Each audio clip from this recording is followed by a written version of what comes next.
In a dark alley when it was already night, several bandits took a girl hostage. One of the criminals approached her even closer, taking off her clothes, and as he said, it was all because her father owed them a large sum of money, and everything that would happen now was revenge. He warned her that even if she screamed, no one would hear her. It was late at night and the place was not very busy, so she should not force him to use excessive violence for no reason. The bandit smiled ominously as a spark of hope for rescue flashed in the girl's eyes, but did she really think that these two cowards could save her? They saw a couple of people in the doorway and they were even more frightened than everyone else here. The boy and the girl froze in place when they saw the horrific scene before them. But in a moment they quickly turned around and headed in the opposite direction. The girl, although worried, suggested calling the police, which is something you can't ignore in such a situation. But the guy, who was already shaking with fear, immediately objected, but he spoke quietly and did not raise his voice. In his opinion, calling the police was tantamount to them rushing to save their victim, because the result would be the same. Someone would come here, hear the screams and see it all, and would definitely help the girl. So the couple left the strange, gloomy room as quickly as possible and ran out of it to get away from the trouble. The ray of hope in the girl's eyes faded completely when she saw people. There was at least some hope for rescue, and now she was alone here with 3 bandits. More tears fell from her eyes. But the leader of this gang of criminals did not want to wait. He wanted to get on with his business as soon as possible and then let his friends enjoy themselves. But just as he was about to start, he heard the voice of a boy behind him, and it distracted him. So he turned around with a displeased face to look at the impudent person who had interrupted him. The gang saw a short boy who looked like a high school student, wearing round glasses and carrying his backpack on his shoulders. For a while there was silence. They didn't understand what the boy was doing there. But since they were already eager to start their revenge, they took their improvised weapon in the form of a stick in their hands, saying that this was no place for walking. They looked at the boy. He could have been injured here by accident. The men raised the sticks up and wanted to hit him, but they didn't even have time to finish the sentence. The apparently not very brave high school student knocked the bandit down with one punch and he flew to the ground. The man didn't understand what was happening, and the guy who came to his aid seemed to be about to put the whole gang of criminals on the floor. Soon he attacked the other one and knocked him down, surprising all the people who were there. His next target was their leader, who was standing next to the girl, so the boy immediately jumped closer to him and took the still conscious body of the other bandit and threw it right at the leader. No one had expected such strength and courage from this kid. But now they were worried about their own lives, which he could easily take, considering everything the young man had already done. When the gangster wanted to deal with him, he jumped up and kneed him right in the face, knocking the criminal right into a nearby wall. The leader also began to panic a bit. His colleagues were now lying on the ground and he might be next. The man, not having time to put on his pants, jumped up and ran away from the kid, making threats at the same time, although he already realized how ridiculous it all looked from the outside. The girl, who was covered with her own tears, thanked the rescuer, but spoke very quietly and incomprehensibly because she was extremely scared. But the young man did not answer, but only with a crazy smile rushed to catch up with the bandit who was trying to get away from him. The guy ran as fast as he could from the room, leaving her alone but safe. After this, these men will definitely not take the same victim again. The bandit was running as fast as he could, but he realized that it was really very funny because he, a criminal who had dealt with his victim not for the first time, was running away from a high school student who had single-handedly smashed his entire group. When the man thought he had gotten away from him, he heard a quick stomp of feet, and when he turned around, he saw his nightmare again, running after him and not going to let up. He felt uncomfortable, thinking that the guy, having achieved his goal, that is, having saved this girl, would not touch him anymore, but the bandit was wrong. Still with that crazy smile, the guy was running after him, and when he got close enough, he jumped right on his back. But he managed to somehow get out and start running away. The man shouted very loudly to open the door that was right in front of him, and fortunately, it opened. The man ran into the room, continuing to run, and the young man did not stop chasing him. The man's colleague looked at him in surprise, asking what was happening here because the picture was very strange. The man shouted with his last strength to gather all the members of the group immediately, but he was already very exhausted and could barely move. When the man ran through the next door, the boy wanted to slip through it to get his target, as if he was not tired at all. But something stopped him, so he stopped abruptly right in front of the door. There he was, greeted by a crowd, each holding a weapon with no end in sight, an overwhelming number of people about to expel the guest from their dark hideout. He removed his glasses from his face, looking at the many enemies he now had. All of them looked like half-dead people. Their eyes were frantic, their faces were covered with scars, and they were asking with a strange smile where this boy was who had brought them all here. But each of them was quiet, looking at a short high school student who was holding glasses in his hands. But when the boy turned his gaze to them, they were no longer laughing. At first glance, the boy seemed to be someone else. Without thinking twice, the boy put his glasses back on and flew into the corridor with the bandits. Now the boy had disappeared from the sight of the man who had been running away from him a few minutes ago. The man hoped that his enemy would be finally dealt with and that the boy would not bother him again. So the man sat down in his office and made himself a hot cup of coffee, then ordered the boy to come to him. But suddenly the door broke open and flew at him. A powerful wave knocked him out of his chair and his cup fell to the floor. Amidst all the ruins and chaos, the man managed to find a way out and got out from under the rubble, but it was still unclear what had caused it. In the place where there used to be a door, there he stood. The nightmare of bandits covered in blood and with the same crazy smile, in torn clothes and still with a fierce desire to take revenge on the criminals. Everyone who met him in that corridor was dead. Everyone who met him would never stand up again. Now the guy calmly walked into the ruined office of the main member of the group, and his calm state turned into panic again, because he was sure that the end of this chaos had already come, but he made a mistake again. He started screaming and tried to crawl away from the guy who was chasing him like his worst and most frightening nightmare. But he didn't answer any of the man's questions, only moved closer to the victim with sudden movements. Later, the man sat down right next to him and pointed his finger at his leg, saying that he stood on it and it was very separating. And then the guy got up and put his foot up, about to stand in the man's face, while he was screaming even louder and begging him to stop. It was his own sneaker prints, but it was too late. The guy wasn't going to feel sorry for him. However, a year ago he was not like this. He did not know such cruelty and evil.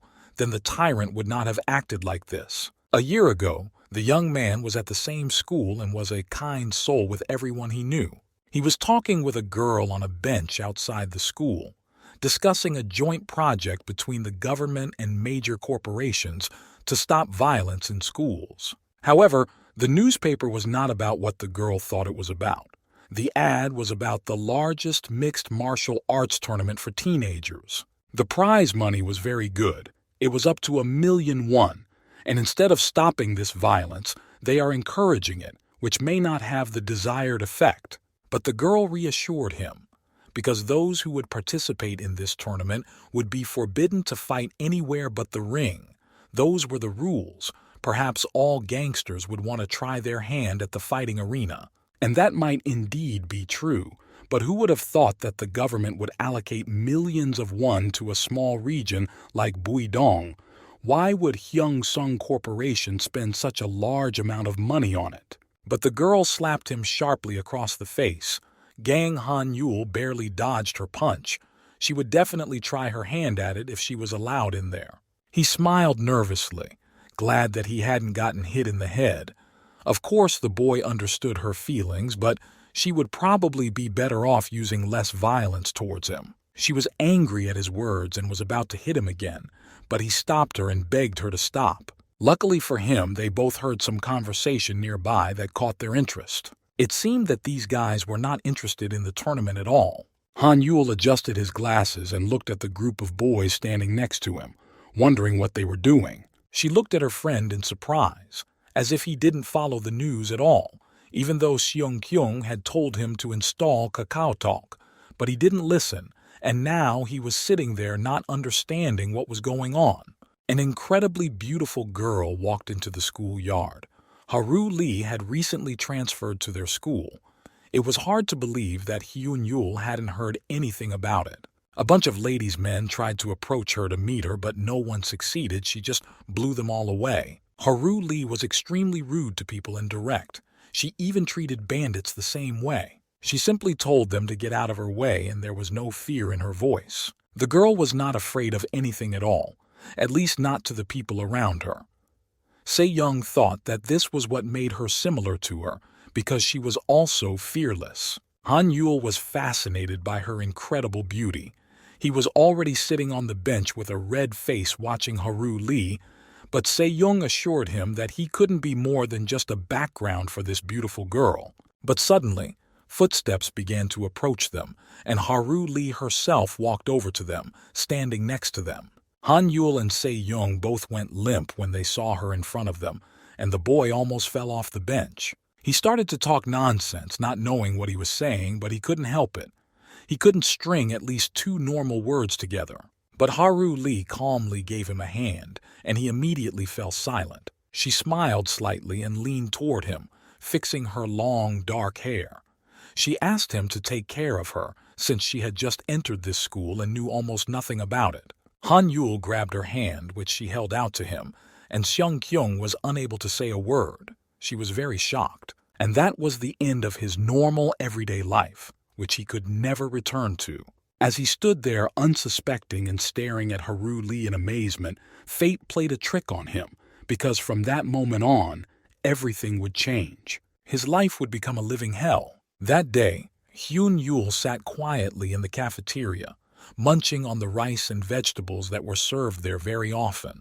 As he was putting another mouthful of food into his mouth, a guy approached him. The guy with the glasses wanted to ask Hanul a favor. He usually bought and brought food for people who could not get it themselves. But now he had a problem with his leg, so he would not be able to do this in the coming days. The boy introduced himself as Tae-shik and asked if Han Yul had heard of him, but he apologized and said that he had just recently come to the school, so he didn't know him. He was a little nervous and glad that Hyun Yul didn't know anything about him, but he was a little suspicious. Tae-shik didn't waste any time, so he handed a piece of paper to Hyun Ul, who looked at it without understanding what he wanted from him. But Shik continued the dialogue.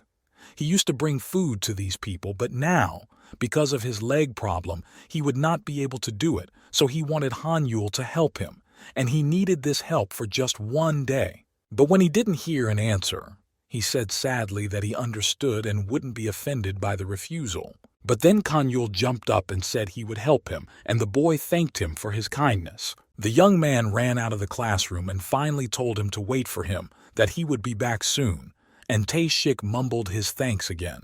When the boy ran out of the school, Se-young noticed and realized that something was wrong. She ran up to the boy and asked him where he was going in such a hurry. Han Yul turned around and told her that Tak-shik had recently injured his leg, so he was helping to deliver food for his friends. Apparently they were hungry, so he wanted to get it done as soon as possible.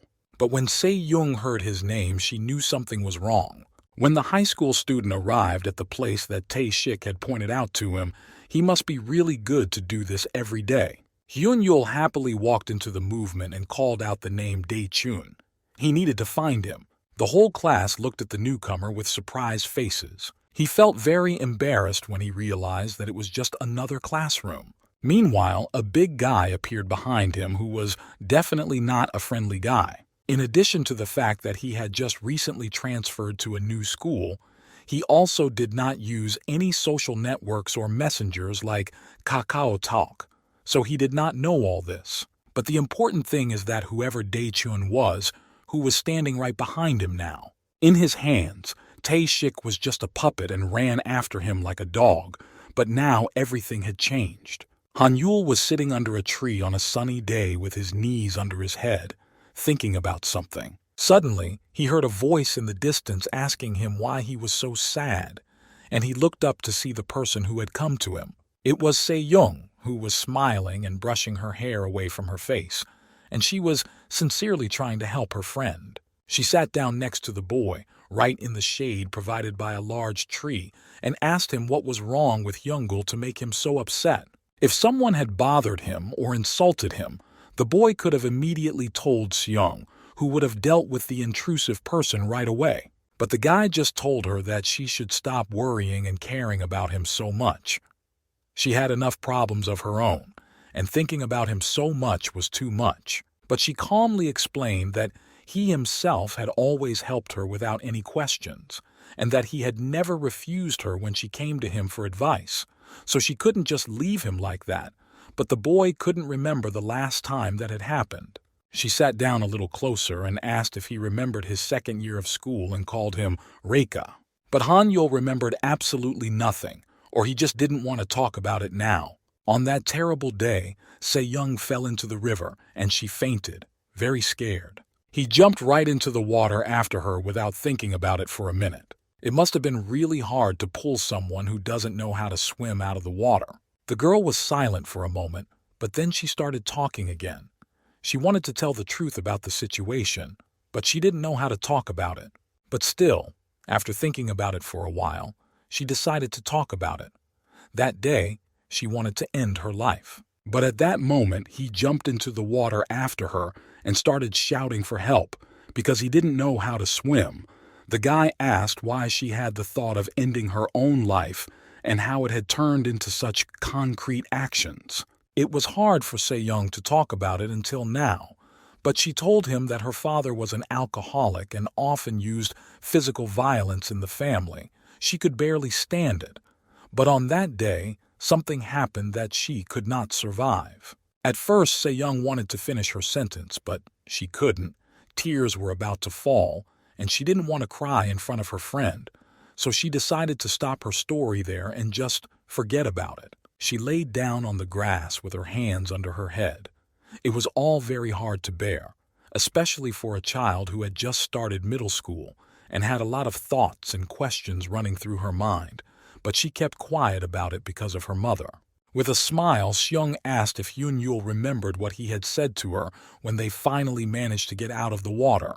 That day he said that the water in this place was terrible, so we shouldn't go in, and he could barely speak because he had swallowed a lot of river water. At the time, the girl had laughed at his words, but at least she had distracted herself from her bad thoughts, and now the boy was just watching her in silence and listening to the story. It was the fact that she had laughed then that helped her. Se-young saw the meaning in life again and realized that things were not so bad, so the thoughts of the end of life were far away from her. Before Han-yul jumped into the water after her, she hated all boys because of her father. But when her friend sacrificed his safety for her, she realized that she could trust boys a little more. But still, she was very curious why he, not knowing how to swim, jumped into the water after her. What was the point of it then? Han-yul did not know how to explain such a stupid act. But when someone fell into the water, he could not just pass by.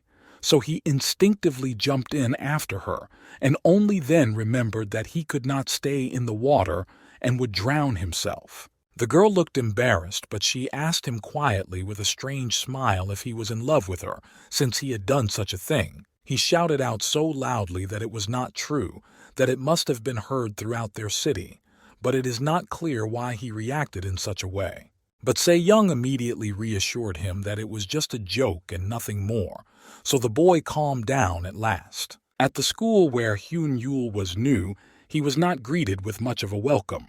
He entered the classroom, which was full of impudent people who were ready to laugh at his every move. He stood at the door clutching the bag he had brought from the cafeteria and stammered to Da-ee, apologizing because the bread he had asked for was not there, and he had not brought it. He looked down on him and said that he hadn't done anything wrong, but that Tae-shik had explained things to him wrong.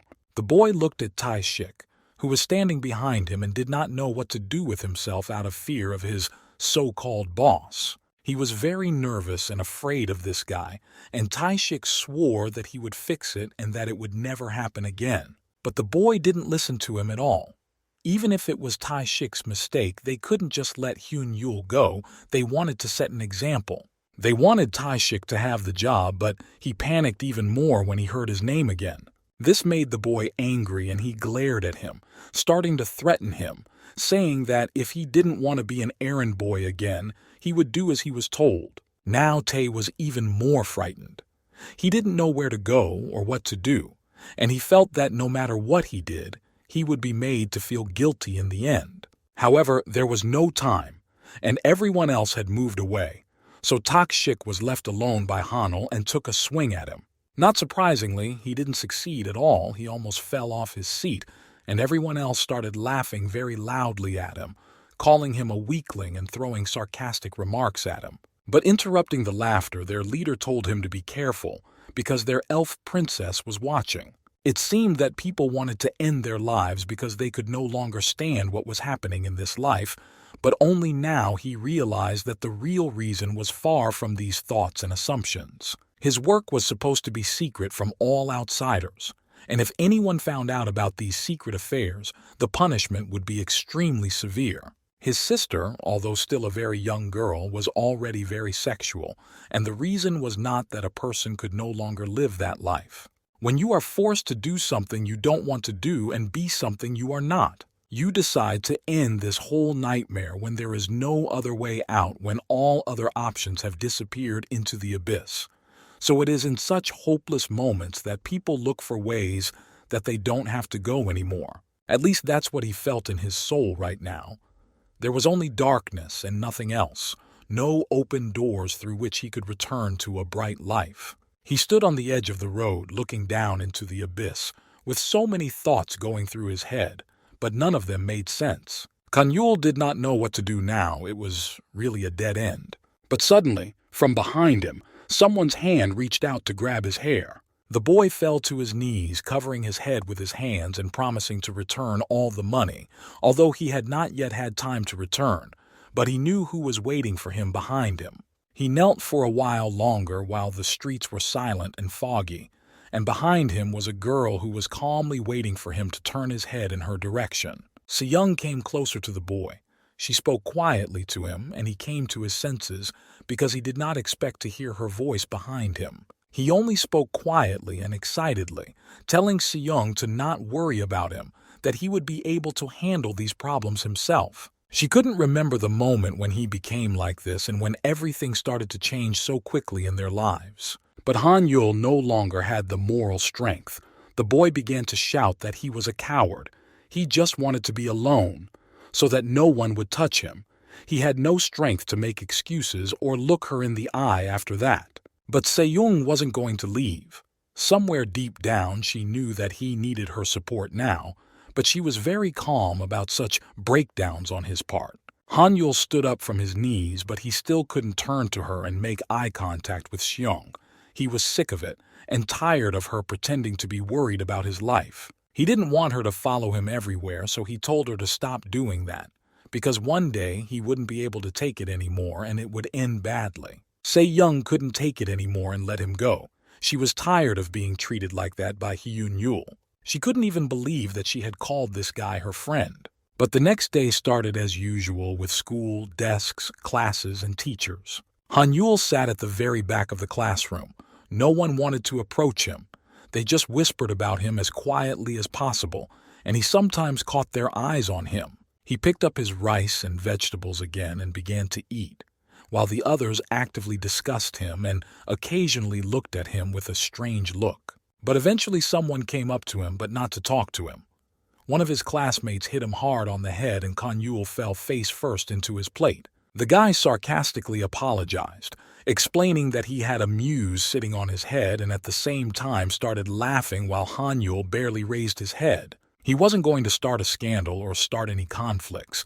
He just accepted the situation as it was and was a laughing stock in the eyes of others. But as soon as he raised his head, he immediately received another blow from the same classmate. Now the whole desk and Hanul's face were covered in rice, which had been on his plate a short time ago.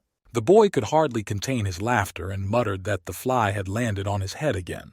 And while Kanyul was trying to wipe his face with food, another boy appeared in the doorway and looked at his friend with a smile, who was having fun with Kanyul again. The two friends were worried about each other. It was a beautiful scene, and in his usual sarcastic way he said a few words and looked at Han Yul like he was a piece of trash. But the guy walked over to Han Yul's desk. Something interested him. But a moment later, he hit him again, laughing, and the boy was once again covered in his food, which was already on his desk and on the floor. As Hyun Yul was covering his head with his hands in fear, and the sadist was about to hit him again, someone grabbed him tightly, preventing him from doing what he wanted. It was Se-young who stood in front of his desk and protected her friend. She was tired of watching him being bullied.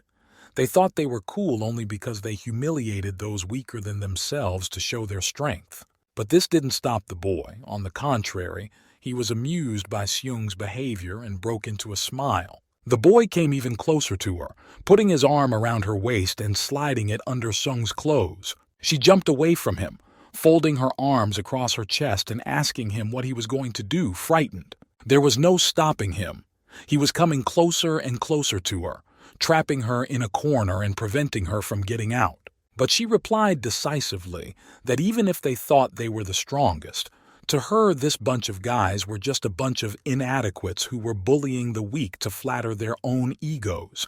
And if they continued to beat Han Yul, she was going to call the police. The sadist's friend was unnerved by this, and he got even closer to her and started telling her to call the police so they could see who would go to the grave first. People like her should be put in their place so that they don't act like they don't know who they are. But his friend stopped him. He calmly said that such things should not happen among friends. He shocked his friend with these words, but at least he stopped. The guy looked at him in surprise, asking what was wrong and why he didn't let him do it. The brown-haired boy calmly said that the lessons were over, so now was not the time to do that. After that, the two boys left the classroom, discussing something with each other, and Seung gave them a hateful look, while Hyun Yul sat at his desk, eyes down, ashamed to even look at his friend. The blonde asked his friend why he had just let that cheeky upstart Se-young go unpunished. But the brown-haired man kept talking to him in a strange way, asking if he was hungry now. The boy turned around and said that he was suddenly very hungry, so he needed something more to eat properly. He walked on down the school corridor and the boy looked after him, not understanding his strange behavior. Han Yul stood up from his chair and put his backpack on his shoulders, but he still didn't look at the girl. He just repeated his words to her so she wouldn't follow him around. But Se-young knew that she had to worry about him, because who else would do it if not her?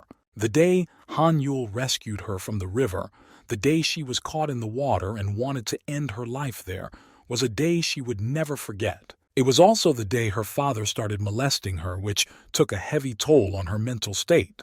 But suddenly, a stranger started to take care of her, and Se-young found the strength and desire to live on. Han Yul replaced her father, and after that she was able to communicate more openly and easily with other people. Although it was difficult for her to trust anyone, at least Se-young was communicating and not alienated from society. She wasn't going to keep up with him.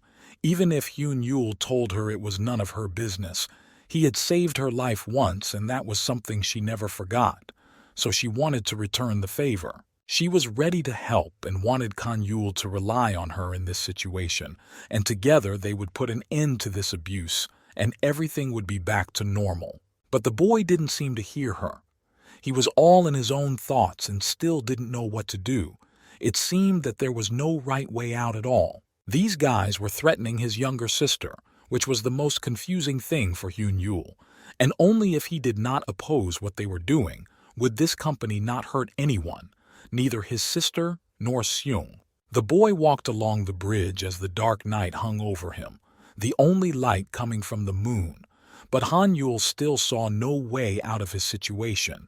His heart was desperate and he did not know what could save him. However, when he looked around, he realized that the girl was gone, and now he wondered where she had gone. He walked closer to the building and looked in every corner, thinking that he would find his girlfriend somewhere.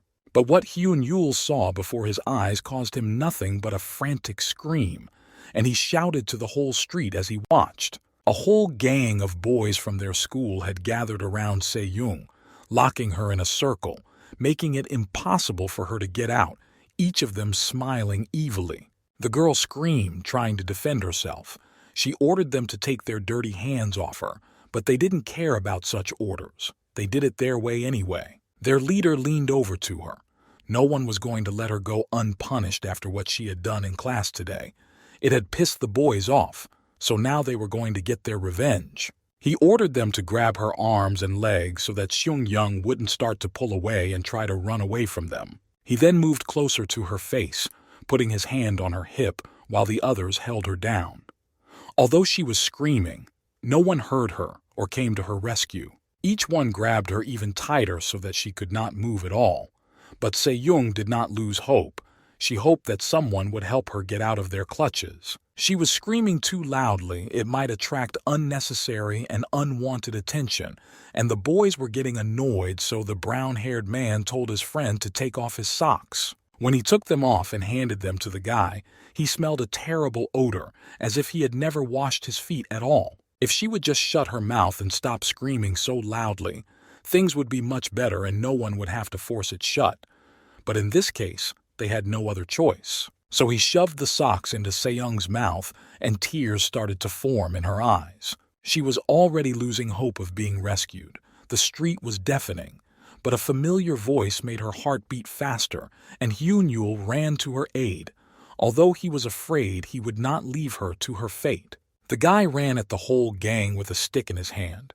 Luckily, he found it nearby. It made them all stop. But one of the friends of this brown-haired guy hit Kan-yul hard in the back with a stick. He was twisted from the pain and fell to the ground. It was really very painful and unpleasant. He was almost fainting from it, but he was still holding on. The girl spat out the socks that were in her mouth and screamed loudly. Now she was worried not only for herself but also for her best friend, who would not be left alone and would continue to be bullied. They were about to go back to their work, thinking that they had gotten rid of the problem that was preventing them from enjoying the process to the fullest, when Kan-yul started coughing and slowly trying to get to his feet. As soon as he did, however, the blond man hit him again with the stick on his back, knocking him back to the ground while the others laughed at the weakling. He didn't understand why they were doing this to him, because Han-yul had done all their bidding and wishes, just as the agreement had said, but they weren't going to keep their end of the bargain. The brown-haired man already had his hand on the girl's face, covering her mouth completely, and then he turned to Han-yul, as if he didn't understand why he was making any complaints. After all, he was hungry, so why couldn't he do it when he was full? Tears were already flowing from the boy's eyes, and he was sure that by fulfilling all their wishes, his family and friends would be completely safe. Se-young, whose clothes were already torn in many places, begged him to stop. She even began to apologize for everything she had done, looking the bandit straight in the eye. But in his opinion, her behavior looked pathetic and ridiculous. He wanted to gag her with his socks again, so he took her in his hands and looked at his victim. He slapped Se-young across the face with all his might. Her cheek was reddened from the impact. It was hard enough to put that thing in her mouth, and she spit it out for no reason. It made him even angrier. Han-yul in turn also begged them to stop and not hurt her. But the blond man shut his mouth too, sitting on top of him and starting to laugh. The friend told him to hold Han-yul as tightly as he could so that he would not miss any of the scene they were about to make with his close friend. The guy had already started undressing Seung and covered her nose to stop her from breathing. She was desperate, realizing that she was almost powerless in this situation with only her friend's name in her head. There are so many reasons why people are made fun of by others. For example, it can be a lack of social skills, or a radically different appearance that doesn't look like others and makes them stand out from the crowd. The reason for ridicule could be a completely different life situation, when some people have everything they want and others have nothing. There will always be those who will make fun of others and humiliate those who have less. There were so many thoughts in his head right now that it was almost impossible to clean up his act. He thought he was an idiot and a nobody after everything he had been through and done. He wanted so badly to become strong, to stand up to those who bullied him and humiliated his family and friends, to be an authority, not an outcast in society. But even if he wanted it so badly, he didn't have the opportunity. He didn't even know such a thing as a fight, so the only idea that came to his mind was a rather strange and perhaps ridiculous thought. But still, there was at least some way out. The guy came to the gym to start developing his strength and confidence, but even here, he was rejected. By the time he came to them, they had already recruited a group of people willing to train among those who wanted to, and wherever he went, he was rejected. When he approached the school, all the students turned away from him, demonstrating their dislike for Kanyul, and many students even said that if he came to the school and enrolled, they would all stop studying, even though there were very few students there now. Hanyul felt as if he was turning into an insect. He became an outcast of society, treated terribly.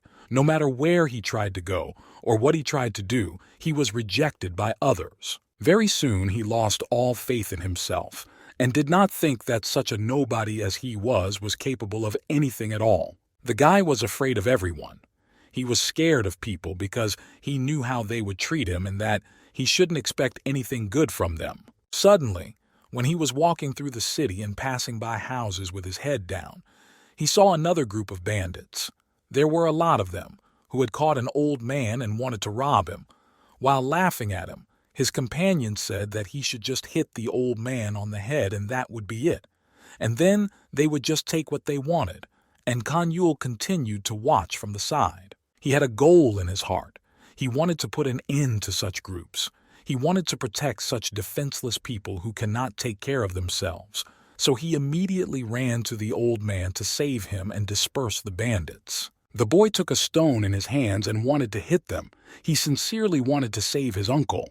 But something went wrong and the boy tripped over the stone that was lying on the ground at his feet. After that, Kanyul fell and simultaneously dropped his stone, that is, an improvised weapon, from his hands, hitting his face on the asphalt. The two bandits looked at him as if he was inadequate and looked at each other, looking at him as if he was worthless in their eyes while Kanyul was lying at their feet. They were irritated by the appearance of this foolish and stupid high school student. One of them started kicking him, and although Kanyul tried to cover his hands to prevent them from hurting his head, it did not help him much. People like him are definitely useless, worthless, and unable to achieve their ambitious goals. Much to his surprise, a long-haired girl appeared in this alley where almost no one walked and quickly put both bandits on the ground. She literally saved the old man and Kanyul because those bandits would not have let her live. The boy opened his mouth in great surprise and looked at her with eyes round with shock. These men flew back against the wall from her blow, but they still did not understand what was happening here and why they were now not afraid. However, one of them quickly gathered himself and picked up a stick, and then began to attack the girl standing next to him. But before the man could even touch her, she grabbed him by the neck and squeezed it with all her might. He stopped breathing for a moment and lowered the stick down. The girl did a flip and threw the bandit against the wall again, kicking up a mountain of dust in front of her.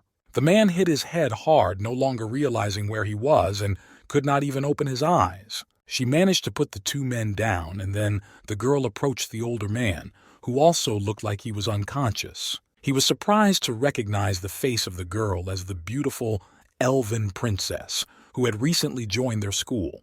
But the girl was busy with something else. She sat down beside her uncle, trying to wake him up. She had already told him not to sleep here, but he had no other place to sleep. She took him under her arm to help him up and walk on. The old man muttered something to her. He wondered how much longer she was going to make her niece do this kind of thing. And Hanyul still didn't understand how she was able to cripple two bandits and put them on the ground in a matter of seconds. When they were a few steps away from the boy, he spoke louder to them to wait a few seconds, but she didn't pay attention to him. Her uncle was getting heavier and heavier, in which case she wouldn't be able to watch him anymore, and Kanyul was standing behind them, watching them silently.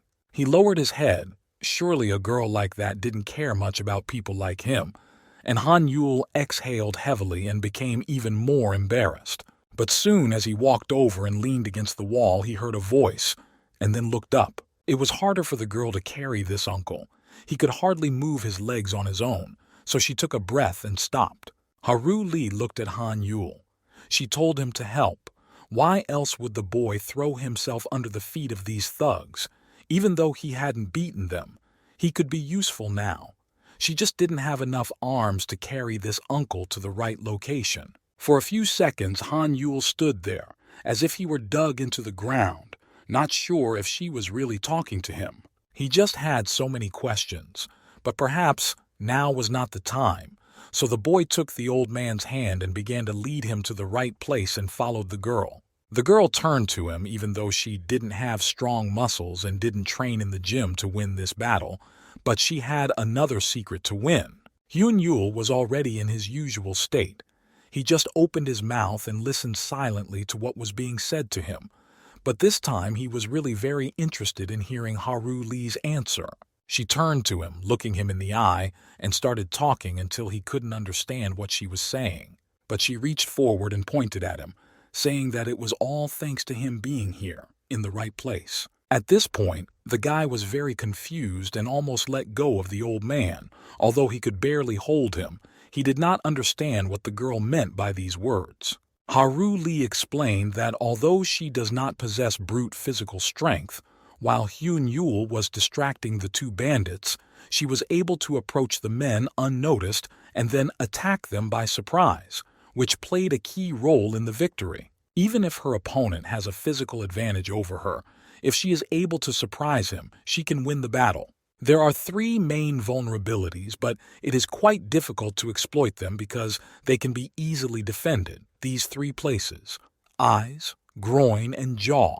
She said that the jaw, although it seems strong, is quite fragile, so it is not that difficult to knock it out if you hit it well. In addition, there are quite a few nerve endings there, so it will work if you know how to hit your opponent correctly. You can knock him out with one punch using the right wrestling technique, and when the other guy saw what happened to his friend, he panicked. So you should take full advantage of this moment and not lose it. He rushed with all his strength, so to speak, with a weapon in his hand to strike, so it was very easy to use his own strength against himself. When he approached her, she just pushed him lightly in the direction she wanted.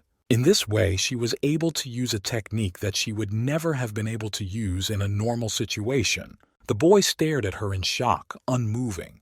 She explained all the nuances to him, but it seemed complicated and unrealistic for him to do. He almost let his uncle out of his hands again, and yet, if he was so curious about how the girl managed to achieve such a cool result, she was ready to share it with Hanul.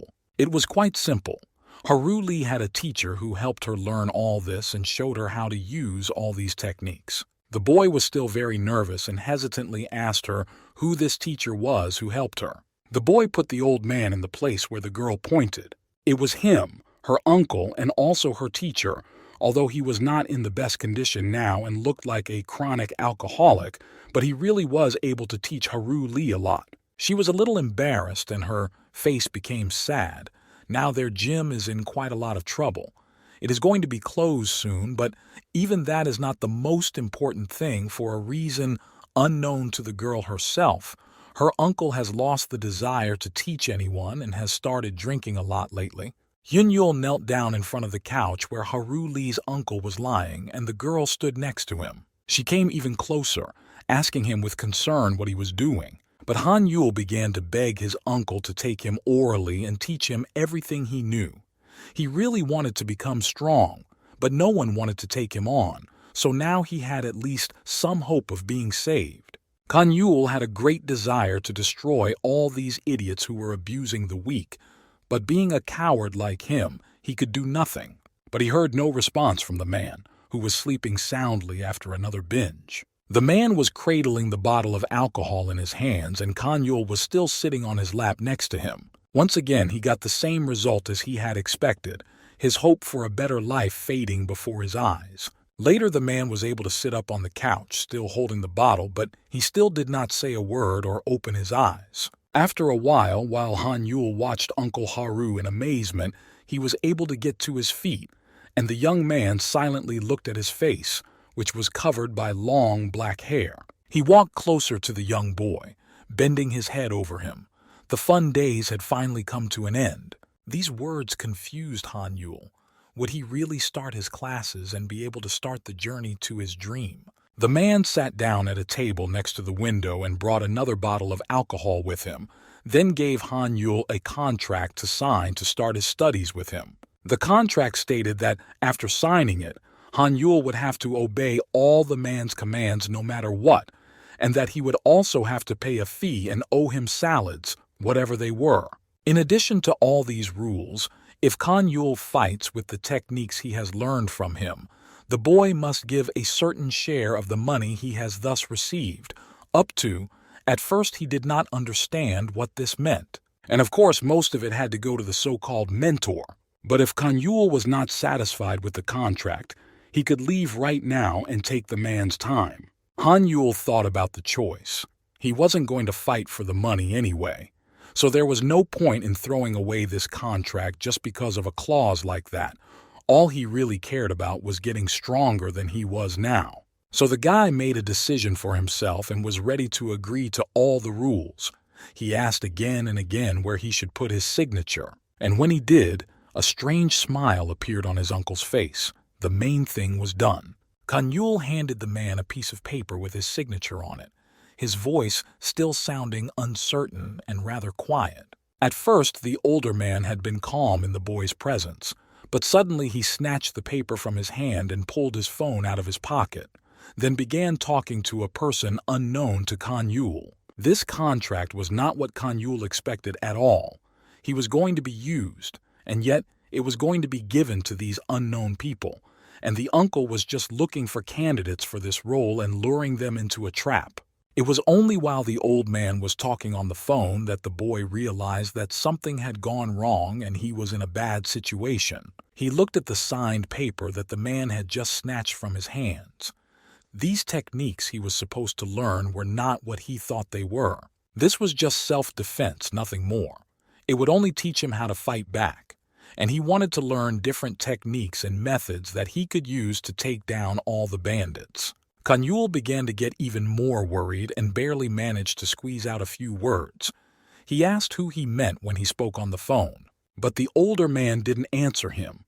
He had a cocky smile on his face and ordered Han Yul to take off his glasses. At first the boy didn't understand why, but questions were unnecessary, so he just listened to him and took them off. Now the young man was sitting in a chair without his glasses and looked up at the man sitting opposite him. The man had already answered this question, but very quietly, so the young man heard almost nothing and for some reason put his glasses back on. It turned out that it was forbidden to hit a person with glasses. The uncle reassured Han Yul and said that soon a person would come with whom he had arranged for the boy, and that he would find out everything he needed to know. Han Yul did not understand anything, neither who was coming nor why it was all being done. Then the older man, who was still behaving very arrogantly, asked if the boy had heard anything about the largest mixed martial arts tournament. So the person who came up with the idea to organize this tournament would be here soon to meet with Han Yul. Before the boy could be surprised or frightened, as was his wont, the door creaked open and the man they were waiting for walked in. The high school student turned back to see the person, and he looked at him, looking a little disappointed that he was going to be the one to deal with. Now the boy felt a little uneasy. He did not know what to expect from this meeting and what they were going to do with him and where to send him. Meanwhile, the old man stood by the panoramic window, looking off into the distance and thinking about something. Gang Du Kiol was the chairman of the Hyungsung Corporation, and he was waiting for Gang Li An, who should have been here by now. Later, one of his assistants, who also worked for the company, came by and assured him that the boy had stopped causing fights at school after the official tournament was announced. This meant that the idea to hold it was quite successful and effective. The chairman of the corporation looked over at the man and asked him what he thought about Gang Li An, who always looked for the strongest opponents in the school to fight. He was a little quiet, not sure whether to pour out his thoughts in front of Gang Du Kiol, but he gathered his courage and said that, most likely, Li An was just trying to find his place among the elite, and that's why he was using his talent to the fullest. In addition to all this, he was definitely hurt by the president's divorce. At this sentence, he lowered his voice a little and began to speak more quietly. The boy bowed his head, saying that he was very sorry for what had happened, but Gang Du-cheol turned around and assured him that everything was fine, and moreover, he also believed that after his son's divorce, his grandson was trying to forget the story in such a way, pouring out all his anger and rage in fights. But the head of the corporation was very worried about finding a worthy opponent for his grandson to fight. They had been looking for a good candidate for a long time, because in recent weeks, Leon was always looking for someone from school to fight, and this was due to the lack of candidates for this role. But they had really good news. Someone had already applied for the job and had even signed the contract himself. A very loud shouting could be heard from the house where Haru's Uncle Lee and Hyun Yul were staying, and he was ordered to get up immediately. But instead, the unfortunate high school student continued to lie on the floor, almost passing out. The guy who came for him straightened his tie and looked at him as if he were a weakling. He couldn't even withstand the first punch. It was too easy for him. He was knocked out after his first attack. Why would he want such an easy opponent? He would definitely not be interesting to fight. The uncle said with the same smile that it could be considered as an acquaintance, even though it was not the boy who put him on the ground. He didn't know the real reason, but it seemed that Han Yul hadn't eaten or slept for the past few days, so it wasn't Li An's fault that he fell. Han Yul just fell asleep as soon as he ran to the ground and was now sleeping sweetly, despite all the noise around him. The man also added that with Li An's skills, he would never be able to beat Han Yul, so he didn't even have to worry about it. But the boy was hurt by these words. They were too harsh for his ego. He had destroyed many different gangs all over the country, so what did he care about some poor boy? But the man wasn't going to prove him wrong. Soon Li An would realize everything himself. He just had to wait for the moment when Hyun Yul woke up. After some time he opened his eyes. The boy did not know when he fell asleep and how much time had passed since then. He did not even remember where he was now, and it was as if he felt that he was not hungry at all, as he had been before. When he sat up, he saw food in his hands, but he had no idea when he had ever put food in his mouth. Han Yul was lying in a spacious room in a pile of food garbage, and he was surprised to realize that he had eaten it all himself: pizza, rolls, and lots of fast food. Then someone came up to him and the boy stopped talking, looking up at the stranger. It was Li An, and he was not happy that he had to feed him while he was sleeping. But Han Yul did not understand why he had given him so much delicious food. Now the boy was without his glasses and could not see anything at all, but he wiped his eyes and asked who the boy was in front of him. But instead of a normal and human answer to his question, Li An just kept silent. Hyun Ul abruptly started to run away and rolled backwards on the floor and then covered himself with his hands.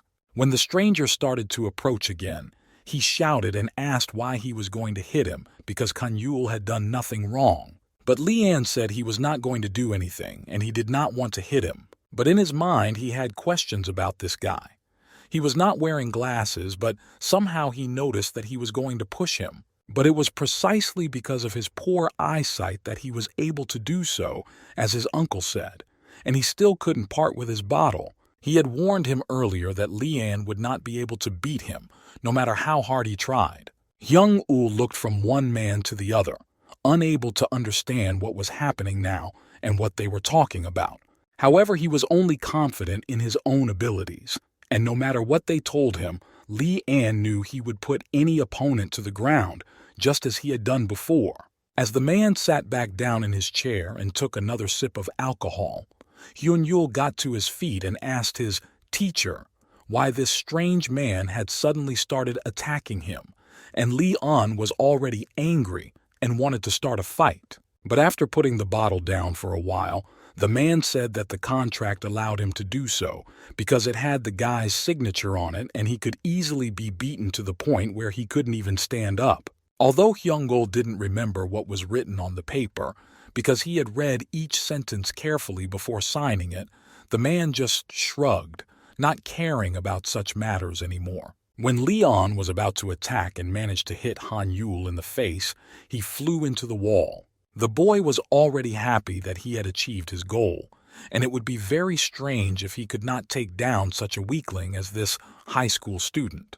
But suddenly he heard the quiet voice of Han Yul, who could barely stand up. He asked the teacher to cancel the contract because he would be very unhappy and sad if he died before he learned to fight well.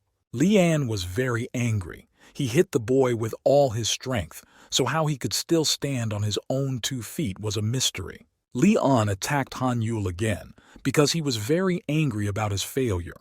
He was already starting to get annoyed with this guy. His next punch was even more powerful than the previous one, and Han Yul fell to the floor again, receiving a slap on the face. And it was far from over. Lian was not going to stop and started kicking the poor student. He did not know where to go. His body was in pain and he felt as if he was about to die. But something stopped Lian for a moment. For some reason, he didn't hear any of the last blows, although he was sure that each of them had reached their goal.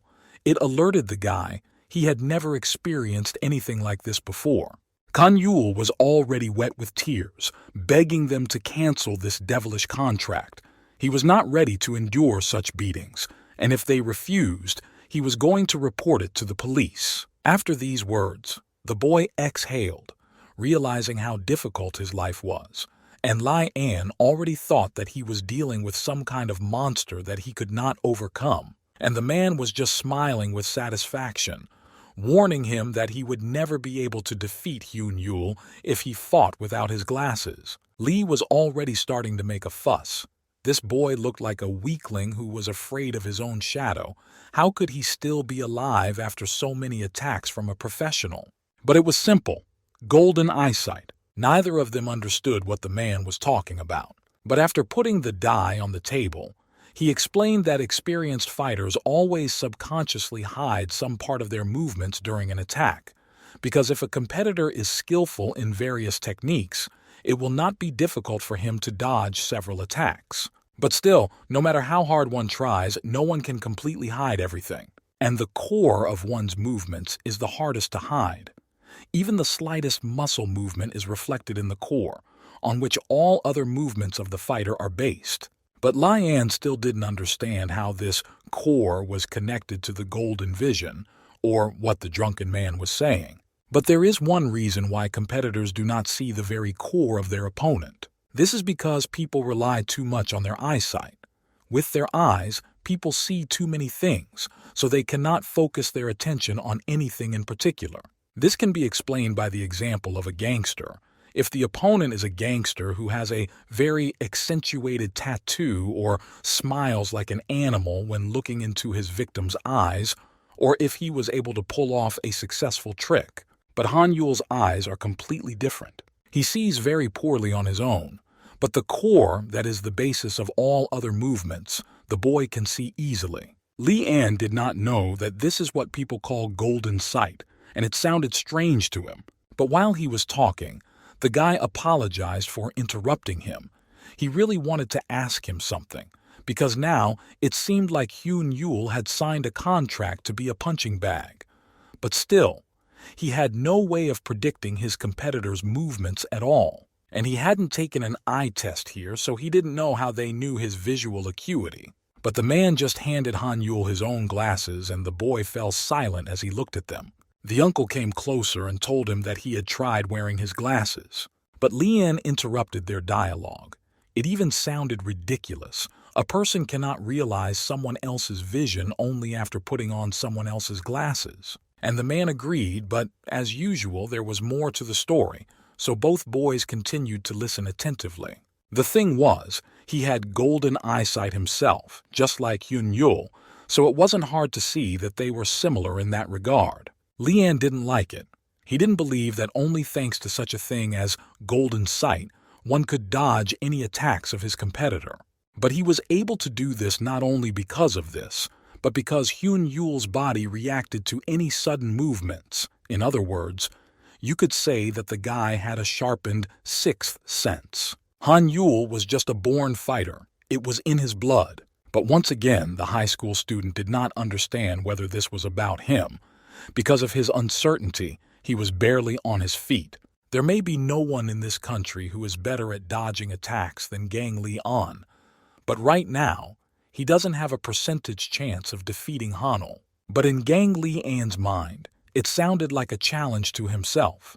So if he could take him down, it would mean that he would rise in the man's eyes and prove to himself that he was indeed the strongest and most invincible opponent. And it also meant that he could face anyone in this country and come out on top, according to the man.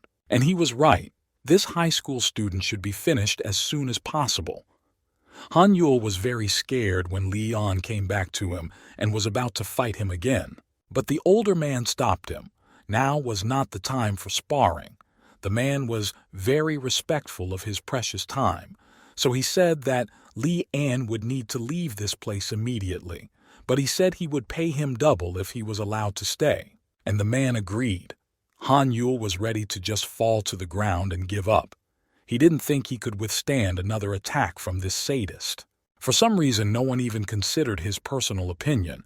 He was not asked anything, and now he really resembled a personal punching bag. There were screams from the room. The boy really did not want to stay here for even a minute longer, but who would ask him? That was how his vacation began and ended in the same way. Han Yul was always under a fierce hail of blows from this guy.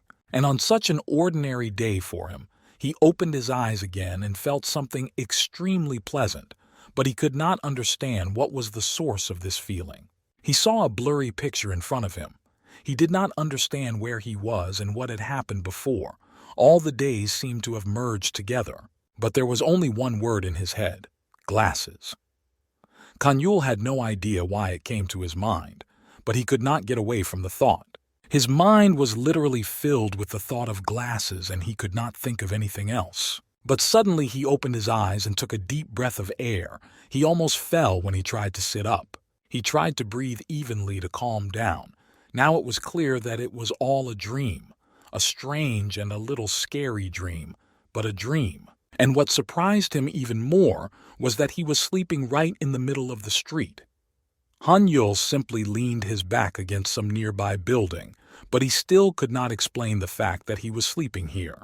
But the same uncle appeared before his eyes. He had been on a terrible drinking binge lately, and when he sat down next to him, he asked why he was sleeping here instead of coming into the room. The boy had nothing to say because he did not know how he ended up here and why he fell asleep on the street. Han Yul quickly got to his feet and started to walk in the opposite direction. But the man stopped him and reminded him that today was supposed to be the first day of his return, and the student had forgotten about it. The boy ran up the stairs, but it looked as clumsy as all his other movements, and the man exhaled, looking after him. But while he was watching Hanul, he heard a familiar voice from the side and turned around. It was Haru Lee, who was on her way to school, asking if her uncle had just hypnotized Hyun Yul. The man smiled. He called it not exactly hypnosis, but it was just a matter of setting a lever to release all the emotions that the boy had been holding back all this time. But Haru Lee didn't understand what her uncle was talking about. He said only one word: glasses. And that's why Han Yul had such a strange dream while he was lying on the street. As soon as the boy wanted to take them off or they flew off his face, there would be a lot of fun. When the boy returned to school and sat down on the stairs to eat his cake, he realized that no one here had noticed the difference in his development either, and this made him very sad. He was just as unhappy with his inappropriate behavior, and his hopes for a better life had already left him. It was even hard to believe that he hadn't managed to hit the guy for a whole month as it was expected, as Han Yul has no ability or talent for martial arts. But he heard footsteps approaching him and a shadow appeared over him. Han Yul did not look up at the unknown person's face for a long time, but just looked at his shoes. And it wasn't just one classmate bullying him. There was a whole pack of them. They started to mock the poor guy again, thinking it was very cute that this trash was learning to fight and defend himself. Did he really need this to challenge their team to a fight? When one of them said this, they all laughed in a chorus, looking at Hyunil. One of them had already approached Han Yul and was about to knock the pie out of his hands, not even giving him a chance to eat properly. They wanted to play with him right now. The boy punched him hard right in the stomach, and then he started coughing. With a loud sound, he flew down the stairs and hit the wall. Now he didn't even have the strength to get up. The place of the blow hurt a lot. The bully came up to him and patted him on the head, ironically saying that he promised to take care of him if the boy would give them a little money and bring them lunch every school day because they were kind. Now he patted him on the head again and told him that he should thank them. But Kanyul said nothing. This made them angry, and they again tried to beat him to make him do their bidding. Another slap landed on his face, and a classmate hit him hard while ordering him to say what he had said earlier. He always made him hit himself, and Kanyul was a weakling who could not do anything about it and fight back, because he did not even try. He just endured all the abuse every day wherever he was. But the next punch knocked Hanyul's glasses off his face and landed somewhere near their feet. They all started laughing together and pointed out that if he had been a good boy, his precious glasses would not have fallen off and broken. They were about to leave, and finally they told him to make sure he prepared everything he needed for tomorrow, and then he would not be beaten. But now they wanted to smoke after this showdown with the weakling. But to their own surprise, the gang of boys heard an insulting address in their direction. They looked around in shock to see who was so bold as to dare to say such a thing to them. When they saw no one behind them but this unfortunate walker, they just burst out laughing. They could not believe their ears. He got to his feet and walked closer to the boys, ordering them to tell him where he was, his main target. Only then could they leave. Since they were not clear that he wanted them, Kanyul repeated the question. He needed to find Gang Dae-chun. Everyone in the school froze as Hanyul decided to show his claws, and the students looked out of the windows to catch every second of this exciting performance. But this made all the members of their team laugh, and since everyone was here and wanted to see something interesting, they wanted to give it to them and to humiliate Hanyul forever in front of most of the students of the school. The boys decided to take what they had at hand and hurt Hanyul again. So he picked up a mop as a weapon and laughed. After that, the boy broke it in half with his foot, making the stick sharp. And then he ran to deal with Hanyul, who had annoyed the whole team so much. While he was shouting and attacking him, Hanyul stood calmly and coolly waiting for his opponent to come closer.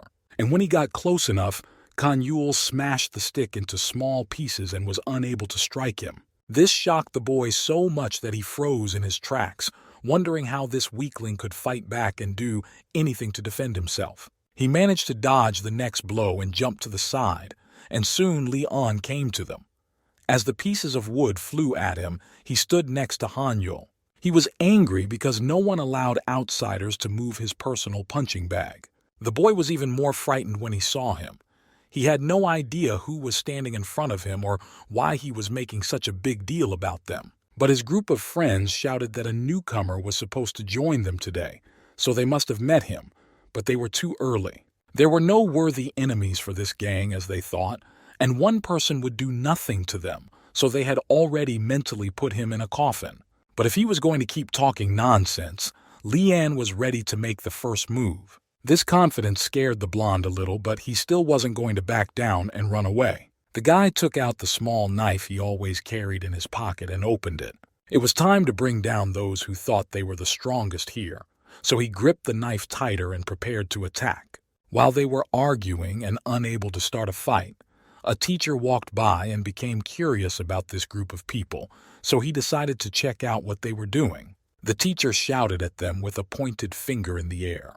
They immediately smiled, and the blond man walked over to the newcomer, assuring the teacher that everything was fine and they were just going to show the newcomer around the school, so he could not worry and go on about his business. He turned to Leanne and said defiantly that he would show him the gym right now, and added quietly that they would talk about the fight later once they were out of the way of prying eyes. The teacher left, but told them not to cause any problems at school, especially since the vacation had just ended. The gang slowly began to disperse, but Hanyul and his behavior still bothered them. The blond boy told him before they left that he would go with them to an abandoned building right after school. That's where Hyun-yul would be able to see Gang Dae-chun. When Leanne returned to his uncle's house, he noticed that the punching bag was missing. The boy didn't like the fact that he was late today, but the man suggested that he go and check on it himself. But he wasn't a psycho. If it was on school grounds, he could easily use a teacher to prevent a fight. But if he was caught in a street fight, his dreams of the largest mixed martial arts tournament would be dashed. But the man assured him that it could end badly. But it was strange that there was still a student in the world he was worried about. But the mentor immediately denied that anyone had said he was worried about Hanul. He laughed and looked into Leon's eyes. He didn't think that Hanyul couldn't hit him during the whole month. The man had seen many counterattacks from Hanyul, but he didn't put any force into them. In Leon's opinion, this was only because he was much stronger, so Hanyul was simply afraid to approach him. But in fact, it was far from that. Every time he drove up here, Hanyul would walk on his own to get to the mountain. The reason was that Hanyul was not angry with Leon at all. Now the boy was even more confused. But the man continued to tell him that Hanyul was not the type of person who just wanted to become stronger. People like him can't just fight someone for no reason. They need a compelling factor to start a fight. His movements were based purely on instinct, in other words. As long as he was in his right mind, he would not do any good. But this only irritated Leon, because according to his uncle, once you make Hanyul angry, he will immediately become stronger than him. However, the man didn't quite mean it. Their training levels were still very different, but this wasn't about a fair fight in the ring. There are many things that can replace a fist, so if you take all these factors into account, he didn't know how it could end. But a couple of bandits could meet their maker today, and the uncle asked how many bandits there were in their town. He was really worried about the poor victims who would fall for this tyrant. But Leon didn't think that Hanyul would fight on the first day of school. Meanwhile, the boy was already approaching the abandoned building to which his classmates had brought him. As the boy entered the building, he noticed that he felt no fear at all. In fact, as he looked at the bastards, he only wanted to kill every single one of them. He stopped for a moment and Hanyul reflected on his feelings, which were now radically different from his recent state. By the time they arrived at the place where Gang Dae-chun was supposed to be waiting for him, the boy had stopped right in front of the door. Young-go looked at the boys who had already entered the dark and spacious room. Many new faces appeared before his eyes. These people were talking loudly, drinking. Some were just watching everything that was happening. But when they heard the door creak, they immediately looked at Hanyul. But now that he was in this situation, it didn't scare him. It fascinated him more and more. Hanyul thought that the person he was looking for must be standing somewhere at the very end of the room. The girl, who was being held by one of the men, was crying very loudly and begging for a way out, looking at the bandit with fear in her eyes. Hanyul's mind flashed back to when his closest friend Seung Kyung was being treated the same way right in front of him. The boys started laughing out loud when the girl asked for help from such a weakling who could not defend himself, let alone others, and could not expect any protection from someone like him. He called them just insects running around in front of his eyes and continued to mock them even louder. But after these words, he was immediately hit in the face. Someone kicked him with all his strength. The blow knocked his teeth out and everything doubled before his eyes. The other guys in the room took up sticks and bats when their leader was attacked, which was definitely not something one would expect from some poor student. Hanyul shouted at the top of his lungs and demanded that Gang Dae-chun come out to him immediately. One of them stepped back a bit in fear and ordered to kill this boy who had interfered with their games. Several high school students rushed toward Hanyul, who was watching the whole thing in silence and calm, and for some reason he didn't even seem to be worried as he had been before. When the boys got closer, the young man grabbed a brick from a pile of bricks standing not far from him, and then he hit one of them directly in the face with this brick, and he fell to the ground. And while Hanyul was busy with this guy, the other one was about to hit him on the head with a bat. But even when he managed to do so, the bat just broke into small pieces as soon as it hit Hanyul's head. He grinned madly as he looked at his opponent, who was seriously frightened. The guy used the same brick to fight off a second opponent, and then they were joined by another who had brought an empty bottle of alcohol with him. But Hanyul didn't let him even get close and smashed it to pieces in his hands. And to show this gang of thugs where they belonged, Hanyul jumped on the boy, about to punch him in the stomach. When Han Yul did, the boy hit his neighbor who was trying to get to his feet with a bang. Together they flew into the wall and fell on top of each other. This made them very angry, and one of them took a knife out of his pocket and wanted to attack again. But his friend, who was lying on top of him and had already lost consciousness from the blow, prevented him from doing so. Han Yul was not going to give up either. He quickly approached the man lying on top of him and stepped on his chest. All those who were lucky enough to stay out of Han Yul's reach, at least for now, were very frightened.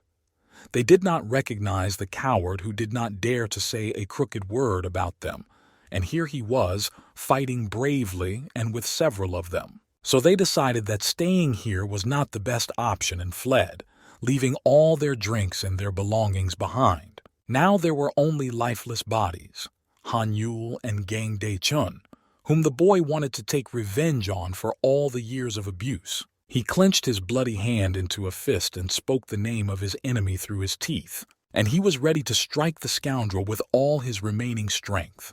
But instead, Han Yul heard a loud scream and a request to stop, and he froze abruptly, realizing that it was not Dae-chung's voice at all. The unfortunate Tai-shik appeared in front of the boy's face, tears streaming down his face, begging Han Yul to leave him alone and not to hit him. The fact that he saw him was incredibly surprising.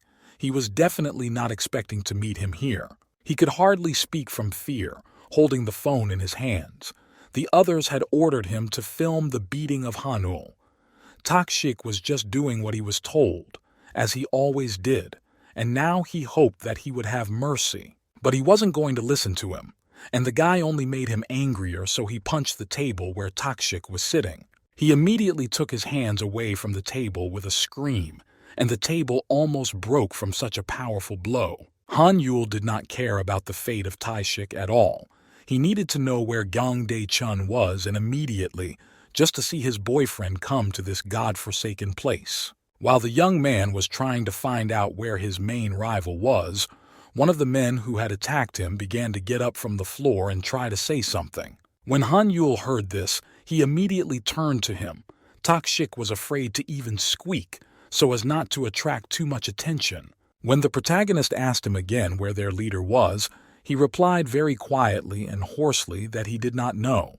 But this answer did not satisfy Han Yul, and he again reached for a brick lying nearby. With the stone in hand, the boy put his foot down on his enemy and nervously asked him again where Dae-chun was, but he got the same answer except that Dae-chun had recently dropped out of school. The guy didn't care about that at all. The only unanswered question was where Chun was, and Hyun Yul had already swung a brick at the blonde. But before he could strike, he was knocked down by Lian, who threw the stone away from them without any panic. He smiled and calmly told the punching bag to finally calm his nerves and stop fighting and throwing stones. Han Yul did not like to be disturbed by anyone, and any person who disturbed him would also be lying dead on the floor. In response to these threats, Han Yul received a strong fist punch from Lian. After that, he did not stop and decided to bring him to his senses, so he also kicked him. And when the boy hit the near wall, he was hit in the head by his friend. Lian was used to everyone obeying him and could not tolerate such an attitude towards his person, so he ordered him to calm down once again, but more seriously. The shoes that Lian had used to squeeze Han Yul's neck made it difficult for him to speak normally, and in general, Anne did not understand what this battle was worth to the boy. But while the young man was catching his breath, Lee took his foot off his chest and quietly said that he knew where Gang Dae-chun was now. Despite the fact that he had taken a good beating from Lee just a few seconds ago, he was already standing firmly on his feet and demanding that he tell him the location. The young man even swung his fist at him because Lee had been silent for too long, which bothered Han Yul. Leon reacted to this aggression with excitement, which made it even more interesting, and he decided to prove once again that he was the strongest here. But before the boys could fight, they were stopped by an uncle who had just happened to be there. He calmly held her fists in both hands and prevented them from touching each other. The old man spoke the name of the main enemy and hated person for Han Yul. Gang Dae-chun was now participating in the great teenage martial arts tournament. Han Yul was already struggling to stay on his feet and asked about this tournament in one breath, and it was not clear why Dae-chun would want to go there. The boy did not understand what his mentor was getting at, but using his last strength to answer these questions, Yoon Yul simply collapsed. His legs gave out and he could no longer stand. Fortunately, the older man caught him under the shoulders and he didn't crash to the hard floor, which was full of stones and glass after all the fighting today. Hyun Yul was too exhausted now, blood streaming down his face from a fresh and deep wound. Lee An looked at him, and it seemed as if Han Yul had already passed away. But the teacher reassured him that this was because the young man had been in a state of aggression and anger for a long time, and it had quickly exhausted his body. Now Han Yul just fell asleep because he was very tired, and when he gets some rest, everything will be back to normal. His uncle and Lee An brought him back to their house, bandaged his head wound and put him to bed to recover. He slept for a really long time, and by this time Lee Haru had also returned from school. A little worried, she asked if he would be okay because it was time to wake up. But the hospital, which they visited first, assured her that everything was fine, so there was no need to worry. And while Han Yul was still sleeping, Lee Haru's uncle asked her why she was so interested in him, and he shrugged, genuinely not understanding the girl's thoughts. It was all too strange. Lee Haru had even moved closer to go to the same school as him, but despite his interest, his uncle was calm and did not demand a clear explanation. If memory served him correctly, Haru had always thought of all boys as just clumsy creatures who only paid attention to their appearance, and now it seemed that her attitude had changed. Although Lee denied the latter, she still thought the same. She moved closer to Hyun Yul and told him that she had first encountered the boy quite a while ago when she was in the second grade of high school and was on her way to visit her uncle. It was the day after a heavy rain, so the current in the river was very strong, and she saw a stranger fall into the water in front of her, and many people were scared, but no one thought to jump in after her or even try to help her. Lee Haru couldn't really do anything on her own either, because she was on the bridge and wouldn't have had time to get down, but she tried to at least draw more attention and asked others to call the rescue service. But while they were hesitating, one man jumped into the water to save the girl. He jumped in and didn't think about it for a minute. It was only then that Lee Haru realized that he himself did not know how to swim, but he jumped in after her anyway. It was in this way that Han Yul managed to catch Haru's attention, and she thought that he might be different from all the other guys she had met in her life. The old man exhaled. From the story, it wasn't the first time that Hyun Yul had acted on his instincts, but his face changed instantly. Still, they now had a new problem. His uncle was going to send the boy to a mixed martial arts tournament to earn them some money, but since his dear niece was showing some interest in him, he could no longer use him as he pleased. But Lee Haru began to make excuses. He had only caught her attention, so she tried to convince her uncle that he had misunderstood, but a blush could be seen on her face. But he calmed her panic and her attempts to justify herself, as he understood everything perfectly well. Now this question was not the time to ask. His uncle had told Han Yul about Gang Dae-chun, who had decided to try out for the tournament, but he did not understand why the high school student was so obsessed with this boy. Lee Haru didn't know all the details, but she did know that Han Yul's close friend had stopped coming to school in recent days, and that Gang Dae-chun had dropped out of school around the same time and disappeared. It was assumed that the girl he had pulled out of the water was his closest friend. Meanwhile, Se-young was walking through the city, and she continued to shop after shop, ignoring the people who passed her. She walked with her head down and was obviously very excited about something. Something was bothering her inside. And because of this carelessness, she ran into a passerby. All her apples that she was carrying in a bag fell apart. Se-young fell to the ground and the others continued to walk calmly along the sidewalk while her groceries were already lying under their feet. This guy was very annoyed at her inattention. He called her names and yelled at her to watch where she was going next time. Se-young didn't respond at all. She just knelt down silently and started picking up the apples that had fallen back into the bag, not even looking at the boy. The fact that she did not react to his advances made the man angry, and he abruptly grabbed her by the collar of her coat. He began to shout loudly and demanded that she give him some kind of answer and stop ignoring his words. Seung remained silent, and the man was about to hit her so that she would know how to behave. However, when the man swung his hand at her, someone grabbed him tightly and didn't let him move. It was Li An still holding the man's hand, and Seung Woo still had no emotion on her face. But the man was really very angry, and Li's gesture made him even angrier, so he decided to deal with him. But the man's fist flew past Li An, and he deftly dodged his hand. The two started fighting right on the sidewalk among the people, and Li was about to kick him to the ground. After knocking him down, the man twisted and fell in front of Leon's feet, which he watched with glee. After that, he threw him against the wall of the building. The bandit's friends ran up to him, looking at Leon with fear in their eyes, and shouted at him to get up. They had to get out of this place immediately, because now they would all get a little bit of it. Somehow they managed to pick up their colleague and lead him away, but in the end they threw a few threats at Lee. He should just wait and they will show him who is in charge. The guy looked at Se-young with a smile and asked if she was hurt, and he jumped ahead to say that he didn't expect any thanks for that. But the girl continued to silently pick her apples from the sidewalk. He sat down next to her, realizing that she was definitely not a talker and would not get anything out of her, so he just decided to help her up off the ground by taking her hand. To the guy's surprise, all he heard was an insulting statement in her direction, and she ordered him to get away from her and not to move her. These words really surprised him. It was too rude, but he was also shocked to see her there. Meanwhile, Kanyul finally woke up. His head hurt like crazy after all the adventures he had been through. He tried to sit on the couch, but immediately grabbed the place where the bandages were. He moved his hand down a little further and came across his glasses, but he had no memory of putting them on. As soon as the glasses appeared on his eyes, everything that had happened before began to resemble a strange dream.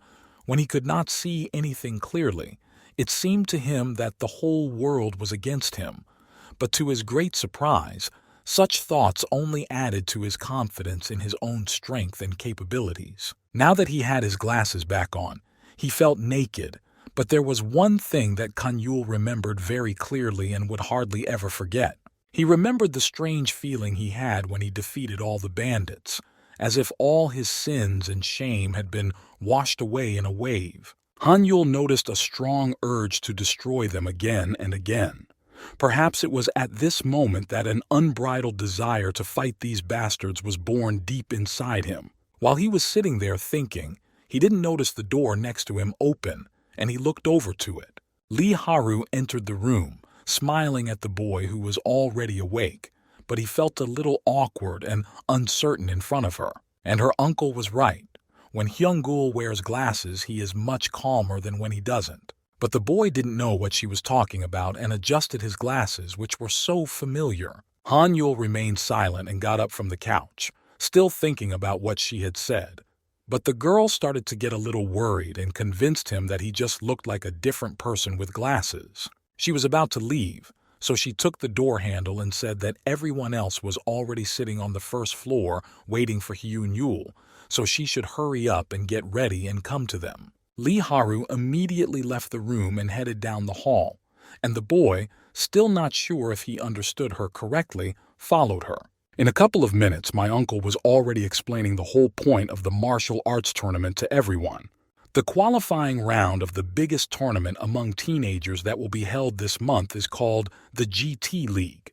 It's the greatest league among teenagers. We can talk about it for a long time, but the most important thing is that they only accept one application once a month. For example, only people from Myeong-il Village can participate in this tournament. After the first match, depending on the victory or defeat, the judges will start counting the points of the participants. If the points received by Hanyul and Lee An are higher than other people, they will be able to participate in the tournament itself, but there is something even more important. Gyeongdae-chun will already be competing in this tournament, Uncle smiled. But they knew nothing else besides his name, because the organizers of this tournament were very careful to keep all other information from prying eyes, so that no one would decide to kill the participants before the competition began.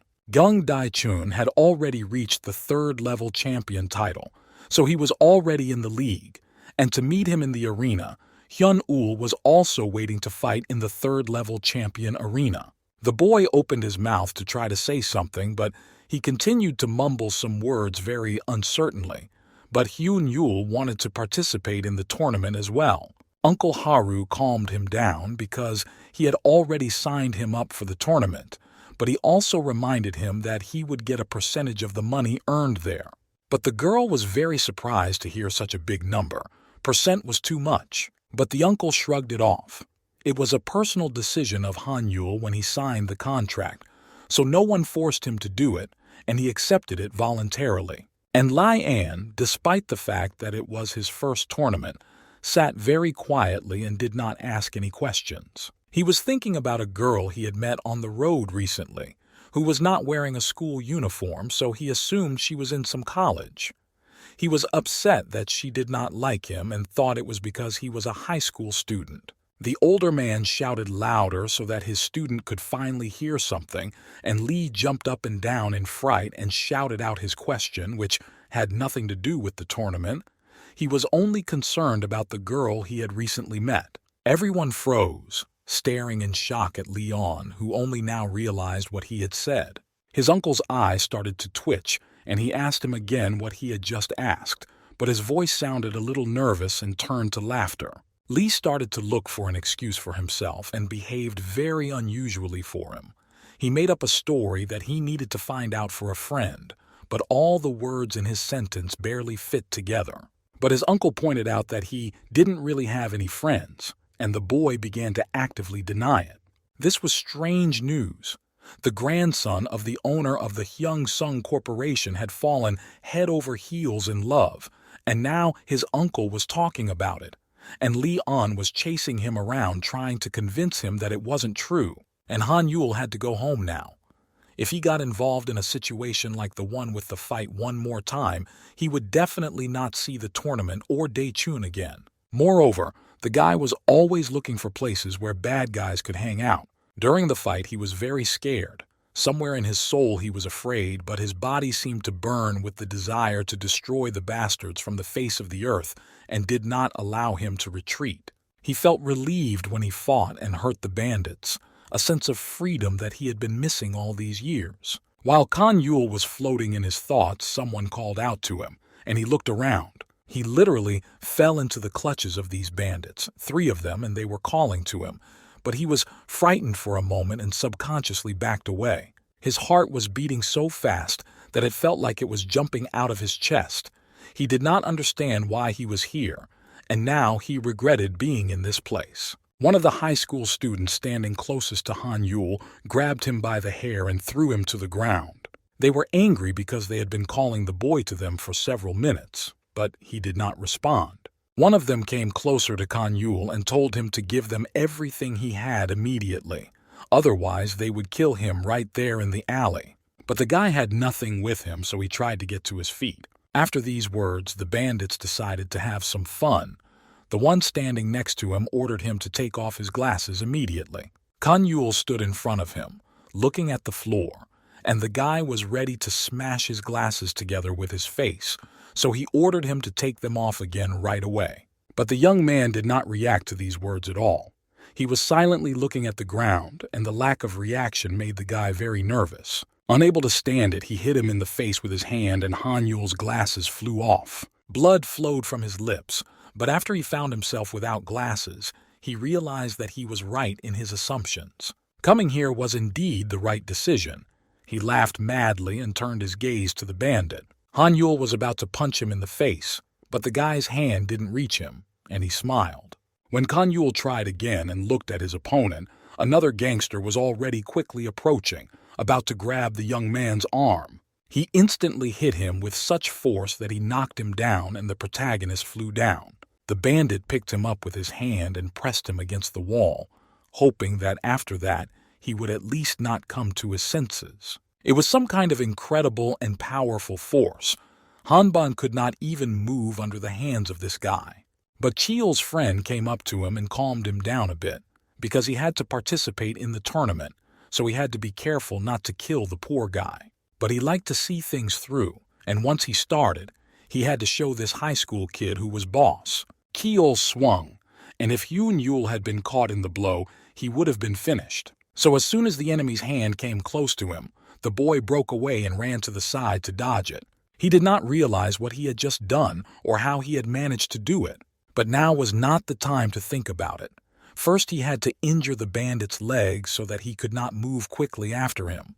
With all the strength he had in him, the young man kicked the enemy in the legs. He succeeded. Kanyul hit the right target, which was good news. But as he sat down next to him, he saw the evil expression on his opponent's face, and for some reason he did not even think of falling, as if he was not hurt at all. Then the guy realized that this was probably the end, because they would not let him go after that. It was a miracle because when he got very close, the boys heard sirens and the police were on their way, so they had to get out of here immediately. Kanyul knelt on the wall in frustration, and the gang ran as fast as they could before the police entered the alley. When they had already run further and found a temporary shelter from the police, the boy asked Cheol why he had let that crook get away with it, because he had never let a victim do that before. But he angrily replied that it was not his plan. He was not going to let him go. Cheol had never seen anything like the strength of Kanyul. While his friend was trying to catch his breath, he asked him more about what had just happened.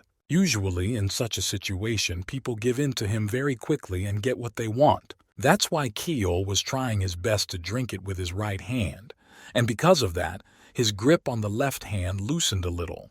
In this short period of time, Hanyul managed to get out of his hands. In theory, this is possible, but in practice, no one even subconsciously thought of it. It was an interesting case, and it seems that Cheol will not forget this guy easily. He hoped that he would meet him again in the near future. Meanwhile, Hanyul was still kneeling among the houses, thinking about what he had just experienced. He somehow managed to find his glasses on the ground, although he could hardly see anything, which made him move by feeling, and he put them on. He could not do anything in this battle, and Kanyul did not want to feel that terrible feeling of powerlessness again. He was helpless again. To his great surprise, his uncle was there. He calmly approached the boy and smilingly explained that it was called weight difference. Kanyul looked up at him. He asked how he could surpass this difference, to which the man was silent and just looked at him. But after a while, he answered, Hanyul would have a chance to do it if they were a little higher than his own weight class. But a high school student who weighs like a kitten can't easily beat a man who is several times heavier than him. The guy was already disappointed. He thought that everything he had done and worked for so long had become useless just because of this factor. But his uncle didn't think so, and that's why they need to come up with another way. Hanyul would have to gain weight from now on to have a chance of winning. When they got home, his uncle brought Hanyul a lot of healthy food, and he had no idea how he was going to get it all in, because he usually ate very little, and there was so much food. But the man had another option. He could give up right now and do nothing. But that didn't suit Hanyul. He was serious about increasing his strength, so he decided that he would eat all the food that was brought to him. But when he finished the next banana, he was scared and asked if he would get sick right there. The uncle smiled and asked if it was a rhetorical question, because it sounded funny. After that, he said very seriously that of course a guy would get sick after eating these foods. What else could be expected? And Kanyul started coughing and put the food down. He also added that he would have less time to live, but in return he would gain the strength he had been striving to gain for so long. And Kanyul started eating again. His main goal was to become strong and destroy all these bandits, so he was ready to sacrifice everything. While he was eating with all his might, even though it was too much for him, he heard Haru's voice. She announced that the full list of this year's GT League participants was finally known. While this was good, it was not without its problems. Uncle raised his eyebrows and asked what it was. Haru moved closer and told him that Hanyula's opponent was very strong and famous in their city. The girl lifted the sheet to her eyes and looked at the list, asking if the boy had heard of this competitor. The name was Han Cheol, and Han Yul knew him really well after his last fight, from which he barely got out alive thanks to the police who scared the bandits away. The boy was very surprised and scared, but his uncle reacted calmly and asked if Han Yul knew who he was talking about. The high school student looked down sadly and said quietly that he had met him yesterday in a dark alley. This made the situation worse, because the case became even more difficult since he had already confronted him and could not give advice. The chance of winning was decreasing. My uncle saw this Keol yesterday, and he was much heavier, and he had no problems with his muscles. Hyun Yul continued eating without stopping and at the same time asked if his mentor had any plan for this. He would do whatever he told him. The older man asked her to tell him again how Haru manages to defeat men stronger than her and what techniques and tricks she uses. The girl replied that she also exploits their weaknesses. She takes advantage of their lack of confidence in her and attacks them at that time. However, it was not that simple either, because in the arena, Kan Yul would not be able to take advantage of her opponent's safety. It would not work with him. To attack his vulnerabilities, the guy would need much more than just relying on his opponent to underestimate him. My uncle thought and turned to the window. He had to determine what made Han Yul better than this monster, Keol. Han Yul was smaller, lighter, weaker. His training was very mediocre, and he had no experience, and the boy had already lost all faith in himself. However, Han Yul did have one advantage. Because he was smaller, his speed when he moved was higher, and this could play into their favor. Of course, Keol was also quite fast, but if Han Yul was well prepared, the opponent would not be able to beat him easily. The boy stopped holding the apple he had bitten in his hand, so he wouldn't have to eat it all. But his uncle objected, calling him a complete fool. He would still need to gain weight to be in shape. Since Han Yul did not really understand anything, his uncle decided to explain everything in detail. One could imagine a football player like Lionel Messi, who weighed only 1 kilogram and had no muscles. If this were true, he would never have been able to develop such speed. He was only able to do it because he was 6 feet tall and weighed 1 kilogram, and he developed his muscles properly. Now, Han Yul's goal was to gain weight in kilograms and to make up for all those extra pounds with muscles. Almost immediately, they started training.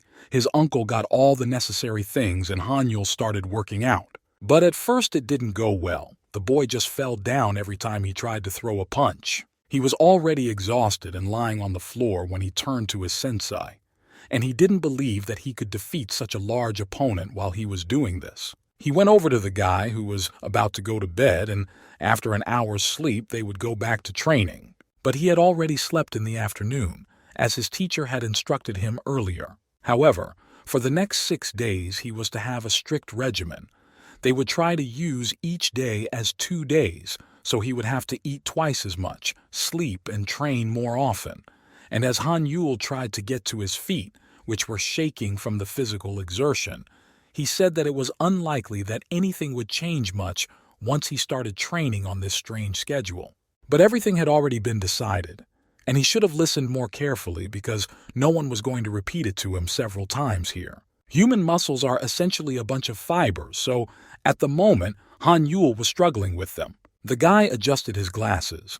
Would he have to worry about each of these fibers individually, which would make him stronger? But again, he heard an objection in his direction. His mentor had just said that it should be exactly the opposite. The young man has to destroy his muscles, train so hard that his hands shake. Han Yul almost felt sick. He didn't understand what it meant, but it sounded very scary in his head. The man explained that it is when a muscle fiber is damaged that the muscle repairs itself and grows new fibers. In other words, this process of damage and repair makes muscles appear larger and stronger, and the most effective way for muscles to recover is during sleep, so Han Yul needed to sleep more. If he is going to train for the upcoming tournament, he does not need a bodybuilding system, short but exhausting workouts that will damage the muscles, and frequent sleep will work to restore them will be much better. The guy was also worried about whether it would have a bad effect on his health. But it was obvious the uncle crossed his arms over his chest, looking down at the boy. Of course, it wouldn't be good for his health. Maybe his life would be a little shorter as well. Hyun-ul realized he had just asked a stupid question again. And anyway, if it was bad for his health, he wondered why he was even doing it now. His palms were covered with scratches and calluses, which made it very difficult to train at full strength. But the guy will only see results when it's time to fight, and now he needs to take a break from it. The more he plants, the less everything will hurt tomorrow. Kan-yul barely got up and stumbled after the man. He covered himself with a blanket. Even lying down and moving his fingertips was very painful, and he wondered again why he was going through all this suffering. It would seem that he was ready for this, but now he regrets more and more that he volunteered for such hard labor. Because of this pain, he could not sleep. This hellish training lasted for 4 days, and Kan-yul wanted to see if it had given him any results, which is why he was here. The guy was standing in the middle of the street, where there were a lot of people. All of them were busy with their own business. Some of them could not stand on their feet after a few bottles of alcohol. In general, there was lawlessness. He walked among the clubs, houses, and shops and thought about the best place to go to run into some bandits. There was not much time to search every nook and cranny of the streets. So when he came to the next building, he thought it was a good enough option to look for what he needed here. His choice fell on a billiard club, and he wondered if he should go in since there was no way out. When he went inside, he noticed that modern billiard clubs have changed a lot. There are no age restrictions for visitors, so people often come with their families to have fun and spend time together. But this place seemed to be very different from the others. It was different because the gangsters ruled the place, and it was their rules that were set.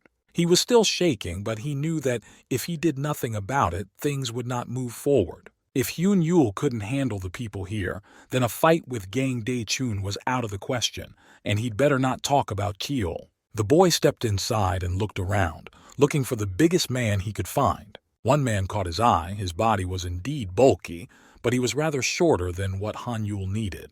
Another guy, who was already standing at another pool table eating a burger, might be a good match. He was tall and bulky, but he definitely didn't have the muscles that Kiol had. It's already clear that it will be quite difficult to find an opponent who looks like Sisol here. But here came the perfect candidate for Han-yul, a man who shouted loudly that everyone would fall down if they dared to argue with him. Exactly what the guy was looking for, maybe even better than expected. The guy who was approached by this giant was a little scared. He started to praise him, and it turned out that he was the third strongest player in the region, but he immediately ordered him to shut up and give him towels. The guy shouted for them to be brought here immediately for the elder. The boy brought him a towel and held it out to him, but he was shaking with fear. But he immediately fell to the floor in front of him, dropping the thing from his hands. The guy standing next to him was also angry because it was so simple to bring a towel, but the kid couldn't even do that. The boy with glasses apologized for being late and bowed his head to the older man. But the man was angry. He wasn't going to use the towel that the boy had dragged across the floor. It turns out that even as the third in command, he is not taken seriously. Tae-shik was so scared he begged the man to take pity on him, and he would quickly bring another towel for his hands. But the man picked up the billiard ball and was about to hit the poor guy. He wasn't going to let him go that easily. The boy fell to the floor, covering his head with his hands. But when the giant approached him, they both froze. Tak-shik heard his name. He looked over to see Han-yul, who was looking him in the eye in silence. After waiting for a while, Han-yul asked something about the man. He wondered if he was the bad guy the high school student had been trying to find for an hour. The monster's blood boiled when he looked at Hyun-yul, who was talking directly to Tak-shik. Today was a day when a bunch of fools wanted to end their lives. So the boy put his hands over his head and fell to his knees, while Han-yul stood before the giant, who was several times his size. He thought that Tae-shik had called his friend on purpose to help him get out of here and protect him, so he grabbed him by the shirt in anger. He was screaming so loudly that the whole billiard club could hear it, and the kid was so scared that he was going to die that he started screaming too, and he didn't even try to get out, because he knew it would be useless. So Shik burst into tears and shouted at the top of his lungs to Han Yul that this big guy was a really bad guy, a very bad guy, a real crook. These words hurt the man very much. His anger grew even more and he took another swing at the poor boy. But before he could hit him, something hit him hard on the forehead, which took his attention away from Tai. He turned around to see who the idiot was that dared to do this to him and make his face bleed. There was silence, as Han Yul stood calmly in front of the man he had just thrown a stone at. Everyone else was very scared, because after that, there was no telling what to expect. But Han Yul, who had taken off his glasses, was satisfied with the result, and the game was on.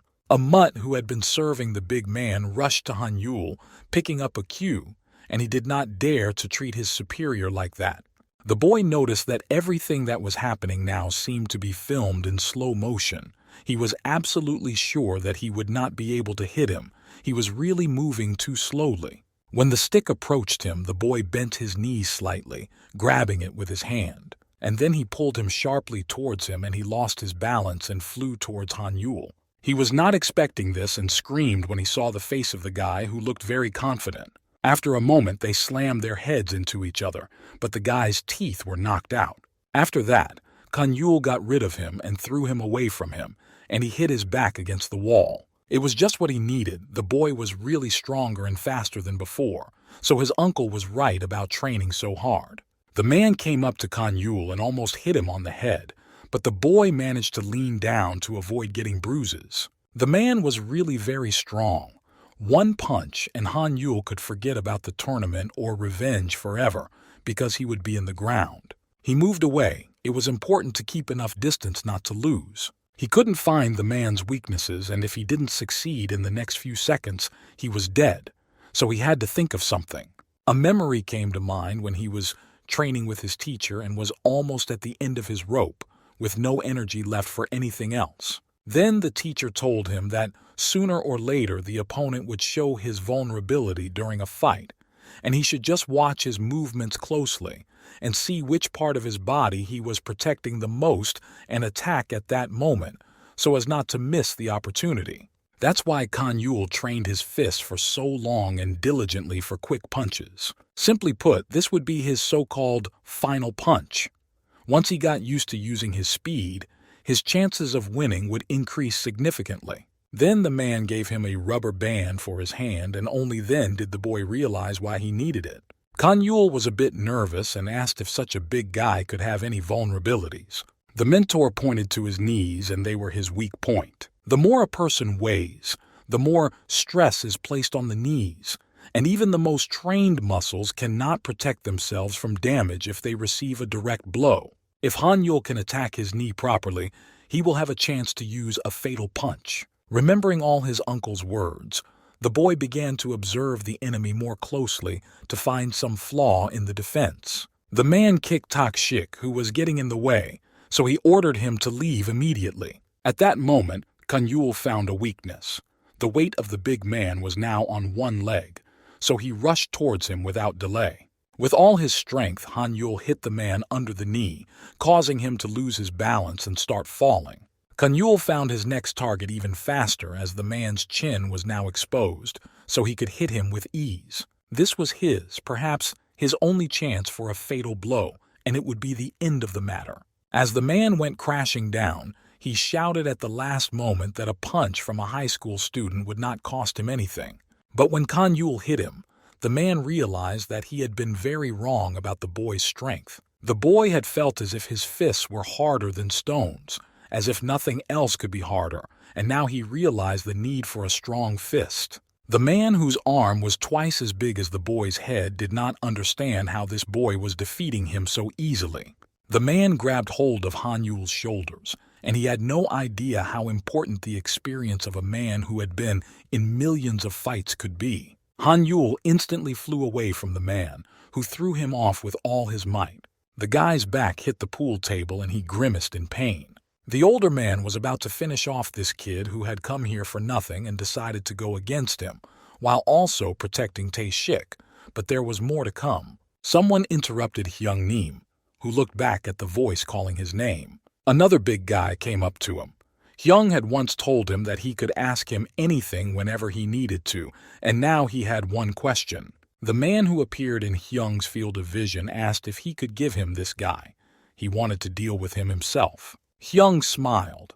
He didn't know why Cheol wanted this boy and why he was so interested in him, but Hyun Yul had made the man too angry to let him go now. Jong-il didn't like the answer. He personally wanted to strangle the boy. There were reasons for that. And besides, if word got out that the man was bullying high school students, it wouldn't play well for him. Hyung stepped away from Hyun Yul, handing him over to Cheol, who ruined all the fun for him. The man turned to Hyun Yul, saying that this time he was just lucky. If a few more minutes had passed, he would have been a wet spot. He was about to leave and told Keel to take good care of Han Yul and to avenge him as well, and Keel was grateful and thanked him. Han Yul got to his feet. Cheol didn't understand why it was so hard to be quiet before the tournament. Participants shouldn't be seen in fights, and it was as if he was deliberately dragging him into them. But Tai-yol couldn't let someone else break his toy. He smiled as he moved a little closer to Hyun Yul, who remained silent. When he walked away, Tai-shik asked Hyun-il what was going on with him lately. He could see that the boy had changed a lot in recent months. Han Yul was silent, looking down, and his head was full of different thoughts. But Tai-shik tried to get some explanation out of him, because he was actually jealous of him, even though he didn't want to admit it in front of him. Tai-shik started to cry. He really wanted to be able to fight back against these people and finally feel like a human being and not a rag. He felt terrible now. "I'm nothing more than a bug under your feet." But that sentence was finished by Han Yul. Tai-shik looked over at him. He literally ripped what he was about to say off his tongue. Han Yul was the same way. He was still a weakling in his eyes, and that was what frustrated him the most. The reason why he trained so hard is because he can't stop feeling this terrible helplessness and helplessness. The guy was just looking for a way to forget these terrible feelings forever. He looked down at his hand. Sometimes Hyun Yul didn't understand why he had chosen this difficult path. But Tai-shik was even more upset. He called the bandit a trash to his face, and it was all because of Hyung. Now, the fact that Hyung was so angry with Tai-shik was on Han Yul's conscience, and he said that he was now obliged to protect him. The whole story started after a strange question from Hyun Yul. He asked, "Is that guy bad?" But in the end, the guy did what he did because they were friends. But Han Yul was surprised when Tai-shik called him his friend. They had never been on friendly terms, and Tae had set him up several times on Dae-chun's orders. The boy was trying to figure out something, and in the meantime, his sensei had approached them. The boy was supposed to be in the last part of his special training, and he was standing there staring at the wall for some reason. Hyungul looked at his uncle, who had no idea what kind of special training the man was talking about. The older man said that starting today, the boy would have a new schedule. He would only eat and sleep all the time. He was very surprised to hear that all he had to do was eat and sleep, and he didn't really like it. So a few days passed just as his mentor had said, and Kan Yul did nothing but eat and sleep. And then came the day of the tournament, which greeted him with beautiful sunny weather. After the meeting with that bandit, there were no more trainings, but surprisingly, the boy was not afraid at all. Rather, he was excited. Leon's voice came from downstairs, calling him, and it was getting close to time, and Hyun Yul seemed to have forgotten about the tournament. He quickly got dressed and ran outside down the stairs, making the excuse that he was thinking. The boy was startled when he saw 3 other people he didn't know and the car that was supposed to take him to the tournament. His uncle was not pleased with his lateness. He was not yet cool enough to keep his teacher waiting. Leanne turned to the man irritably. He was the one paying for everything here, so he didn't like that his mentor decided to go with this unfortunate punching bag instead of him. But it was obvious, according to the teacher, even though Leanne still didn't understand and blinked his eyes at the man. The fact was that the boys had to fight first before the tournament. Lee was participating in Hanam Dong, while Hyun Yul was supposed to be in Chungho Dong. The man did not want to go to an unknown place, so it was not surprising that he would choose a place that was closer. But that wasn't a good excuse for the guy. He could have at least given him some decent advice before Lee left, but he was so fed up that he just got in the car and wanted to get out of here as soon as possible. But when the teacher stopped him at the last moment, Leanne looked back. Leanne was even a little glad that he was going to wish him good luck, like a teacher to a student, and he smiled a little. But the uncle only wanted to say that Leon should walk him and Hyun Yul to the tournament venue. Now Leon was completely angry. The man pushed Leanne away from him and said that he would get in the car first. For a while, the boy could not even say anything at such insolence. But then he broke through. Leanne had not allowed him to do anything yet, neither to get in the car nor to agree to show them what they asked. Despite their quarrels, Han Yul was happy. His first step towards Dae-chun had been made, but he still didn't fully understand why everyone was so serious about this tournament and how important this GT League was. Soon they were all there, and Hyun Yul approached the sign, noticing that there was hardly anyone around, even though he had expected a much larger crowd. The uncle standing behind him added that they just wanted to prevent bloodshed, and the boy turned around asking what he meant by that. He told me that during the first tournament, a bunch of high school students who liked to fight and a bunch of small bandits gathered in one place, and as a result, there were people who were sent to the hospital before the battle even started. It was after this incident that the participants were notified of the time and place of the actual fight, and each match was held in a separate location. And now, Han Yul understood why there was not a soul around. Soon after, a man with a tablet approached them, asking if he was Gang Han Yul, and he adjusted his glasses and stood next to them. The boy thought for a while and then answered that he was, while his uncle remained standing a little further away. The man came even closer and handed the eye patch to Han Yul, who needed to put it on himself. It was necessary to prevent fighting before the tournament started. It seemed a little strange, but it was the rules. But then his uncle came closer and spoke softly in his ear, telling him to close his eyes before taking off his glasses. He didn't want to see Han Yul showing off without his glasses. The boy listened to him and closed his eyes, then opened them. But he was worried that he would become a completely different person after that. The fact that this test had a lot of unclear rules could not be mentioned at all, but the boy still put the blindfold on his eyes. The uncle repeated that if he started fighting before the fight started, he would finish him off before he entered the arena. But Han Yul assured him that he could tell where the normal people were even without the glasses, so everything would be fine. But suddenly, when he remembered all the past days of training, he realized that when he mocked these bandits, it gave him more pleasure than he had thought at first. The mere thought of it made him insanely happy, especially if his opponent is someone strong at first glance like this guy. He lifted the blindfold slightly from his eyes. The thought was too tempting. And now that he had entered the room, there was nothing to stop him. Both of them took their places and prepared for the fight, while his uncle stood behind the door but tried to see everything in detail. It was strange that he wasn't allowed to come in, because in the past at least friends were allowed to be present during this. Lee Haru flew into the room, found her uncle, and asked him anxiously if anything had started yet. She came just in time, because the most interesting thing was about to happen. She approached him and told him something.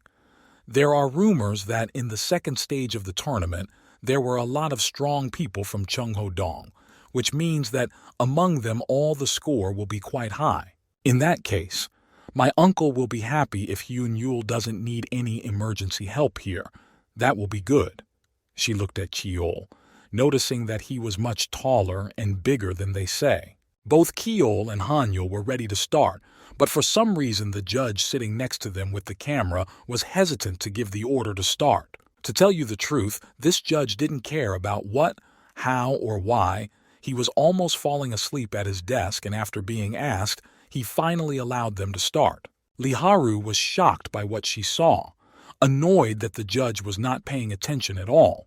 But her uncle said that a fight between high school students is not considered to be something serious. In fact, they are slightly older kids who like to fight and drink beer and smoke in their free time. Therefore, it is extremely rare to see a high school student cross the so-called barrier of weight categories.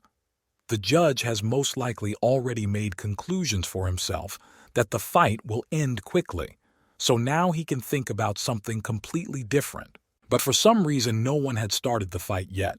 The judge turned to Keol, who was standing closer to him. He asked the boy to hit Han Yul once and then they would finally part ways. He was a very busy man and was sure that Han Yul would not survive more than one attack from this giant. But Han Yul attacked first and the punch was very powerful. This judge almost fell off his chair when he saw this in front of him. Keol himself did not expect such strength from him either. The mentor who was standing behind the door was also speechless after this attack. He knew that Han Yul was more aggressive without his glasses, but not to this extent. The guy wasn't going to stop. He was beating Keol with all his might, taking great pleasure in the process. His opponent couldn't even catch his breath to strike back. Haru was already happy that he had a chance to win, but his uncle was not so happy. That big guy would definitely not go down after one punch. When Keol moved away from Hyun Yul, he was able to stay on his feet and was now going to attack on his own, and then Hyun Yul would be finished. He was angry at his opponent for having the courage to attack him first. But again, it was Han Yul who attacked first, and before he could even finish his sentence, he kneed Keol right in the head. His mentor did not expect such a progressive result in just 1 week of training, although it was hard, but Han Yul managed to outdo himself. The two boys continued to fight, but only one of them was attacking, while Keol was only trying to defend himself.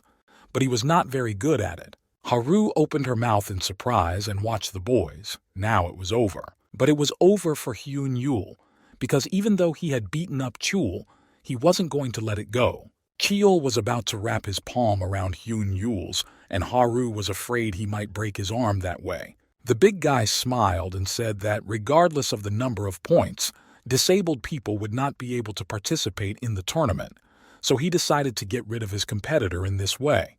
But Han Yul pushed away from him and wanted to deliver a fatal kick. However, Keol put his hand up in time to prevent him from hitting his head. The girl could not take her eyes off them both. She watched their every move and she could clearly see that Han Yul's arm was twisted, so it is not known how he managed to stay without injury, but her uncle said it was all due to instincts. His body automatically turned in the same direction as the palm and thus saved himself. Keol was sick of it. His opponent's behavior was driving him crazy, and Hyun Yul knew he had to deal with it right now. If he grabbed him one more time, he would definitely not survive it. His strength was almost zero, and he was literally fighting with his last breath. When Keol reached for his arm once more to grab it and throw him to the ground, the boy jumped away to avoid being caught. He got down on one knee, starting to lose his balance, and looked at his enemy, as if none of these techniques and tricks had worked on him. Keol did recognize that his opponent was indeed quite fast, and that was what knocked him down when they started fighting. But after he managed to withstand the blow, there was nothing else for Han Yul to do. The boy knew that after the fatal punch he had staked so much on, it was too dangerous to approach Keol, because if he hadn't managed to put him down in the meantime, it would be even harder now because of his fatigue, even if Han Yul just dodged the punches and attempts to grab him. In the end, Keol would still get his victim. Han Yul turned his eyes to his teacher as if to ask him something. There was only one option left now that his mentor had told him about that could lead him to victory. The teacher was calm. Now that Hyun Yul was beginning to understand everything he was being taught, the possibility of winning this fight was growing. Keol didn't care about the boy's tricks anymore. He was sure that nothing else would work, but Han Yul rushed towards him. Keol expected him to attack him directly and he could easily deflect the attack. But the boy flew past him and dropped down to deliver his final blow. The giant turned to him with his hand ready to attack, which startled Han Yul. In a moment, Keol struck him on the head and he fell down. He had a very strange feeling. He could have sworn that Keol had missed, but he had a feeling that he was going to pass out from the pain. Han Yul found himself under the wall, already being very weak. He did not understand what was happening. Haru was worried the last time the boy attacked his enemy he didn't succeed with this tactic, so she didn't understand why he was doing it again. He pushed off from the wall and threw his arm forward again to strike. With all his strength and great speed, he flew towards his opponent, not hoping to succeed this time. Hyun-yul was only doing this because it was his last chance to win, and unlike his upper body, Kiol's legs were going to be a much more important place. When the guy was close, Kiol stretched his arms forward to grab him. His competitor grabbed hold of Han-yul's arms, preventing him from breaking away and preventing him from delivering the final blow. Kiol lifted Han-yul above his head. Now the guy was definitely powerless against him. With all the strength that this giant had, he threw the high school student to the floor, head first, to deliver a stronger and more traumatic blow. All that weaklings like Han-yul need is to live with fear in their hearts of the strong like him. It was funny to him to see such weaklings trying to pose as a hero and show off their strength. This behavior only fueled Kiol's desire to crush the insect. As Han-yul lay unconscious, he was about to finish him off. But at the last moment, Han-yul regained consciousness, and the first thing that appeared on his face was a crazy smile, and his mind was full of thoughts of destroying this bandit who had managed to get him so badly. Kiol noticed that he opened his eyes, but before he could move, Hyun-yul had already put his foot forward to kick his opponent. The big man stood back, watching his opponent, shaking with anger. He had already said that such tricks would never work with him, but the man kept trying to do something. Han-yul didn't care about anything Kiol said. He kept trying again and again and wanted to finish the job, knowing that he couldn't lose here. Hyun-yul was very close, and Kiol was still amused by the fact that he was still hoping for victory, and he was tired of playing with him for so long, so he raised his two hands in the air and swung. Haru instinctively screamed.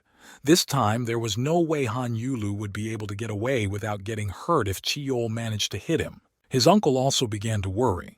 He also had hopes of winning, but now everything was so unclear that he didn't know what outcome to expect. As Han-yul approached, Kiol suddenly realized that he could not move. He also lost all feeling in his legs, and he had no idea what was happening or how Han-yul had managed to do it. The giant began to fall backwards. His legs did not hold him and he lost his balance. And the guy was already ready to attack. There was no way Chell would have been able to block this blow, which would have been the end of the story. He began to scream from the desperate situation, still not understanding how someone like Han-yul could outwit him and defeat him. Han-yul gathered his strength into a fist and punched the giant in the face, and he fell. There was no way that such a weakling could defeat such an experienced thug. Han-yul did not stop to finally end this fight and finally leave this room as a winner who proved himself worthy of the tournament. Haru still wondered how Hyun-yul was able to defeat Kiol in such a difficult situation. She didn't know. But his uncle said it was all accumulated injuries. But Haru didn't know about their plan and this type of training. Kiol had just literally been standing on his feet, and now the guy managed to knock him to the floor. Her uncle turned his gaze to her and asked if she had ever seen any structure that would slowly and smoothly ignite. For example, a bridge pier can withstand a load of a point, but in reality it is only loaded by a point. So even if the pier is damaged somewhere and its threshold of withstandings is reduced to 5, the bridge will still be able to handle its weight. But if the threshold were to drop even further, the pier would not be able to cope with the load and the bridge would collapse almost immediately. It should not be forgotten that Kiol had already taken quite a few blows that hit his legs and damaged them. All this time, Kiol did not move and did not move, while Han-yul stood next to him, breathing heavily. In order to achieve this result, Han-yul continued to attack his legs for so long and relentlessly. The guy asked the referee how much longer he had to wait for the signal, but the man could not answer. He was betting on Kiol, who was many times bigger than this guy. But surprisingly, the winner was not the one he thought. Kiol grabbed Han-yul's leg, and the judge said that as long as the contestant could continue fighting, they could not declare a winner. Kiol wasn't going to give up just because he couldn't use his legs now. His arms were still strong, so he wanted to continue. With all his strength, he threw himself over onto Hyun-yul, crushing him with his own weight. It was not uncommon to see children from good families suddenly see themselves as fighters for justice, and think they can change the world around them, and that is how Han Yul looked in Keol's eyes, and it gave him great pleasure to watch people like him fall in fear of him. Despite Han Yul's position, this was not the end. His mentor was sure of it. The boy continued to struggle as Keol attacked him. He was punched several times in the face. His teeth were almost knocked out, but he kept fighting. Once again, Keol missed, and Haru noticed, wishing it would be over sooner, and Hyun Yul came out to them. Uncle shouted. Now it was time to exploit the other weakness of the big man, which Hanul knew all too well. He sharply threw his arm away from him, but with his other hand, Keol still held the boy's shoulder. No matter how strong a person is, there will always be parts of the body that cannot be trained. The shouting and hitting made Keol feel very dizzy. It was making it very difficult for him to continue fighting actively, and he had to stop it as soon as possible in some way. He bit his lip so hard that it bled, but it helped him to come to his senses and continue his work. While he was in this state, Kan Yul had managed to get out of his hand and was now ready to strike with both feet. With the same strange smile, he looked at his opponent, hoping to end his life as soon as possible. The guy pushed himself up off the ground with all his might and leaned on his hands to kick Cheol in the face. He almost snapped his neck, but it hurt for sure, and more blood spilled from Chel's wounds. He still didn't understand how such a green guy could overcome him. His body hurt like crazy. Even making a single movement was impossible because of the horrible sensations. Keol thought that if he could be defeated so easily by such a child, he was no longer a bandit, and that was out of the question. Young Gul was also unsteady on his feet, but he managed to walk over to his opponent and stood over him, remembering his words and holding his arm, which was a little sore. He didn't grow up in an ordinary family. After saying that, the guy fell to the ground next to his competitor. They were both lying there, unable to say a word. This fight had exhausted them too much. The referee did not know what to do now. He had to determine the winner somehow, but he did not know how to do it if they were both lying on the ground. The sparring was now finally over, he said, not knowing what else to say. And it was because of this sparring that Han Yul had attracted the completely unwanted and unnecessary attention of the others. The qualifying match was being broadcast live, watched by a large number of people who could not help but be impressed by the techniques and moves that Han Yul had mastered. A man sitting at his laptop was also watching the fight. He had been asked to check on Kan Yul, but this had now resulted in the fact that his legs were injured. This meant that he now had no chance of continuing to participate in the next round, and their group Kang Han author was a laughingstock. The man who bowed his head before him and knelt down regretted it and apologized at length. Hyung Neem was apologizing. He knew he was to blame. He was too safe with Hyun Ul, who gave the impression of being a defenseless and weak high school student, but it turned out to be the opposite. With so much at stake, the man stood up from his chair, not even looking at Hyung Neem, who was begging for one more chance. He was a high school student representing the Hwa Ryung group, and he was sure that this victory would earn him the title of third-level champion. The man picked up the stick, extremely angry, and hated to think of those Hwa Ryung fools laughing at them now. The man ordered to immediately deal with this guy and destroy him. He broke into a shout and repeated his order again, raising his stick up to hit Hyung Nim. At that time, Hyung Il was already on his way home in a bus full of people, and he felt awkward because many people were looking at him. Haru went with him, and he apologized to her for the whole thing. In fact, he could have made it home on his own, but his mentor told him to go with him. But the girl didn't want to leave him alone. There was little else he could do, so he apologized and felt guilty to her. Then he abruptly grabbed his arm, which began to hurt even more after the fight. Haru told him that his shoulder would be very sore for some time to come, because he had received a direct hit from his opponent, and she insisted that he put as little weight on it as possible until the next match. The bus stopped at a bus stop where there were even more people trying to get on. Kan Yul walked forward a bit to let others through, and then his attention was drawn to the fact that people kept getting on and off the bus. As they began to move further and further back, they almost knocked Han Yul off his feet as they began to push in after each other. Now there was so little room that he literally had to press his body against Lee Haru, who was standing on the side. But what worried him more was the feeling that his shoulder was going to break off. It hurt so much to be pressed like that, and he couldn't move in this crowd. The blood vessels in his face were bulging from the intense pain, and he couldn't take it anymore. Haru looked at him. She scolded him for leaning on his injured shoulder. She told him to take care of that arm, or he would not be able to participate in the next match. Someone pushed him even closer to Haru again, and now there was absolutely no space between them, and the boy blushed with shame. He apologized awkwardly to the girl, but there was nothing he could do. There were too many people on this bus. She didn't say anything, but the boy decided to try to distance himself from her somehow. But she put her hand on his and hugged him lightly, telling him to just stand there, no need to think of anything. If he did not want to further damage his shoulder, he should obey her.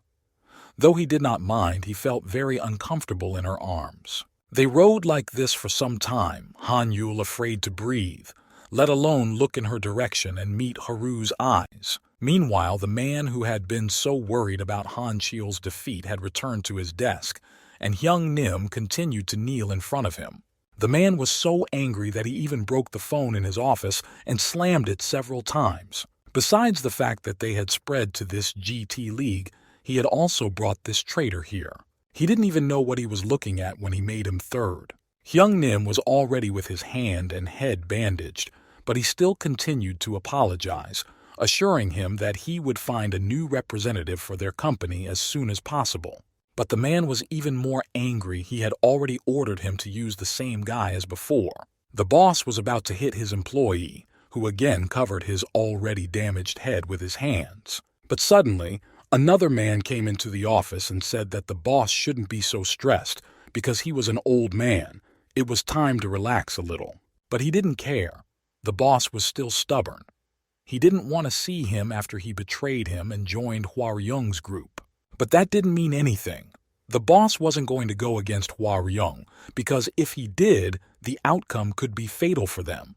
Hyung Nim was very angry at this. He wanted to say something else to him, but he couldn't find the right words. The man calmed him down. There was nothing to be angry about. He came here because he was in the neighborhood. They were opening their new office nearby, so he decided to come and say hello to his old friends. But the boss didn't want to see his face. He must be really in trouble if he thinks that Kang Han can just walk around his territory like that. The man laughed ironically because everyone knew about the Kong-kan group and the latest developments. It is worth adding that the GT League qualifying round was simply unbeatable. It has never happened before that a representative of the group could not pass the selection. It was very interesting to watch. Such remarks made the boss even angrier, and Hyung Nim was afraid that he would start beating him again. But at that time, the man had already walked to the door and was about to leave.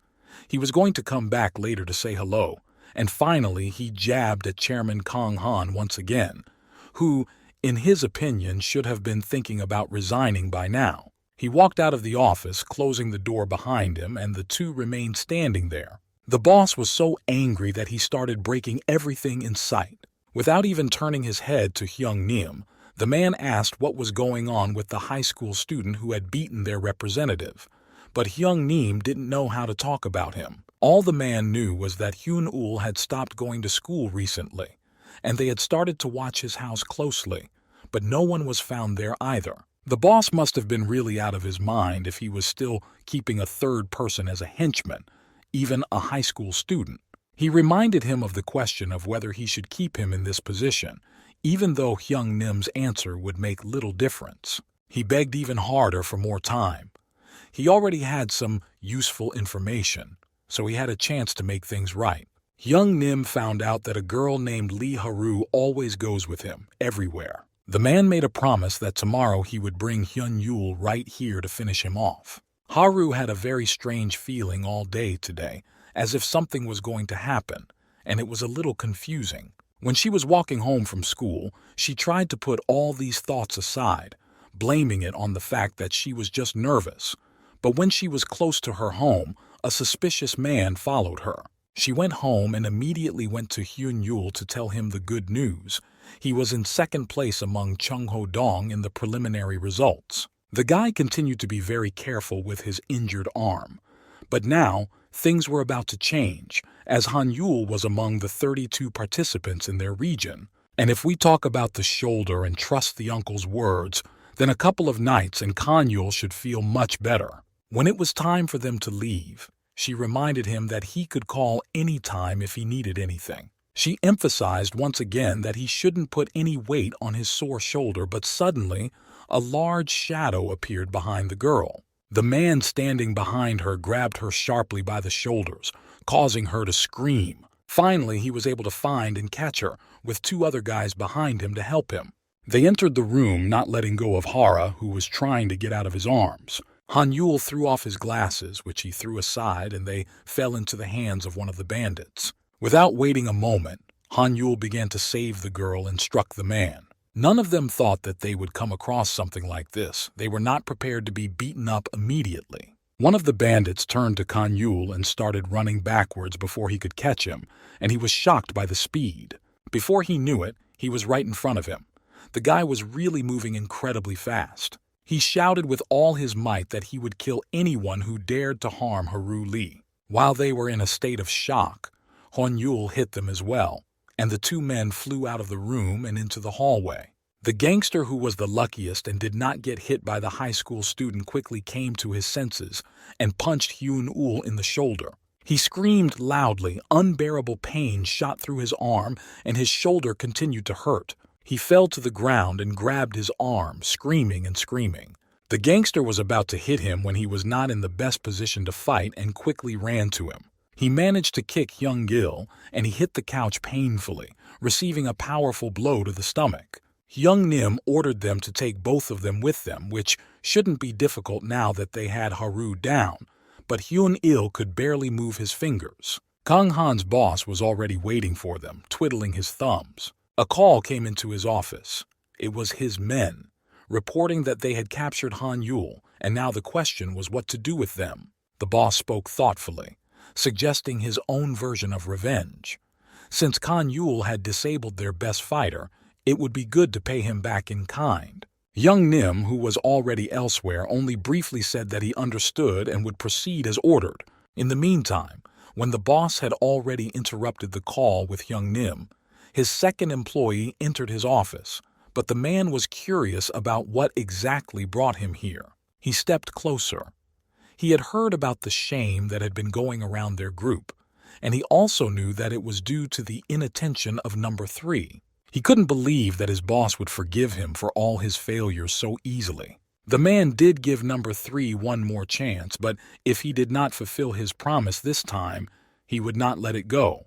He knew for sure that if he failed to fulfill his mission, he would be dealt with on the spot. Meanwhile, Hyung Nim and the others were already preparing to retaliate against Han Yul, who had done so much damage to their group. Han Yul's hands were completely tied, he could not move, and Hyung Nim, mocking him, approached the boy with a hammer. It was because of Hyun Yul's fault that the Kang Han group lost 20 billion won in just one day, and Nim's own life was hanging in the balance. He kneeled on his lap, and his boss ordered him to do to him what Han Yul had done to Chul, but it's unlikely that this will be enough for Hyung Nim. But despite these words, the boy didn't seem to be worried, and he turned to number 3 without looking up. Hyung Il was ready to talk to him, but first, let them let Haru go, who had nothing to do with this, especially since he had a respectable status. So why would he play such a bad guy? But Hyung Nim wouldn't feel bad about it because he hadn't done anything wrong. He didn't want to stall for too long, so he raised the hammer over the guy's head and said that gangsters generally start to feel incredibly powerful, and in control, they put themselves above others. And this feeling is even more intense when they intimidate a trash like him to death. And just as Hyung Nim was about to swing, he heard a loud and sharp cry, begging him to stop and promising to help him get all 20 billion won back. The hammer fell right in front of Han Yul's lap, who was still sitting with his head down. It seemed like a tempting offer, even though he didn't believe that he could make 20 billion won. Haru Lee assured him that they could help him earn more than that, which confused him even more. It could be a reality. They could really make a lot of money if Gang Hyun-yul became their fighter. Hyun-yul had mixed feelings about what he had heard, but he hadn't expected to hear this, and Hyung-nim was also questioning whether she was serious about it now. Still, he couldn't just believe what she was saying.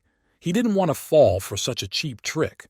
Their company had already lost a fighter, so it wasn't easy to choose someone else. As he stood there thinking, another man came up to him and whispered quietly that in fact, the official introduction of a fighter as a representative of a group is only registered with the assistance of the GT League.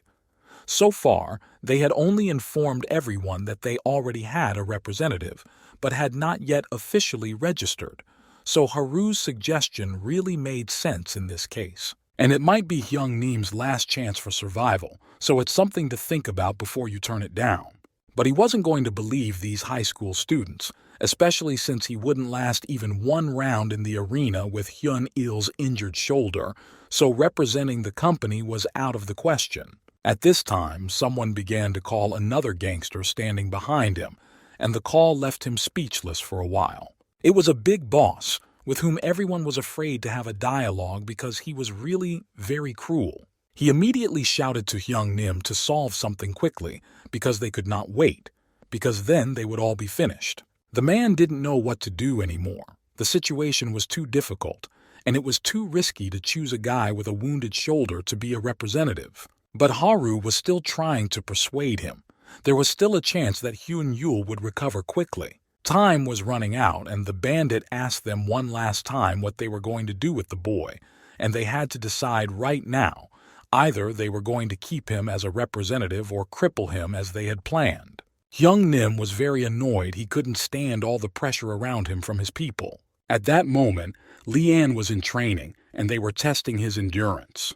The man asked him how he felt after all the exertion, and at the same time recorded everything. Leanne felt just fine. He repeated this many times. Luckily, according to their own calculations, he will not need oxygen tanks or stem cell operations as long as he becomes a level 1 champion. But the guy was sure that he didn't need any cell surgeries. Just let them give them to his old man and there would be no problem. However, the company could not waste such a valuable medicine. After all, it would take a whole year to get one dose of the drug, and there were no guarantees that it would have the desired effect, so mass production was out of the question. So the president ordered the medicine to be used only as a last resort. Leanne was reluctant to take all these strange drugs. He was even a little scared of them. He put on a football shirt after checking his condition and was about to leave. But suddenly his phone rang and he picked it up. It was Leanne's friend, whom he had asked to find at least some information about the girl he liked so much. The friend was able to find the address where she lived, and the boy was incredibly happy about it. His mood immediately lifted. He quickly began to pack all his things and said that he needed to go to a certain place, so they shouldn't even think of stopping him. But after a moment, Lee stopped himself and looked at the man in the suit. The man asked him again about the valuable and rare medicine he was going to give him. He ran to the exit, taking the medicine with him, and asked the man to tell his grandfather that Lee had used it on himself. Meanwhile, the boss was already on the phone to his subordinate, who finally picked up the phone, the commander demanding to know about his latest mission and its results. They talked for several minutes while he told him exactly what they had done. The grave Hyung-nim had dug for himself was already deep enough, and hearing the whole story made the boss even angrier. He couldn't understand how Hyung-nim could have thought of making Hyun-il their representative. Nevertheless, the man decided to give it a chance, but only until Hyun-il's first defeat, which would be fatal for number 3 as well, for he would also leave this world with the defeated Han-yul. The man standing next to the boss heard the entire conversation, and the commander ordered him to make sure everything went well. When Tae-shik noticed Han-yul wrapping his wounded arm, he immediately shouted at him to take off the bandage, because bandits don't attack him out of fear, but when they recognize that he is injured, they will be safer. Haru Lee said that the tournament among the selected participants was to take place in 2 days, during which time she was going to find a way to cure Hyun-yul. and forbade him to take off the bandage at all. Han Yul was in a bad mood. Now he didn't understand how the girl had even come up with the idea of representing this company. Plus, if he lost, Haru would be in danger. Taeshik stood his ground and shouted loudly for them to stop ignoring him. He knew that these thugs were just waiting for the right moment to attack him from behind, and he didn't want to go back to his old life as a runaway boy. So Hyun-il just couldn't show them all that he was injured. Haru knew by now that school was over, so Han Yul should go straight to the training room, and she would do everything in her power to heal him as soon as possible. But Han Yul had little faith that it was possible in such a short period of time. But the girl reassured him by mentioning that they had a friend who was almost a wizard. He would quickly be able to help them in this situation. While Haru and Hyun-yul were dealing with all this, Leon came to the place where Se-young was supposed to be. He had been standing there for ages, but she still wasn't there. And in fact, now he was thinking that he didn't even know what to say to her. But his thoughts were interrupted by her appearance, and he immediately turned his gaze to her. He was frightened. He hid as far as he could and began to breathe very nervously. Leon tried to calm himself down by encouraging himself, but it was harder than he had thought at first. He thought that if he tried to start a normal conversation with her, the girl would just ignore him, so he had to find something to get her attention quickly. There was no time to stand still. She was about to enter her house, so Leanne rushed over to her to make sure he didn't miss this opportunity. He was still very nervous, but he remembered what his mentor had taught him. He just needed to draw their attention to his person. And here he was, standing next to the girl he had fallen in love with, but he couldn't say anything more than hello. He began to say something about his wealth while the girl simply ignored him. His body started to burn with shame. Now he realized how ridiculous he sounded. For a while they just stood there. Lian decided that it was better to keep quiet so as not to say anything else. But after a few seconds of silence, Se-young walked past him, calling him an idiot. But he was not confused and replied that he had already been told this hundreds of times and he knew it perfectly well.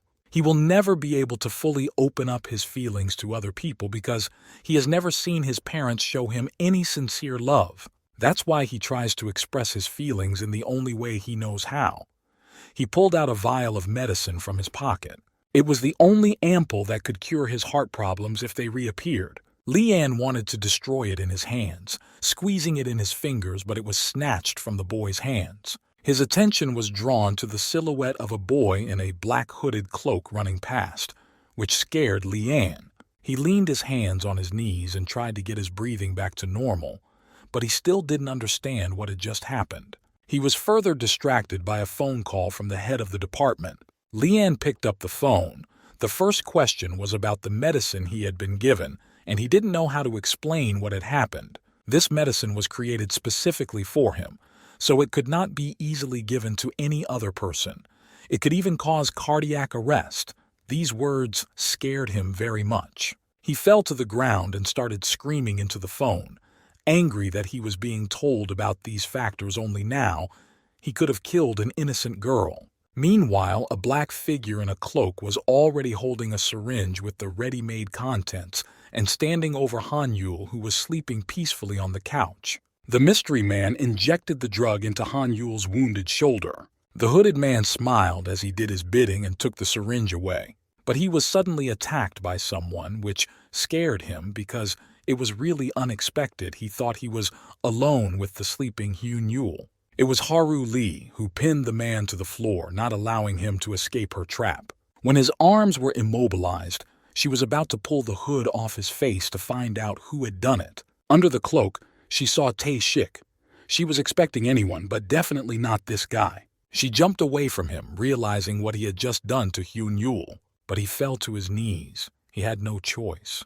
Tae-shik wanted to help Han Yul somehow, but he didn't know how. He said that Haru had also received a call from the head of one of the company's departments, Hyung Sung, who was trying to contact people who might know where Gangan was. The head told Tae-shik on the phone that this medicine was extremely important for Gangan. The young head wanted to give the ampoule to someone else, so Tae had to stop him. But the young man had one question. He wanted to know how effective the medicine would be. The chief replied that this ampoule was powerful enough to heal almost any cellular structure, and then he added that this medicine was very difficult to make. He wanted to say something else about it, but Tae-shik didn't listen and hung up.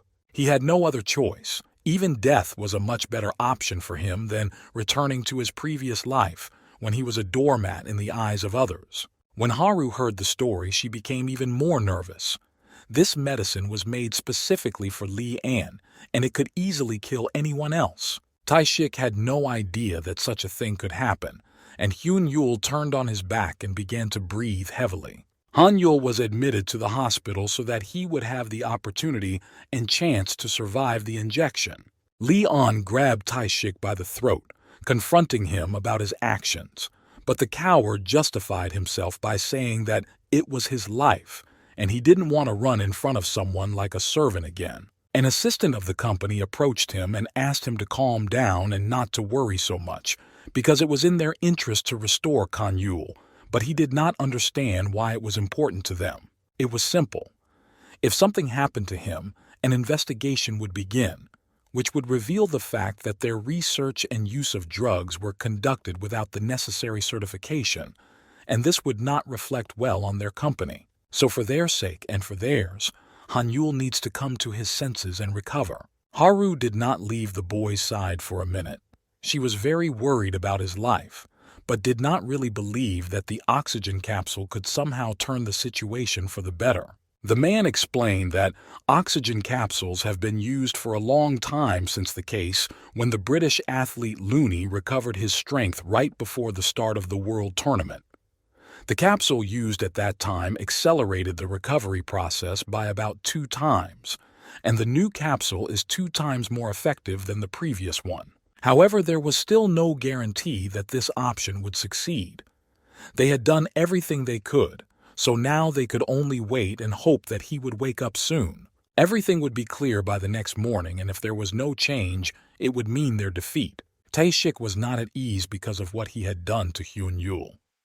He sat for a long time under the office and did not leave, and the doctors closely monitored the boy's health and recorded all the changes that happened to him. The nurse who came to his room looked at the young man's vitals, but when she looked at the capsule itself, she became worried. She immediately called the doctor to report the problem, and it was much more serious. Not that his condition had deteriorated, but Kan-yul was not here at all. He had disappeared. On one of the streets of the city, there was a small van with street food, but instead of customers, there were bandits. They did not like the fact that these people were on their territory and did not pay rent, so they decided to simply destroy their way of earning money. All they demanded was timely payment. If it came without delay, it would be much easier for them and these people, and no one would touch anyone. A group of bandits was bullying a worker, demanding that he pay them 200,000 won each, but the man could barely earn 50. But they were not going to go away, and if he did not pay, the bandits would get all the money from him themselves. The thugs took the worker by the clothes and started beating him with all their might. The bandit was distracted from this activity by a voice coming from the side, someone calling him. A young man boldly approached the gang of bandits, which they obviously did not expect. In front of the tall men stood a small high school student, dressed in a customary suit that was issued in hospitals. The man was amused. He laughed when he saw a patient of the clinic. The bandit lifted the worker by his shirt and ordered Han-yul to leave immediately or pay off the man's debts. But Han-yul did not listen to him and ran straight for them. The guy was already approaching the group to knock them down. Han-yul managed to grab his arm and squeeze it painfully, causing him to cry out loudly. The man let go of the unfortunate worker's hand, picking up a chair instead, and was about to finish off Han-yul. But when the bandit got close to the boy and was about to hit him, Kan-yul quickly pushed himself off the ground to strike again. The boy painfully kicked him in the leg, causing the victim to scream and start falling down. While the other members of the group were about to do something to defend themselves, Kan-yul started fighting with them as well. Despite the fact that he almost died just yesterday, the boy felt fine. He stepped on one bandit's head and snatched a stick from the other's hand that could have served as a weapon. Pulling the stick toward him, Kanyul hit the other gang member in the face. The latter flew away from him with blood on his face, but the other man was already about to take revenge on Hanyul. The young man was almost hit in the stomach as he struggled, but this time he managed to dodge in time. After that, he managed to pick up a stick and hit the bandit with it.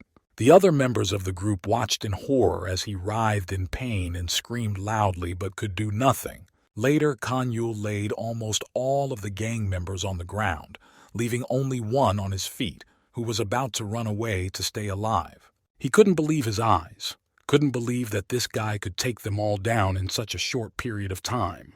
But then the usual smile appeared on Hanyul's face again. He was mad that he was mocking the bandits, proving to everyone, and especially to himself, that he was a human being, not a rag. He went back, begging them not to beat him. The bandit was no longer brave without his captors. Later, several other bandits came by and asked what all the fuss was about. He turned to them and pointed his finger at Kanyul, ordering them to kill him immediately. They rushed to the young man, who was standing calmly among the bodies of his rivals, having already drawn their weapons. But suddenly they heard a whistle that stopped them all in their tracks for a moment. It was the police, and when they heard it, they could not continue their revenge. They had to quickly pick up the others and run away as fast as they could. But in fact, they were not policemen.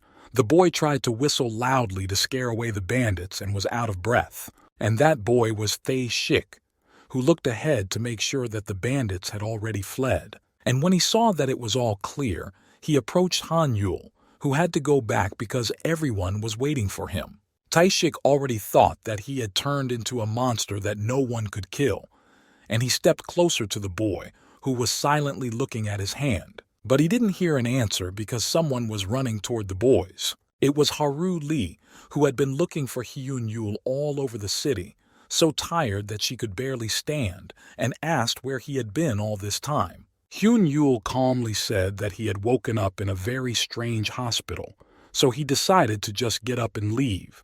And Haru silently walked over to him and put her hand on his shoulder. She was worried about his well-being and asked him if he was feeling okay, and at the same time checked his shoulder. He was closely watching all the movements of the girl and was a bit shocked by it all. He felt awkward while she was touching him. He was so shocked that he started to fall down, not realizing how it worked. Haru gently supported him so that he wouldn't fall on his back and gently started him on his knees, but Hyun-ul still couldn't say a word. The girl asked him if he was okay because you couldn't tell by his behavior. Now that she had told him about it, he felt as if something was draining him of his strength. This was really bad news, because the tournament was supposed to take place tomorrow, but the doctor had warned him about this. They were just very unlucky, always ending up in places they shouldn't have, so Hyun-yul sat under a tree with Haru for a while. While they were dealing with their own problems, the two men were discussing whether there was a ready-made opponent for Gang Kanyul. The one with the long hair said that they had already found the best boy, the number one in his region, so this high school student would not stand a chance. This young man did nothing but train, and that played into their hands. He was just a monster, destroying his target with a single punch. No one could go against him. Hanyul, Tae-shik, and Haru had already returned to the ward, with the doctor standing next to him, and it seemed that the news was really bad. Hanyul suddenly lost all his strength, as the doctor had warned, and according to the data collected from the oxygen chamber, his condition would only get worse every day. Tae-shik panicked even more, timidly asking how serious it was and whether Hanyul could die from it. The doctor replied that the human body has a limitation to prevent stress, which in this case would have caused the destruction of body tissue. However, there was one but. These drugs completely disqualified this possibility of his body. Hanyul may have gained unprecedented strength and even quickly recovered from the previous injury, but his body will not be able to withstand this state for a long time. Most likely, in the near future, excessive drowsiness and fatigue will appear, and as a result, perhaps even the general functions of the body that ensure life will be stopped. Haru didn't believe it, or at least she didn't want to accept such a bitter truth, but there was nothing she could do about it. Before Tae-shik could ask a question, The doctor immediately emphasized that it was all true. He had told them everything, and he was annoyed that they were asking the same thing several dozen times. The boy was trying to get his way, but he still believed that there was some way to put everything back to normal. And to their good fortune, there really was. They had anticipated that this outcome of the effect could happen, so they had prepared countermeasures in advance. When the doctor took out a small jar of them, he told them that these medicines work exactly the same as for diabetics who cannot produce insulin on their own. Until they find a way to cure Han-Yul completely, he will have to rely entirely on this drug. And if he wants to live, he will have to take it every day without any breaks. When he changed and gathered his things, Haru and himself left the office. They were going to the training room, which confused Taishik. He thought it would be better to rest before the next match. But after the third bell rang, he found out that his coach was waiting for him there right now, so he couldn't miss practice. Soon, when it was dark outside, the three of them were there. Taishik was hiding behind Han-Yul, afraid to come out, only saying quietly that he was here for revenge. Kaol stood before the three friends' eyes, using crutches after the recent events and looking very angry. Han-Yul smiled. The Mafia had kept their promise, but Taishik didn't understand what kind of promise the young man was talking about. Chul already knew that Han-Yul had helped him, so to speak, when he took the company's representative's place, because he would not be punished now. But Chul did not really know why the boy would do that. But he said with the same smile that he was not in a good time to help anyone else. He was here because he had a question. It bothered him that his own fatal blow did not work on him, because it was the technique on which he had placed the most hope and confidence. Han-Yul was sure that during the contact he had put all the power he had in his hands into the punch, but for some reason it had no effect. It looked like he was trying to break a stone with an ordinary egg. The answer was simple, and Keol answered him with the same words that the boy had said, but Han-Yul did not understand the point any further, because he had put all his power into the attack. Keol pointed to his feet. That was their job, and the boy fell silent, his mind moving. It was just like a thrown egg. If the body flies randomly in the air behind the fist when it hits, then a person cannot effectively show his or her own strength. One could imagine a drum machine firmly embedded in the ground and another on normal wheels. The fixed machine, which has no degrees of freedom, will be able to realize the full potential of the impact, while the machine on wheels will simply be pushed back, which will dissipate the full power of the attack. All of Han-Yul's finishing punches were made in mid-air, without a stable footing.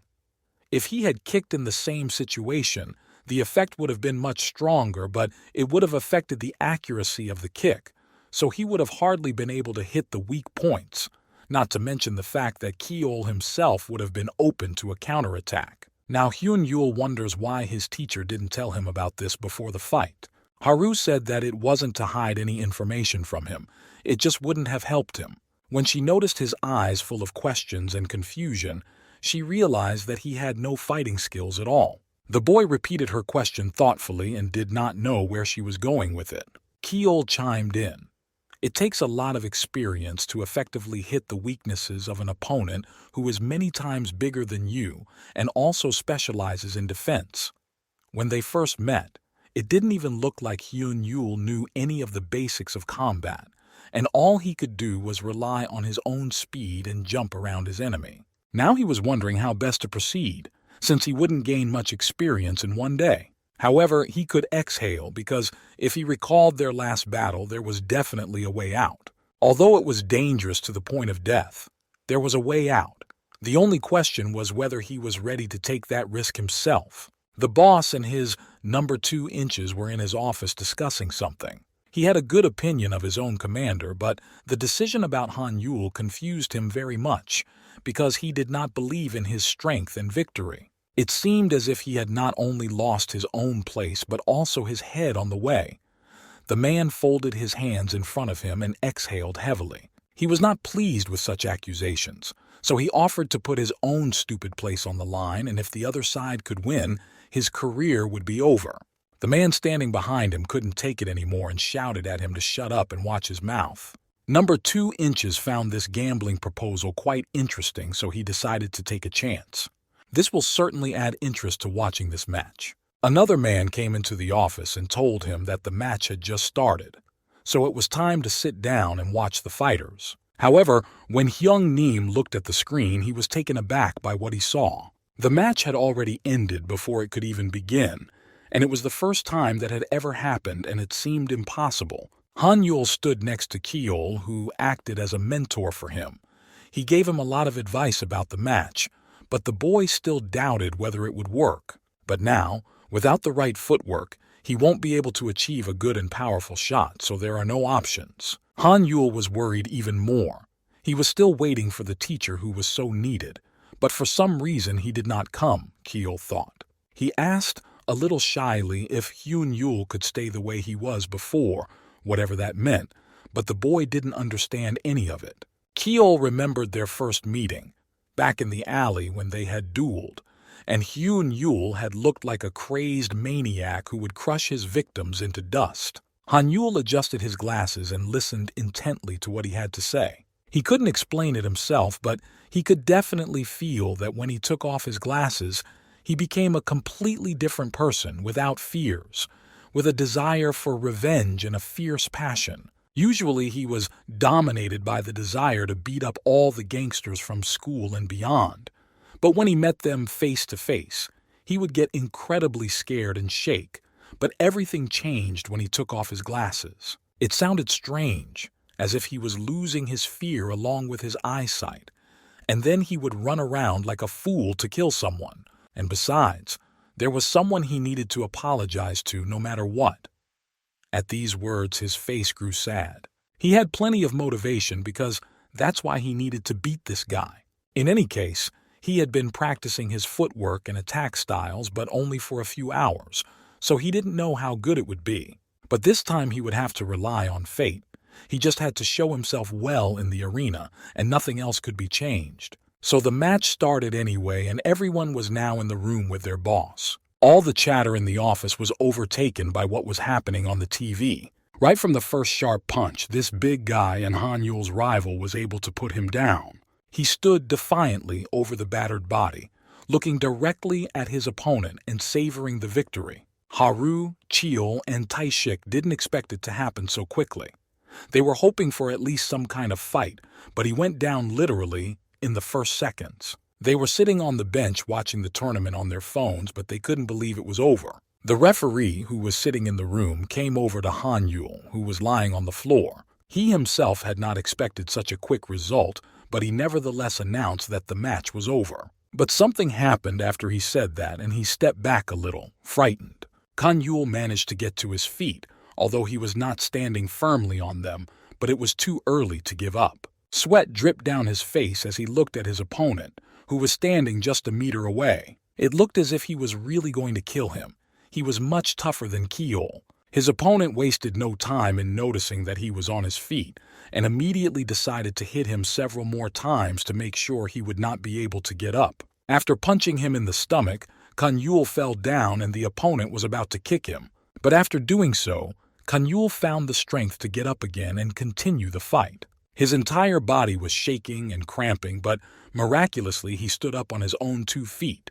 The boy still kept his eyes on the enemy who was standing far away from him. Taishik, who was holding his phone and watching the match, screamed in fright because he thought that Hyun Yul might faint right now. But it was over. He didn't even take a stance to start defending himself. Taishik was very upset. He remembered that Cheol was supposed to be helping Hyun Yul with his training, but for some reason they were not seeing any results. Cheol was also shocked by what was happening there. It was as if Hyun Yul was not even human. The 3 of them were distracted from the phone by a whistle they heard from the side. It was a group of thugs wandering around the city looking for someone to mess with. They would definitely be in big trouble if they lost this match. At this point, the camera showed Han Yul's face, grinning like a madman. When he started to walk closer to his opponent but did not raise his head, he punched him hard in the head once again. The boss, Hyung Neem, and the others watched his defeat and already knew what was coming. This student had no defense. He was openly facing an opponent who could hit him wherever he wanted, and as much as he wanted. A man with long hair pulled back in a ponytail happily announced that it was over. But until the judge calls it over, they can't know exactly what the outcome of the fight will be. Two men standing behind Hyung Neem grabbed his shoulders, preventing him from standing up. The man who was number 2 inches asked to be allowed to deal with this high school student who had let the company down. The gang of thugs completely surrounded Chae-il, Haru, and Tae-shik, who were hoping to the last that Hyun-il would get up and start a fight. But they already knew that this hope was in vain. The guy who was Hyun-yul's rival was punching him in the head once again, and he was enjoying it. But during another such blow, Han-yul's mind seemed to be blown away. He shouted loudly for the guy to die and laughed loudly. The boy's opponent was about to hit him with his fist, but this time he missed unexpectedly. Now Han-yul got into a fighting stance and was ready to strike the rascal. He did as Kiol had taught him, fixed his foot firmly for support, and only then began to punch. Everyone who was watching the fight was very surprised because everything seemed to be clear and decided about the winner, but the fight was not over. Having a good footing, Han-yul quickly hit his enemy right in the neck and knocked him down. He immediately flew to the opposite side of the room and crashed through the window. The people who were standing near the moving were frightened to look at the window, which was shattered. Han-yul's enemy did not raise his head. He was silently looking at the floor, already losing his strength and consciousness. The three of them cheered and started jumping for joy, and Kiol almost dropped his crutches when he saw Han-yul struggling. Number 2 inches couldn't take his eyes off the screen and understand how it had just happened. The guy was literally lying unconscious, and now he was trying so hard to hurt his opponent. The boss assumed that this guy was deliberately exposing his body to the blows, but it even sounded ridiculous. The man was sure that no one would be able to stand up after being hit by their fighter. The boss was pleased with his choice, because not everyone can withstand such blows, and he had never encountered anything like it before. But for some reason it seemed that number 2 inches was not happy at all that their group had been defeated, but he immediately began to deny such assumptions. And now it was time to remember their agreement with the third one when they had argued over his position. Tae-shik was so excited all Kiol had been able to teach him was something. But the thing was, apparently his enemy's last strike hadn't been quite successful, so Hyun-yul had taken advantage of that and started attacking himself. Tae smiled, remembering that it was called the eagle's gaze or something like that. But anyway, it was one of the guy's few but great advantages, so he had to take this risk where he would take the blows until the enemy let down his guard. But it was scary to think that he would be facing such a monster. In addition, Hyun-yul had a problem with his shoulder, so it was a wonder he could withstand such attacks. Tae-shik was silent for a while, but soon spoke softly, partly because he had injected the injection into the boy's body. Still, he was very happy, because he wouldn't have to be a runner every day. But Haru noticed that something was wrong. For some reason, the judge didn't announce the verdict, even though the opponent Hyun-yul had been fighting hadn't been up for a long time. Cheol and Tae-shik looked at the screen, simultaneously shouting something. The referee approached Han-yul's opponent and told him to get up and return to the platform immediately or he would be disqualified. Han-yul fell to his knees and was breathing heavily, holding on to his arms with the last of his strength to keep from falling completely. Now he couldn't even move a finger, so he just hoped that his opponent wouldn't return to the battlefield, because he wouldn't be able to fight back properly. But luck was not with him. The enemy got to his feet, leaning on the camera that barely supported him, and headed for the platform. The guy was going to take revenge for Han-yul's hitting him, despite his terrible condition. The guy was literally ready to kill him right on camera in front of all the spectators of the match. One of the cameras, which was the main one, was caught in his hand and the guy smashed it in anger, leaving nothing but shards. Tae-shik was frightened when he heard a loud sound from his phone and the screen went black. They didn't know what was happening there now. The image just disappeared. While many thoughts were running through their minds about the different possible outcomes of this situation, they heard a siren. An ambulance was racing down the road to the venue where the tournament was being held. Soon everyone was at the hospital. The judge also went with them, and they stood outside the office door to find out how serious it was. Haru came a little closer to the judge and asked him to tell her what had happened at the tournament and why the participants had been taken here. The judge thought about it and started to speak, but he couldn't get to the bottom of it. The anger of the competitor with whom Kanyul was competing was excessive. He lost control of his actions after he was hit hard. The judge himself was on the platform watching from there, and he approached Kanyul and looked at the other contestant who had already broken the camera. The latter picked up a broken tripod to strike with and rushed to the battlefield. But he didn't have time to get on the platform. The judge stopped him before he could. It was against the rules. Participants are supposed to use only their arms and legs to fight, and no foreign objects are allowed, so he immediately ordered him to drop what he was holding. But the boy wasn't going to give up so easily. He wanted to kill anyone who got in his way, and Kanyul also hurt him badly. The boy was stronger. Plus, he was full of revenge and anger, so he easily threw the judge away, freeing his hands. The man flew through the window, and the opponent Kanyul was supposed to fight was already on the platform. When he got rid of the judge who was in his way, the main target was open and nothing else would prevent him from killing him. The judge, who could barely open his eyes, screamed at the top of his lungs that he should not touch him. But of course, he didn't listen to anyone. He just ran straight at Hanyula to finally kill the man who had annoyed him so much. After Hanyul was hit, he started bleeding very badly and they immediately called an ambulance. Taishik had already thought of the worst-case scenario in his head, and he was worried and asked how badly the young man was injured, looking fearfully into the judge's eyes. However, the doctor who came out of the office said that this was not a standard injury. Everyone looked at him when the door opened, and each of them looked at it with hope. After the doctor appeared, they began to ask what happened to the boy. He could not do much to save him, unfortunately, but he still called them to follow him into the room. The three of them went into the room and quietly, without making a sound, approached the bed where the boy was lying. But when Haru got even closer and looked at the patient's face, she screamed involuntarily, covering her mouth with her hands. She immediately jumped off the bed and pressed herself against the wall, and the girl's body began to tremble from the feelings she was experiencing. The boys didn't understand what was happening to her, but then Haru walked over to them again and looked at the person lying in the bed. What they saw in front of them was truly shocking. Toshik was the most frightened when he saw that it was definitely not Hyun Yul. He didn't know the guy at all. On the one hand, they were relieved, because it meant that all those words about blood loss and so on did not apply to Han Yul. But still, he was now in a place unknown, and it was unknown how he was feeling. They looked at the judge, who was talking to the doctor at the time, and asked him what this guy was doing here and where Kanyul was, who they had recently talked about and who was almost bleeding to death on the battlefield. But the judge did not say that it was Hanyul. He told them the situation, and they made up their own story about it.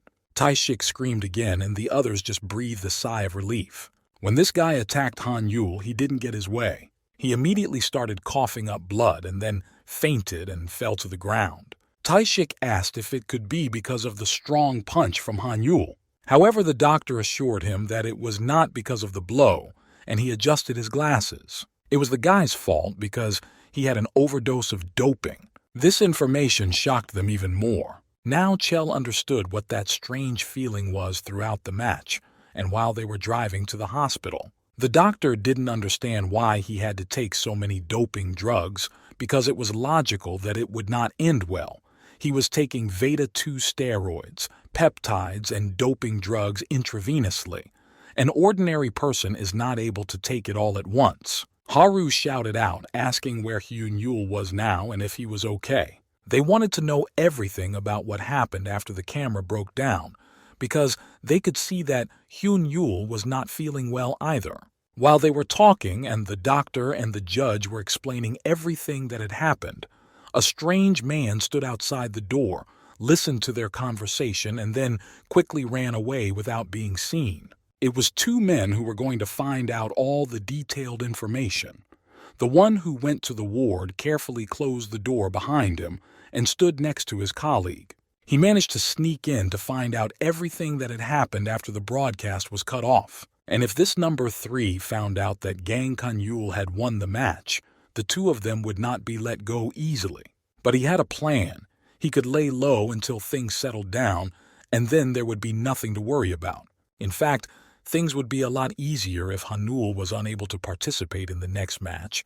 The man smiled. But he was afraid to do that, because the big boss would definitely kill them if they laid a finger on this high school student. But they didn't have to deal with it personally. They could hire someone, but the man still didn't understand. He picked up the phone and dialed someone's number because there were people who were even more disturbed by Kanyul than he was. The man said hello and got right to the point, telling him to go to the address the man had just given him and then teach this Kanyul a lesson. But the guy was terrified that he was going to ask this traitor to kill the guy. The man was glad to receive the call, because it confirmed his thoughts that they could not do anything without him. After talking to the doctor and the judge, Hera still had a feeling that something was wrong. Something was very confusing. And this doping case doesn't seem like it's just a coincidence either. Kyle asked her what she thought about all of this, because maybe there was someone who was strongly against Hyun Yul's victory. Tae-shik, as always, was panicking the most of them all. Hyun Yul was completely alone now and no one could protect him, which could lead to terrible consequences. In the beginning, Haru decided to call everyone they knew and also call the police immediately. It was really very bad. If someone wanted to harm Gang Han Yul, then they would definitely act, knowing that he was left there alone. They wanted to take a taxi, but it would have taken longer because there was nothing near them when they needed it. The only thing left was to get to him on their own and hope that they would get there first and save him. Kanyul was lying alone on the platform where hundreds of fights had taken place and was unconscious, lying next to the large drops of blood left by his opponent. Someone had already entered the room, and now Kanyul was completely defenseless and could have been killed by anyone. The shadow was getting closer and closer to the door behind which the helpless boy lay. The girl entered the room, opening the door quietly. When she saw the boy lying in front of her, surrounded by pools of blood, she decided to act immediately. Before she dared to approach the body, she heard voices approaching the room, calling for their boss, and she realized that something had to be done immediately. She quickly went inside the room and closed the door, looking for something to barricade it with. She pushed something towards them even though it was a bit difficult. In the meantime, Kanyul began to regain consciousness. He opened his eyes slightly, looking around and asking himself how long he had been unconscious, because he felt like he had been here for quite some time. All he could hear were the screams of some strangers who were talking to the boss and were very nervous when they found out that the door was locked. The guy still couldn't move. When he looked at the door, he saw the silhouette of a person, but he had no idea who it was. He just kept hearing the shouts of other strangers who were threatening him. Nevertheless, the three managed to get into the car of an old man, but they were quite annoyed that he was driving very slowly and asked him to increase the speed a little. But the old man was driving as fast as he could. That was the maximum, so he was annoyed by such remarks. Haru held her phone in her hand and hoped that the guy would be okay by the time they got there. She called Leon and asked if he had found Hyun Yul yet, but the next moment she put the phone down and looked down. Tae-shik panicked again and began to worry and ask her what was wrong. The girl didn't answer him and just asked her grandfather, who was driving, to go to Hyung-sung Hospital. There, she met Hyun-sung, who was already on an intravenous drip. She approached him but could not say anything. He awkwardly started a dialogue with Haru and apologized to her, knowing that she was busy, but she had to give him so much time because of his own fault. But she said not to worry about it. She asked him if any strange people had broken into his house and tried to attack him. He looked down and heard different voices.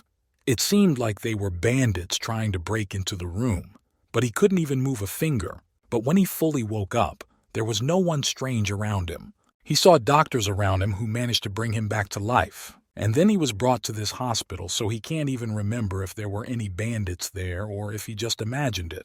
But just to be safe, it's better for Han Yul not to go anywhere from here, at least not alone, and the doctor said it will take him a long time to fully recover.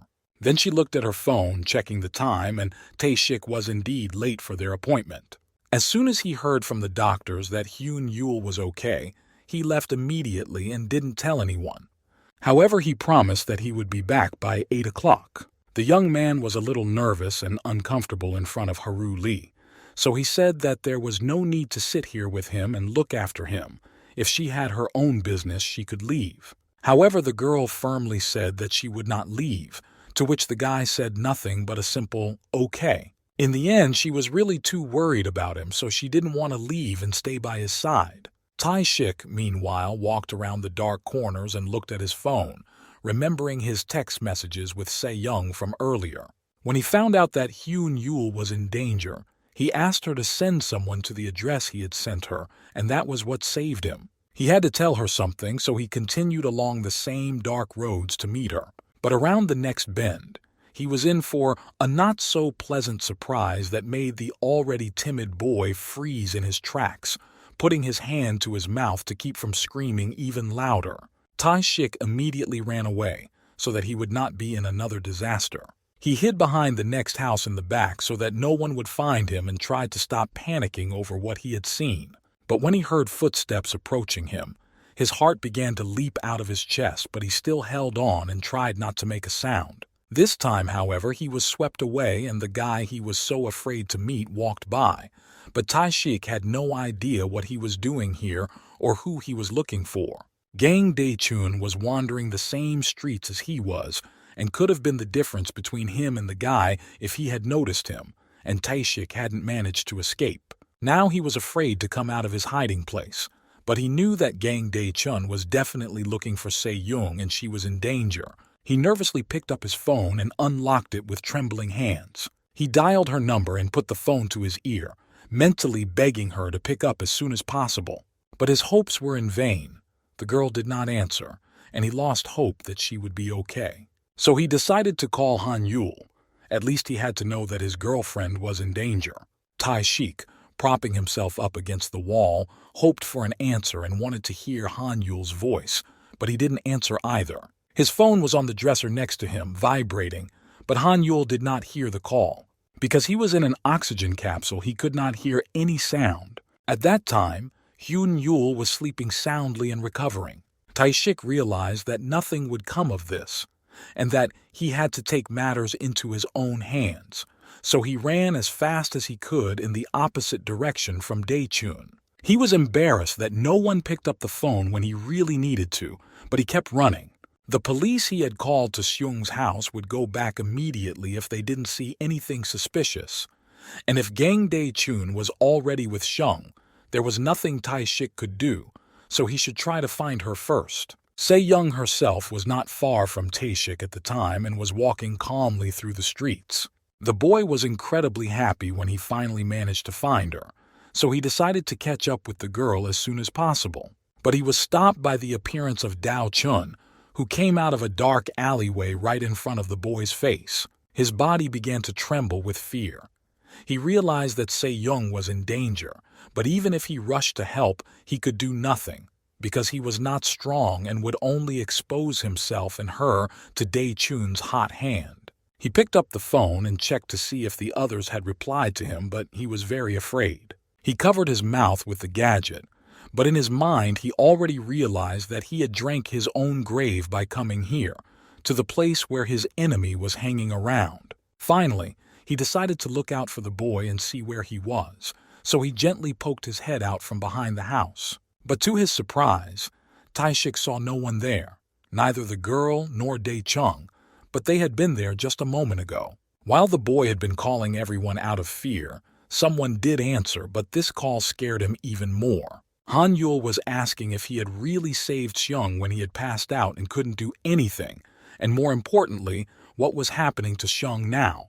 The girl wandered between the houses looking for Tae-shik, and soon came across someone. Her body began to tremble and her legs refused to move anymore. There stood Gang Dae-chun, who approached her with a smile, happy that at last his victim had fallen right into his clutches. Han-yul started screaming frantically and begging for help while in the oxygen chamber. But the girl had already fallen to her knees in fear and could not even stand up. Dao-chun sarcastically apologized for taking too long and being late and began to walk closer and closer, cornering her. She held her hands out in front of her to prevent him from touching her, but he didn't care. She couldn't even imagine how much he was thinking about her at the moment when Se-young managed to escape from him. But now there was no one else, and no one would help her.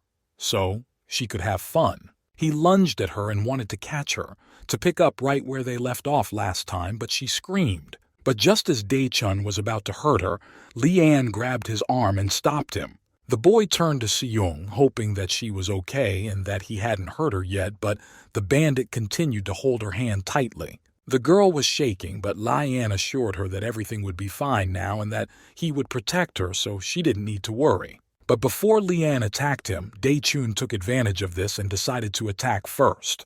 He managed to get in Lee-an's face, which almost caused him to fall back and lose his balance, and the guy could no longer hold him back. Dae-chun didn't know why there were always losers running around and getting in his way every time. He told her to watch him turn this Leon into a vegetable by himself right now, just like he did with Hyun-yul last time. But luckily his next punch sailed past the boy's body. He turned his back on him, continuing to dodge his opponent's attacks. A moment later, he was able to punch Dae-chun directly in the back. Lee-an stopped for a moment, watching his opponent and hoping that he had succeeded, because after this tournament he still had a damaged knee. But Dae-chun was not so easy to defeat. He soon began to rise to his feet right in front of Lee-an. He smiled ominously as he looked into the boy's eyes and was ready to attack again. Se-young started to get even more worried, remembering everything that had happened to her earlier. She grabbed her head and started screaming. Dae was about to punch Lee-an in the shoulder, but he skillfully defended himself with his other hand and stopped the attack. This fight was definitely going to be tough. But first he had to take care of Se-young's safety. That was his priority. They continued to fight each other, but neither wanted to give up. But somehow Lee-an still managed to throw his opponent against the wall, ignoring the pain in his knee. The guy pinned Dae-chun down, grabbing his hand around his neck and squeezing hard. He turned to Se-young and shouted at her to get as far away from here as possible immediately. They had to move quickly because Lee-an would not be able to hold the bandit off for long, so Se-young tried to get up. But her legs just couldn't move. She was in tears, and despite her best efforts, she couldn't get up. She needed to move somehow and escape, so she started crawling on the ground as it was the only way out. Although she was not able to do it quickly because her body was shaking, she did her best. Lee-an's knees were starting to give out due to the injury he had recently received during a fight, and he wouldn't last long, so he turned to the girl and told her to run away. Se-young gathered all her strength and moved as fast as she could, but it was still too slow. The guy had almost let go of the bandit's hands because his strength was practically at zero, but for her sake he held on even longer. But this only amused Dae-chun. He wasn't going to let her go before they had some fun together. Leon suddenly screamed, but he continued to hold Dae-chun's hands, and he noticed where his weak spot was and was glad. Se-young should have run away as fast as she could, but her legs still wouldn't listen to her, so she still had no way to get up. Eventually, the bandit was able to throw the boy away from him, whose knees could no longer take it, and whose arms were tired of holding up so much tension. Lean's legs hurt so badly that he was sweating. The pain was unbearable, and he grabbed his knee with his hands. When he tried to move away from the wall, he realized that his legs were not obeying him at all. He started to sway in different directions and could not walk normally, and after Dae-chun pushed him, he couldn't stand up at all. Lee-an was writhing in incredible pain in his legs, and he screamed out as he lay on the ground. When the bandit's hands were free, his face broke into a smile, for now there was nothing stopping him from catching Se-young and playing with her as he wanted. When she heard his voice coming from behind her, she was even more frightened, realizing what was about to happen. But as Dae-chun was approaching her, something suddenly stopped him and prevented him from moving forward. When he looked back, he saw Lee-an reaching out and grabbing his leg tightly, forgetting the pain in his own knees. Dae-chun didn't understand why this guy would go so far for her, but Lee-an continued to hold the bandit's legs despite the pain. Lee-an couldn't just leave the girl when he finally realized why she had rejected him so many times. Dae-chun was surprised by this answer because it seemed that he was ready to become disabled for her as long as he was protecting her. The guy grabbed Dae-chun's leg with both hands and shouted loudly at Se-young to run away quickly. But now the bandit was clearly more focused on him, because he was sick of this behavior. So if Lee-on wanted death so badly, Dae-chun decided to give it to the boy and lifted his free leg up. When the boy wouldn't let go, Dae-chun smiled and laughed and offered to break something else to make it more fun. The bad guy stepped hard on one of Lee-on's hands, forcing him to loosen his grip. After that, he screamed in pain and his eyes went dark as if his bones had been shattered. After the blow, Dae-chun laughed again. Everything Lee-an tried to do was in vain. He had already managed to re-educate Se-young in his own way, so she simply could not disobey his commands. He rushed closer to her. They had already wasted too much time because of her friend, and Dae-chun told her to just go play with him. However, when he got to the girl, he didn't have time to reach her because she bit him on the leg. Lee-on still didn't give up.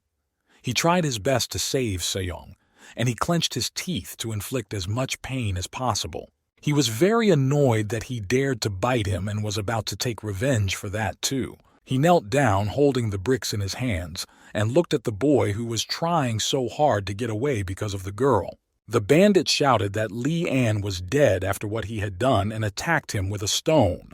But at the last moment, Se-young managed to get up and she took a stick and slammed it hard on the back of the bandit who wanted to kill Lee-an. The stick broke in half when she hit him, but that only made Dae-chun angrier. The guy looked at Se-young.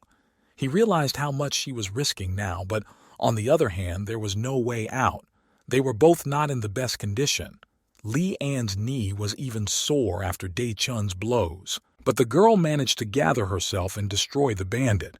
She pushed him with all her might right against the wall with the same stick. Lee-an prayed that their enemy would simply lose consciousness after all these attacks. He had less and less strength to fight. Dao-chun clenched his teeth hard as he felt unbearable pain and looked at the girl. A loud scream rose up over the city again. The boy begged Se-young to run immediately, no matter what. If the bandit was able to fight, then they would both be dead. But Han-yul managed to get out of the oxygen capsule and escape from the hospital. He couldn't just leave his friend in trouble, so he immediately started to think of a plan and ran after her. He couldn't be late and let her get hurt, just as he had to catch up with Gang Dae-chung, who had caused so much trouble. Han-yul was in such a hurry that he didn't even have time to take his shoes with him, so his feet were already bloody from all the shrapnel and debris lying on the streets. Leon's hopes were not realized, unfortunately. Dae-chun did not faint and they did not run away. Instead, the guy took her hair and seemed to have nothing to stop him. Se-young tried to get away, but it was all in vain. He took a swing at her, and the two crazies were about to get themselves killed. The bandit threw her to the ground with all his might, and she hit hard, her body hurting even more. But he wasn't going to stop there. Dae-chun came even closer to her and wanted to slap Se-young again for her terrible behavior. But Lee-an pleaded with her last strength to stop him, even though he couldn't stand up. He didn't stop trying to protect her and rescue her. Something distracted the bandit from his work, and he looked away from the girl, looking somewhere to the side. Han-yul ran as fast as he had ever run before. He was caught up in the screams he heard in the streets and quickly ran to the rescue. But as before, the boy only came to dead ends. He couldn't find them among all the buildings. But when he looked around, he did find what he needed. He definitely heard a sound. The boy walked closer to the place and shouted at the man to stand still. Han-yul was about to attack the guy, but he was surprised to see him sitting there so calmly.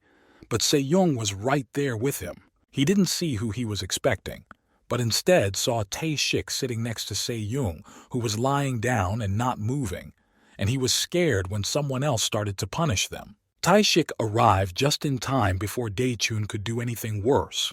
The young man managed to scare the bandit with a whistle, and he immediately ran away from the scene, thinking it was the police. But the way in which Dae-chun Han-yul was scared away did not really bother him. He was interested in the condition of Se-young, who was lying unconscious on the ground. Tae-shik replied that her pulse and breathing were fine and he had already called the ambulance, so they should be here any minute. Now the guy could have been calm about Se-young, but for some reason Han-yul screamed loudly and punched the ground. He was so angry that he hadn't had time to chase Dae-chun, whom he had been chasing for so long, and he knew that he wouldn't let him go, so sooner or later he would confront him and get revenge. So Han-yul left Tae-shik next to the girl and ran in search of the bandit. However, he heard a voice behind him that stopped him, and the young man looked back. It was the familiar voice of Lee-on shouting for him to wait, but Hyun-ul had no idea what he was doing here. Lee was lying there exhausted and still unable to get up, but he said that Dae-chun was not a man he could defeat alone, and he should not forget his current state. It was not the best time to fight such a strong opponent. But nothing could stop the boy's fierce desire to kill the bandit who had caused him and Se-young so much trouble. He was already fixated on the idea of killing him and taking revenge for everything he had done before. Leon didn't give up and kept stopping him, knowing that Hyun-yul couldn't defeat this crazy strong man alone. But since Lee himself couldn't walk, he ordered Tae-shik to go after him immediately. People would be here soon, so he and Se-young would be taken away. But Tae-shik was afraid. He could have followed the boy, but it was unlikely that Dae-chung would fall for the whistle trick a second time, so he didn't know if there was any point. But Han-yul had to do his best, let him bite him, but keep him from meeting Dae-chun. In the past, Han-yul had been lucky to get out of fights alive, but this time he didn't know if he would be able to stay alive after another attack from Dao-chun. Han-yul wandered around the dark city again, hoping to find the bandit. But then the boy came to a large tunnel through which he could see absolutely nothing, and he stopped in front of it, peering into the distance. This tunnel was the only fast way out of the city, so the boy ran inside. If Dae-chun was afraid of the whistle and thought that the police had come for him, then most likely he fled through this place. But as he continued to run, he was haunted by the thought that he might have been too late to catch him. And as he went further, he heard a buzzing sound around a bend that alerted Han-yul, and he stopped. He realized it might be a walkie-talkie and walked a few more yards ahead, but very quietly. And then he came across the silhouette of a man, and at the end of the tunnel itself, a bright light. Han-yul didn't want to see any other options and believed that it was Dae-chun standing there, so he ran further ahead. His mind flashed back to his past fights with him, and he really did hate him like crazy. As he grabbed the man's shoulder, he heard an older man's voice, completely unfamiliar, ask him what he was doing. The young man immediately retreated and apologized, saying that he had mistaken the man for someone else.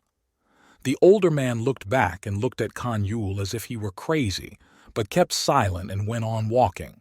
The boy began to think that he was already too late and would never be able to do what he wanted to do.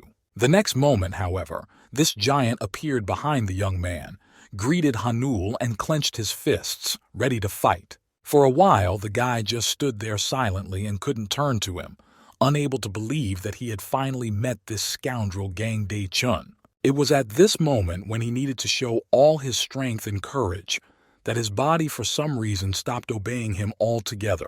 Dae-chung laughed, reminding me to be polite to my elders. He grabbed Han-yul's hair from behind and recalled the situation with Se-young a long time ago, but the boy himself saw almost nothing at the time because he had lost consciousness. Dae-chun was very happy to replay the girl's words in his head when she was ready to do anything, and he really enjoyed hitting her in the face when she was begging him to stop and sobbing in pain.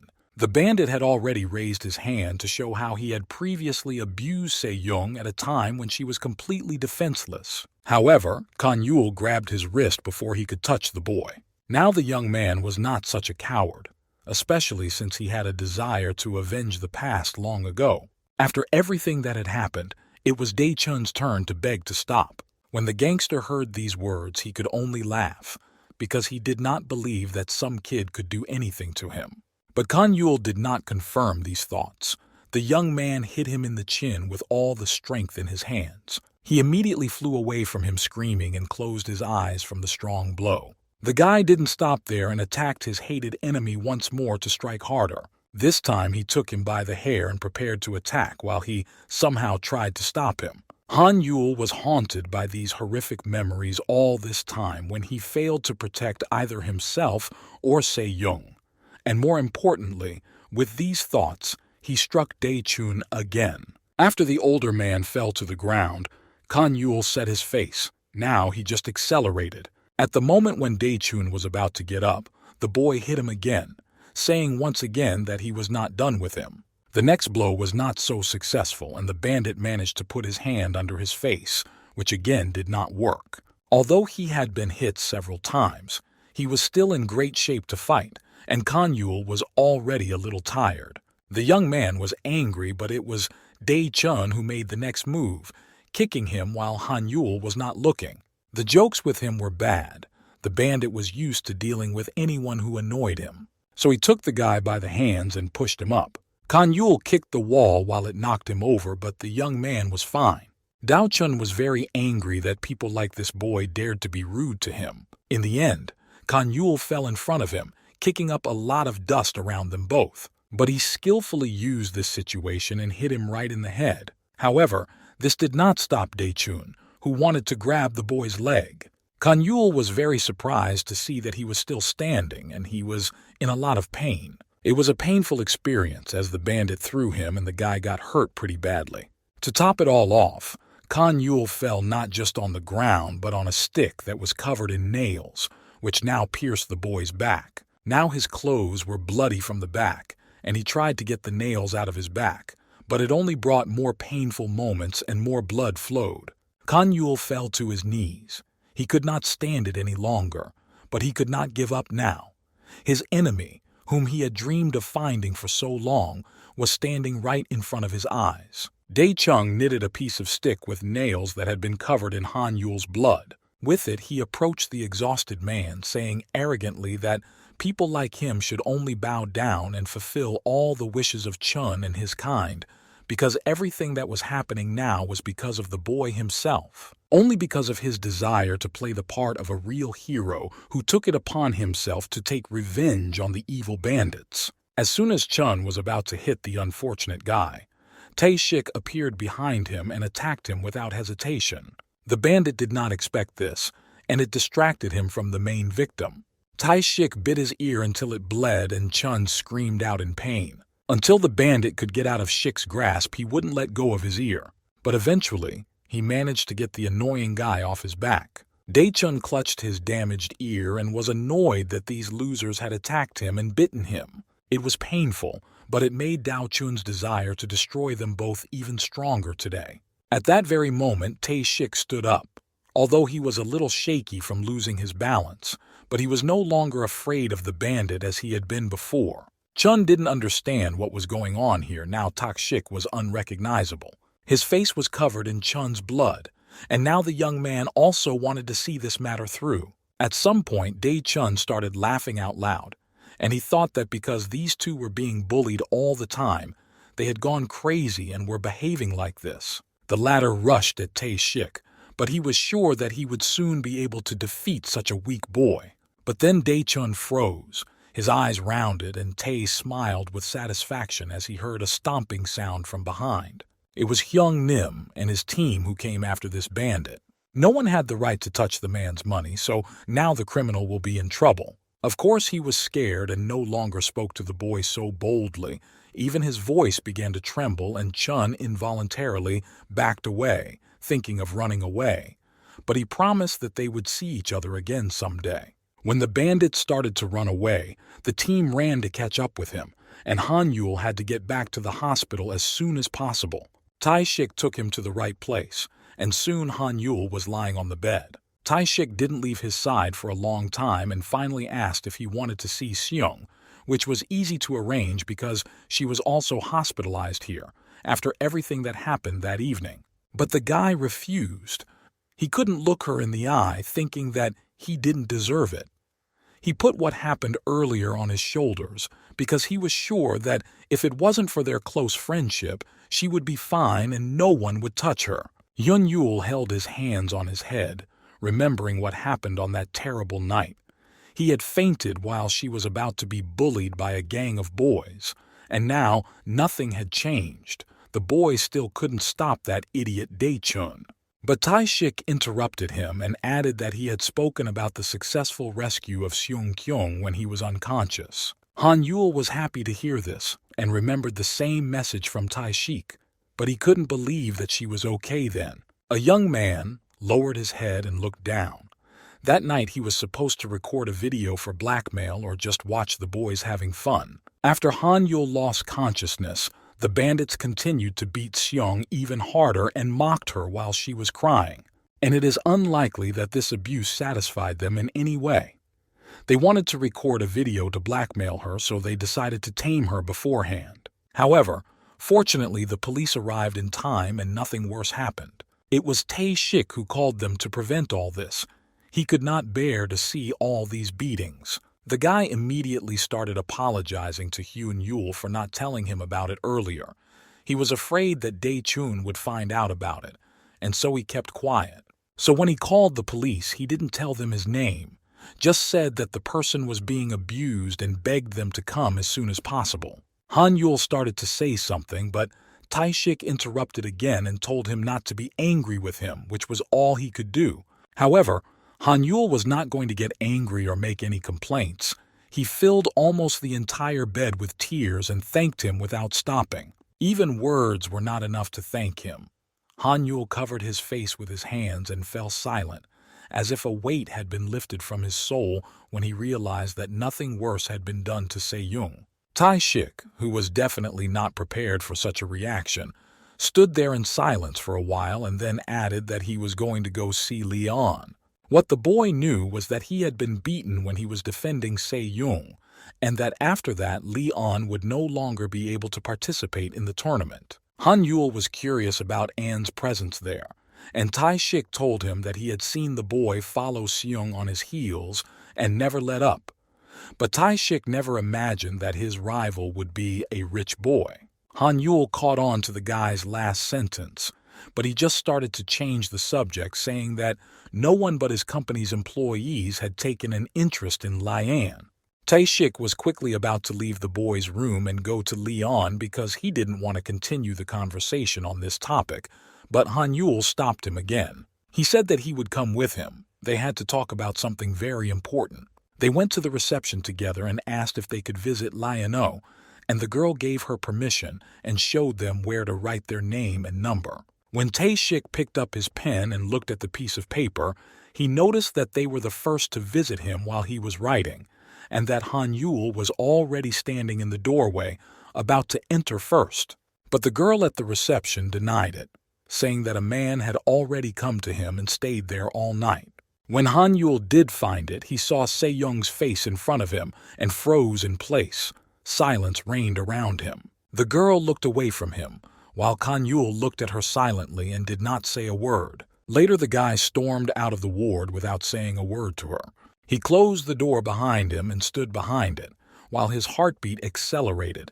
Tae-shik turned his gaze to him and asked why he ran out of there so abruptly. The young man no longer understood what was happening, and Han Yul still did not say anything. Tae-shik came closer, and the boy began to shake even more.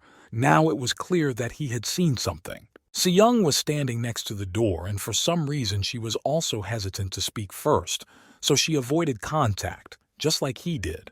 Han Yul realized that right now he would not be able to say anything to her, not to apologize or anything else. While the boy was crying on his clothes, Lee Haru came to the floor and noticed him as soon as she came out of the stairwell. He continued to stand by the door of the ward, clenching his fist and teeth even harder to keep from screaming. The only thing he could do at the moment was to promise her that he would come back to her and look into her eyes someday. However, first he needs to kill the scoundrel Dae-chun who hurt her. Only then will he be able to stand before her with dignity. And after defeating him, he will return and apologize to her, someone exclaimed joyfully. And Tae-shik immediately told me to leave this idea with Dae-chun in the past, because it could be very damaging. In addition to all this, Se-young herself was categorically against the boyfriend doing this. But Tae-shik shouted so loudly that she heard everything well and denied his words. She wanted Han Yul to go and beat the hell out of this thug, that he was abusing him the way he had once done to her. Only then will she accept all his apologies and be able to resume communication with him. Haru and Tae-shik stood there with surprised expressions on their faces after this statement. Seong did not need to worry. This is exactly what he's going to do. He just needs to wait a little bit. Se-young stood next to Leon's bed, who was still sleeping soundly and recuperating. Han-yul left, and Tae-shik quickly ran into the office and called the girl over. He was disappointed after what she said to Han-yul, because now there would be no convincing him to change his plans for Gang Dae-chun, and Tae did not understand why she would say such a thing to him. Haru Lee's voice was heard outside the door, and she was sure that their thoughts on Hyun-yul were now intersecting. Of course they hadn't talked for that long and weren't close, but she was sure she was right. Tae-shik alone still couldn't understand what was going on here and what they were both talking about. Haru explained that she also had the same problem with people as Han-yul, and that she too used to be sure that bad things would happen to those with whom she would be too involved. One day Haru opened Han-yul's phone and he didn't have any messenger apps on it. It was strange. He doesn't talk to anyone and he lives alone. Haru went up to Se-young and asked her about all this, but she looked at her silently. She also realized that beautiful words would not stop Han-yul from his unquenchable desire to kill Gang Dae-chun. Se-young remembered the words that Han-yul repeated to himself every day, which haunted him. "I killed my mother," he would repeat every day with a downcast look. Tae-shik screamed. The phrase frightened him and was not at all like Han-yul. But because of this situation, he can't stop blaming himself for not protecting Se-young from the bandits, because she was the first and only person who could open up to him. That's why Se-young decided that the only possible way to heal the boy's wounds was to let him deal with Gang Dae-chun. And there is a GT League that will control everything. While the three were talking, they heard a voice behind them that made Tae-shik jump on the spot and almost run out of the room. Leanne woke up and tried to tell them something, but he was still breathing heavily and speaking slowly and quietly, so they immediately ran to his bed and asked how he was feeling. But instead of answering this question, he started swearing at the top of his lungs because they had let Han-yul fight this bandit alone. Tae-shik recounted the words of the doctor who had been with Han-yul, who said that if the boy did not take care of himself, he would spend the rest of his life in bed. And if you think about it, Han-yul should be in an oxygen chamber right now, and if he gets into a fight, it could be fatal. So they started thinking about how to save him. Haru suggested going to his room immediately to see if he was still there, but Leon doubted that he would still be in his room after Se-young's words. Most likely he has long since fled from here and is now looking for Gang Dae-chun to end him and his nightmarish thoughts. However, it is unlikely that the boy would know where to look for the bandit. The company with which Tae-shik rescued him back then must have given him a beating, and Chun is hiding somewhere. But Lian did know one place where they could find him. They had to go there as soon as possible. And while they were talking to Leanne, Hyun-yul was already outside Chungyong High School. The only way to find out where Gang Dae-chun is now is to ask his wards, who are the only ones who can probably answer him. Kan-yul went inside and began to climb the stairs to the upper floors. And at the beginning, he decided to talk to a guy who was missing a front tooth. He thought that this guy must be somewhere in one of these classrooms, so he started looking in each one along the way. A boy approached a high school student and stopped him by the shoulder, asking if he knew a bully who was missing a front tooth. But instead of answering, he shouted that Kan-yul had not touched him and took his hand off his shoulder. Everyone started talking quietly among themselves and discussing Kan-yul, not understanding what this errand boy was doing here at school, because they already had enough problems with local hooligans. Now they didn't know what would happen if they started talking to him. Han-yul was offended by the reaction of the school's students. He thought he had come a long way since everyone thought he was a weakling. But upon entering the room, he realized that nothing had changed, but it made sense, because the GT League rivals knew each other only by their IDs. Despite all of this, the guy moved on and he was still considered a rag to this day, but he needed to find Gang Dae-chun. Kan-yul entered the classroom where he was accompanied by disgruntled looks from his peers and quiet insults that they threw at each other as they discussed him. Kan-yul loudly asked where the bullies from this class were. The students were silent for a moment, not turning their heads to him, as if the guy had gone completely crazy. While Kan-yul was waiting for some kind of response from the class, he heard voices coming from the corridor, and he finally found them. In front of him stood a gang of a few people who bullied the entire school and kept the high school students in fear. The students in the classroom were both angry and scared, and they were just unlucky that Han Yul decided to make more trouble for himself in their classroom. The group of hooligans walked closer to the boy and chattered among themselves, asking each other what this piece of shit was doing at school. The one standing a little behind him said that it was Han Yul, and he had received more than one slap from him before. Their leader broke into a smile when he heard the name, and it was supposed to be fun, because he hadn't been able to say a word against it before. However, Han Yul himself did not know these boys and doubted that they were from their school. Judging by his posture and behavior, this giant is the new boss here, replacing Dao Chun. And the doctor was right. Han Yul had to take care of himself. By the time he got to school, he was already feeling very exhausted.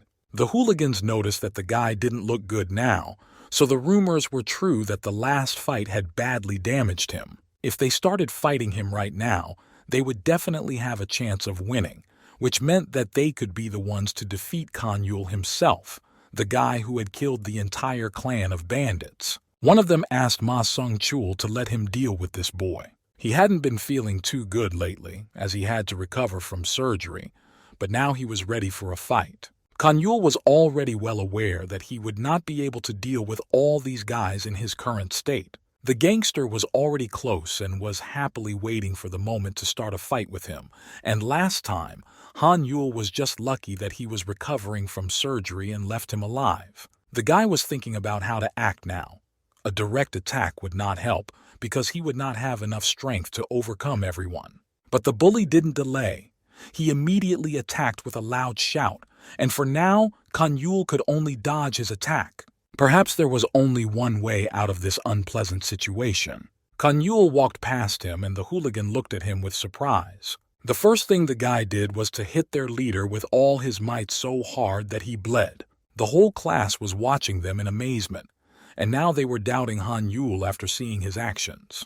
While the bandit was falling to the ground, stunned by the blow, Han Yul continued to beat him, taking a step forward. Eventually, the leader fell down, and Han Yul finished him off with his fist so that he would not get up again. After the main man of the company was neutralized, the rest of them began to behave less boldly.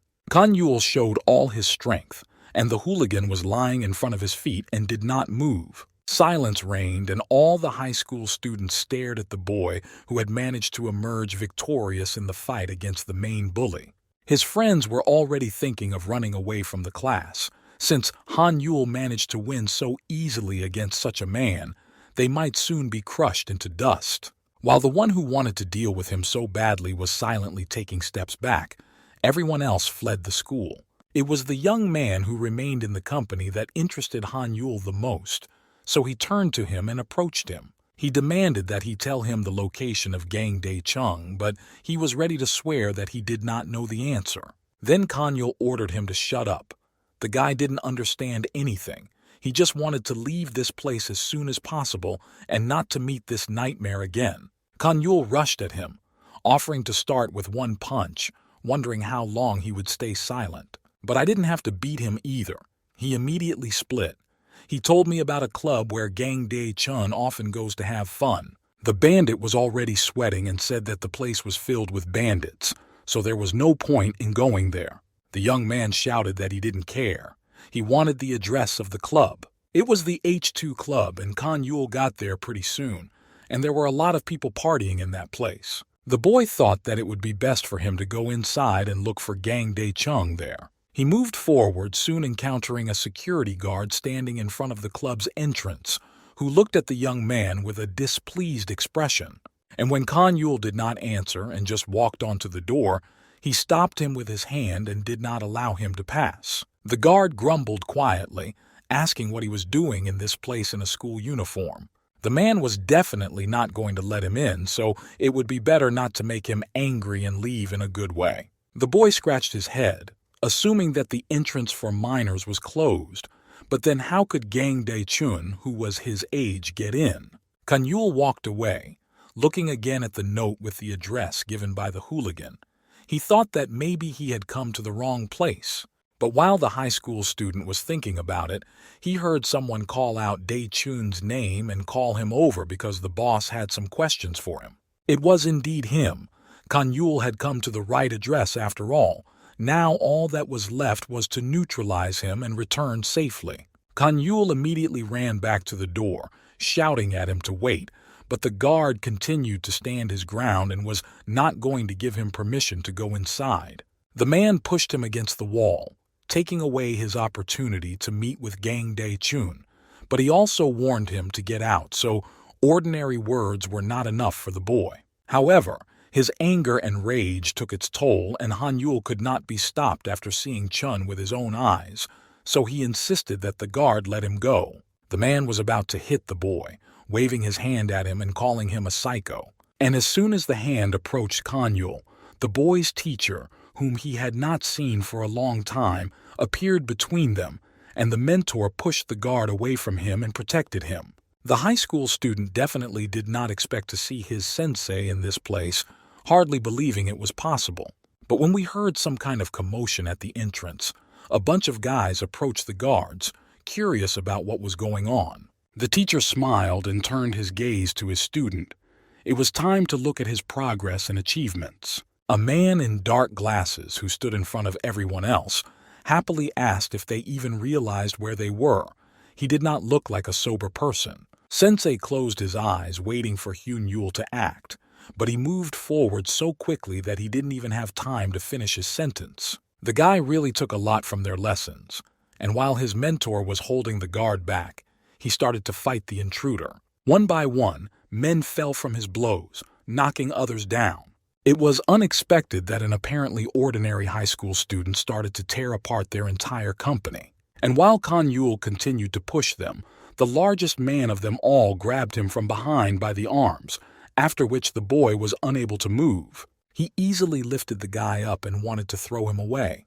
Kan-yul began to lose his resolve and screamed loudly while he was in the air. Later, he found himself kicked by all the members of the group who were standing over him with sticks, ready to take revenge for what they had done. One of them was about to finish him off with his bare hands, but the teacher intervened again and fought him off, protecting the boy who was still lying down. It flew straight into the windows nearby, breaking their glass. The dust rose again beside them, and Kan-yul slowly began to rise to his feet, looking at the teacher. He had never seen him in a real battle before, and the speed with which he deflected the boy's blows was truly impressive. The mentor put on his hood and called Kan-yul a complete idiot. No one asked him to start a fight with these men, but the boy heard him ask to show his own abilities and speed. The two men were bothering the gangs of hooligans who were hanging out there, so they called for help to finish them off. Other bandits with weapons started coming out of different corners. There were really quite a few of them around. It was dangerous for Kan-yul with his health condition. Realizing that Kan-yul would not be able to run fast now, the teacher picked him up and explained that this was not what he meant when he told him to show his skills. He was curious to see how fast the student would be able to escape from this place. So, together, they started running away, and the bullies ordered their team to immediately grab them before they could run too far and hide. Somehow, the two managed to get to a dark place to stop and catch their breath for a while. The teacher, who was still breathing heavily, warned Kan-yul and told him not to go to that place again, especially not alone, because these bandits were not like the bullies at his school, but the boy had a clear goal. He needed to find one of them, and he was not going to stop searching because of such danger. The uncle, resting his hands on his knees, guessed that the boy wanted to find Gang Dae-chun, but Han-yul looked into his eyes in shock, not knowing how he had learned this information. The teacher let his question slide and asked him what he would do with Dae-chun if they did find him. Perhaps the best he could do was to kill the bully. But Han-yul had one drawback. Gang Dae-chun's combat abilities were at a high level and worth a 10, and Han-yul had no more than a 1. But the boy couldn't just leave it there. He had a lot of reasons for that, and he was angry at his uncle's words. And the mentor understood all this perfectly well. He knew what Han-yul was so worried and busy with these days. Besides all this, he had one suggestion that would definitely interest Han-yul. After these words, One of the boys collapsed and fell to the ground, so the teacher had to take him to the hospital before telling him his plan. Later they got there and Kanyul was put back in bed for examination. And a short time later he was lying in an oxygen capsule sleeping, while Haru, her uncle, and Tae-shik stood next to him in his room. The situation was not good. Hanyul would not be able to move for about a week, and the match was to take place tomorrow. In the meantime, there was something more important. These bandits would definitely not leave him alone after what he had done. In addition, if Hyung Nim and his wards find out that Hyun Ul won't be able to participate in the tournament, they will start to harass them as well. And while they were walking around the grounds of Hyung Sung Hospital, they were visited by guests who took them by surprise. He was supposed to represent their company, so the team was definitely not happy about this prognosis for Han Yul's condition. Hyung Nim approached them, reminding them of their agreement, which clearly stated that Hyun Yul would not get involved in unnecessary fights. But Haru angrily replied that he was strictly forbidden to participate in the tournament at the moment. He could die, so it would be better if the guy appeared in the next round. But they were not satisfied with that. They had put a lot of money on his victory, so it was impossible to simply refuse.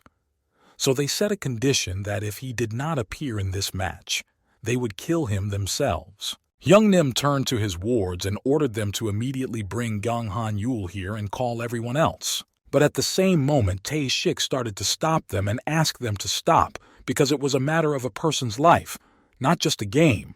But the man wasn't even going to listen to him and threw him to the ground. He doesn't care about anyone's life. The main thing for Hyung Nim is to save the money he has bet, win, and remain a decent person in the eyes of his boss. The man opened up and repeated once again that they should find Kanyul for him, so the wards ran to the hospital. Suddenly Haru's phone rang and she took it out of her pocket and looked at the screen. A few seconds later the girl shouted loudly for them all to stop. She could vouch for the fact that Han Yul would still participate in the next round. Tae-shik started to get nervous. He didn't know what was going through Haru's mind, because there were only 130 minutes left before the match started, so it was unknown how Hyun Yul would be ready to fight so quickly.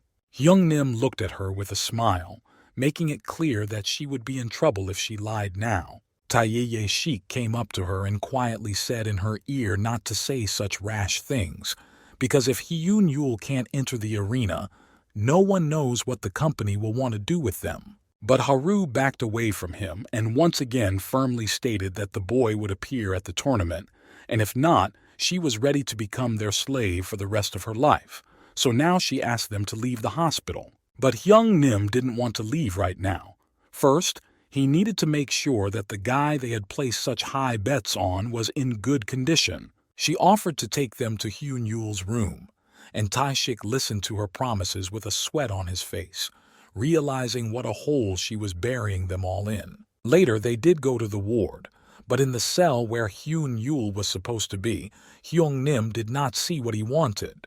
This made him even angrier and looked like a bad joke. Now the guy looked more like a corpse than a living person. He could not be okay in this state.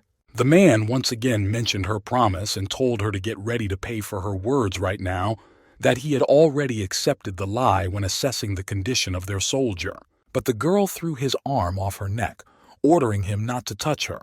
It made him terribly angry. He was annoyed that a high school girl would dare to address him like that. She once again clearly told him to never move her at all, and was adamant that by the time the tournament started, Hyun Yul would be in perfect health and would be in the arena. Hyung Nim was not so easy to wrap his head around. The match had already begun, and Han Yul, who was almost dead, was in the hospital, so there was little chance that he would get back on his feet and run to fight his opponent in the tournament. The man was ready to slap Haru across the face, throwing a few insulting words in her direction.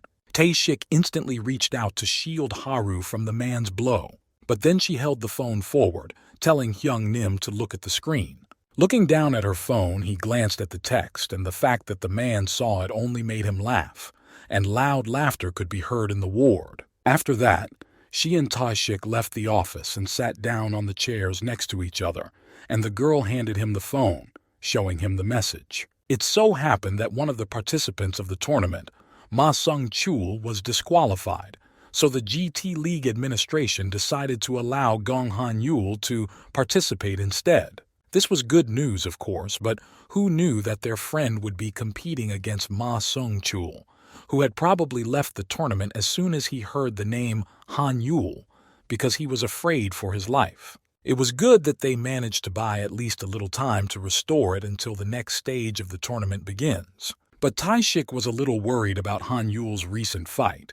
He thought it might cause problems, but the girl reassured him because the bandits attacked first and the boy shouldn't have been eliminated from the match. The only thing that was really bothering her now was the problem that Han-yul would definitely have to face as soon as he returned to school. After all, he surprised the #1 boy in the school, and he did it in front of all the students. After some time passed, Hyun-yul came out of the oxygen chamber and was taken out into the fresh air. Taishik and Haru sat down at a table and asked him how he was feeling. He said without a single emotion on his face that he was feeling much better now. He could feel the lightness in his body. The girl was the next to speak, and Haru had a question to discuss with Han-yul. There was a guy nearby who was constantly following them wherever they went, and right now he was hiding near the place where they were resting. He almost fell over when Haru raised her voice on the last words, and he immediately came out of his hiding place holding a paper bag and apologized awkwardly for taking up their time. He was the one who always bought lunch for the #1 boy in their school. He stepped a little closer. Now the boy had heard that Han-yul was the new boss, so he brought him some bread, and the high school students looked at this stranger in amazement. Han-yul immediately said that he did not belong to any of these gangs, so he did not need to bring food every day. However, the young man who brought it all was completely indifferent to all these words. He quickly stood in front of Han-yul and thrust a bag of bread into his hands, begging him to take the food for himself. But Han-yul reiterated that he was not a bandit, so there was no need to do all this. But Taishik, as an expert footman, knew what would happen if Han-yul refused to take the bread. This boy who brought the food will die as soon as he gets back.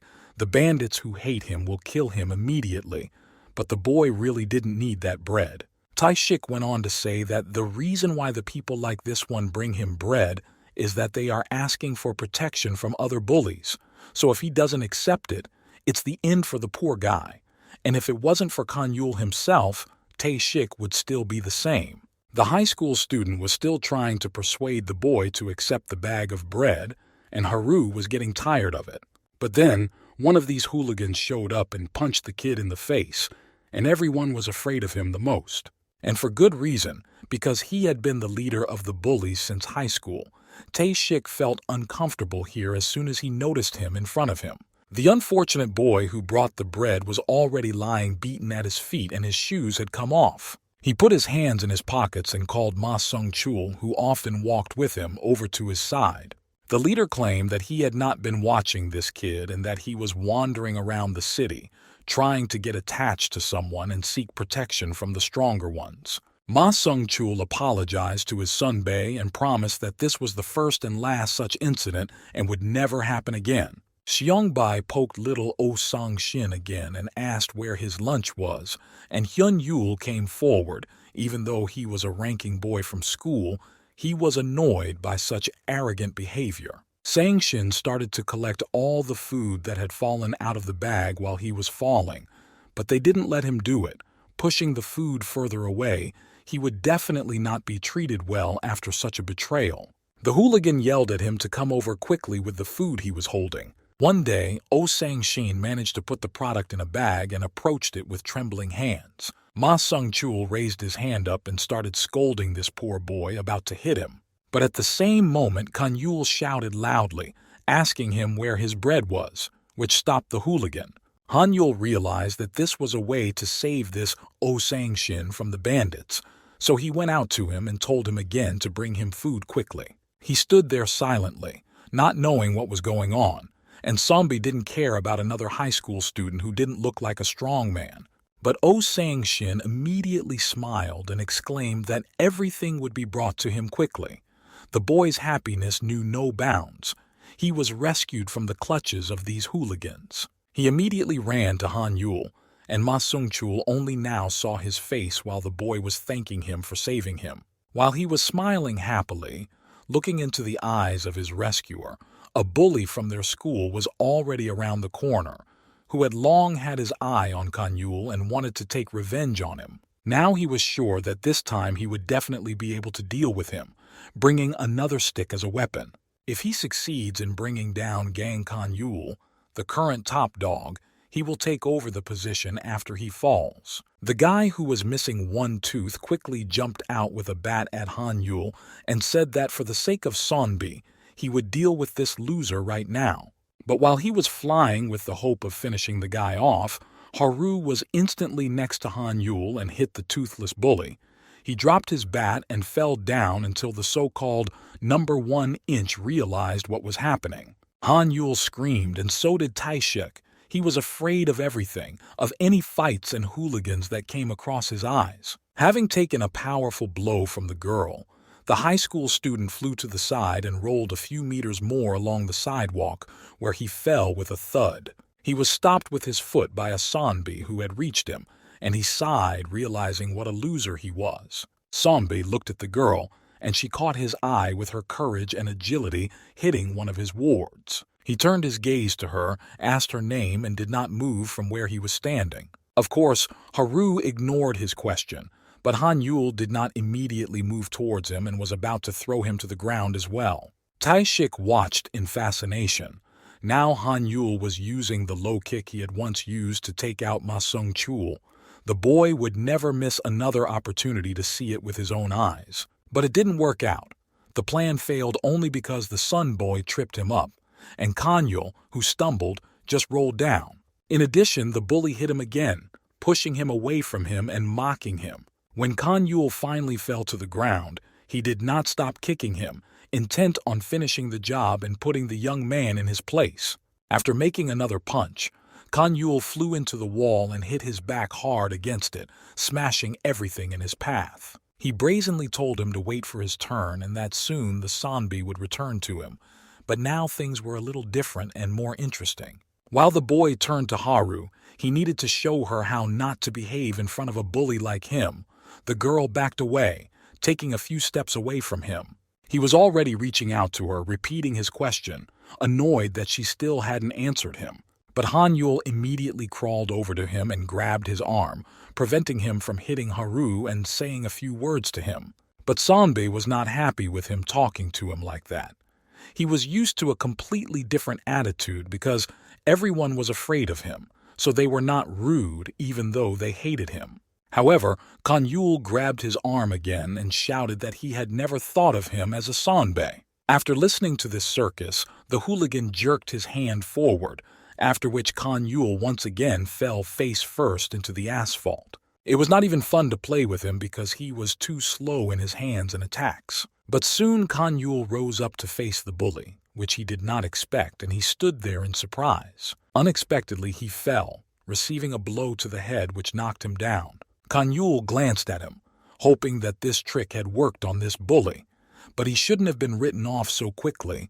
He was as ready for a fight as ever. He started to get up from his knees, which made him even more angry and wanted to make this asshole disappear from the face of the earth as soon as possible. Kan Yul realized that despite his poor condition, he had to move much faster than his opponent if he wanted to end the fight with a victory of his own. This impressed the leader of the hooligans and the game became more interesting. Yet at first he underestimated Han Yul's strength and agility, but he still did not consider him a worthy competitor for himself. And when he was approaching the boy again, who was already feeling bad, Haru immediately stood in front of him, taking his hand in hers. Kan Yul did not understand what it was all about and what she had invented this time. The hooligan, who had barely gotten to his feet, looked at them in surprise, not understanding what the two were doing. But while he was trying so hard to get to Haru and Hyun Yul, Taishik called for the teacher, who came right away and scolded them for skipping class. The bully immediately changed his face and turned to the teacher, saying that he just wanted to buy his younger classmates something to eat because they were so nice. He turned to the girl, waiting for her confirmation, to which Haru replied that it was all true and pointed to Oh Sang-shin, who was holding the bread for them. Kanyul still had no idea what the girl's plan was, so he quietly asked her what she was up to as he stood next to her. When the hooligans had already gone back to school with the teacher and the three friends left the cafe, Kanyul asked why the girl had sided with the authorities, as she could have told the teacher and he would have punished them for sure. However, Haru said that she had no choice, that the last time he fought Ma Sung-chul they were just lucky, but if they continue to get into fights, then Hyun-yul will definitely be eliminated from the tournament. Tae-shik also agreed with her. The GT League had quite strict rules for its participants, so if they broke them and got into fights on the streets, they could easily be disqualified from further matches. Now Kanyul wondered how he would go to school after all the recent events. Everyone kept calling him a Jang and looking at him sideways in the school corridors. He decided that it would be better for both of them to stop hanging out with him. For their own good, he would also put them in danger, and the boy did not want to repeat what had already happened to his family once because of his fault. He turned to them with a sad expression on his face. Perhaps it would really be better for them to stay away from each other and cut off communication from now on. But when he looked back, he didn't see anyone behind him, so he started looking for them. And when he came around the first corner, he spotted Tae-shik and Haru talking to some guy. After a moment, he knelt down and handed her the flowers, and Tae-shik watched in silence as he stood nearby, but he had no idea what was going on. And at the same time, Haru pointed her finger at Hyun-yul, and the high school student looked back at him. As soon as this student noticed Hanyul, he immediately jumped up and started apologizing to him, while the boy himself looked at them with confusion. Hanyul scratched his head and asked what had just happened and why he was apologizing to him while this strange boy was running away from the place. And Haru smilingly replied that after Gang Dae-chun left school, a lot of boys started to hit on her. So to avoid all this, she just said that Hanyul was her boyfriend. Hanyul was embarrassed to hear her say that. So the girl said that from now on they should stick together, otherwise everyone might find out that it's not true, and when those bullies come, nothing good will come of it. The same was true for Tae-shik. If Hanyul was not around, he would be finished at once. Very soon a suspicious car approached them. Two men in identical black uniforms got out. They were looking for Kanyul, and when they approached him, the boy was confused. He did not know what had happened again and why they were looking for him. There was no response to that. One of them just grabbed him. Kanyul didn't even have time to scream. They dragged him into the car and drove off. Tae-shik was running around Haru in a panic, timidly asking what had just happened, and before he knew it, Hyun-ul was gone. Later, a small black minibus merged into the traffic. The boy was tied up and set off. These two strange men sitting in the back seats next to him held him and told the driver to drive faster. They needed to hurry before Kanyul woke up. One of them smiled and thought that their boss would definitely be pleased with their work when he saw such an interesting specimen in front of him. This is a great chance for the Hwa Ryung clan to put their oldest rival, Kang Han, in his place. And that was not all. If their boss came to the Hwa Ryung clan, thus betraying the Kang Han clan, he wants to show his loyalty to the boss, so one could only guess what they would do to Hanyul when they were there. But probably first of all, they will cripple him so that he will never be able to participate in the GT League again. It only took a few broken bones or torn ligaments. When it was already dark, the beetle with Hyun-yul was already at the Hwa Ryung Club, and they finally arrived at the boss's place. After some time, the guy did come to, but he was still tied up with ropes and with his eyes closed. His head was dizzy and painful, and he realized that he would not be able to get out on his own. Kanyul heard someone shouting to get him out of here, and it got even scarier, and he had to think of something immediately, even though he didn't know what it was yet. Someone kept shouting and told him to call for help, but the guy still didn't understand what was happening around him.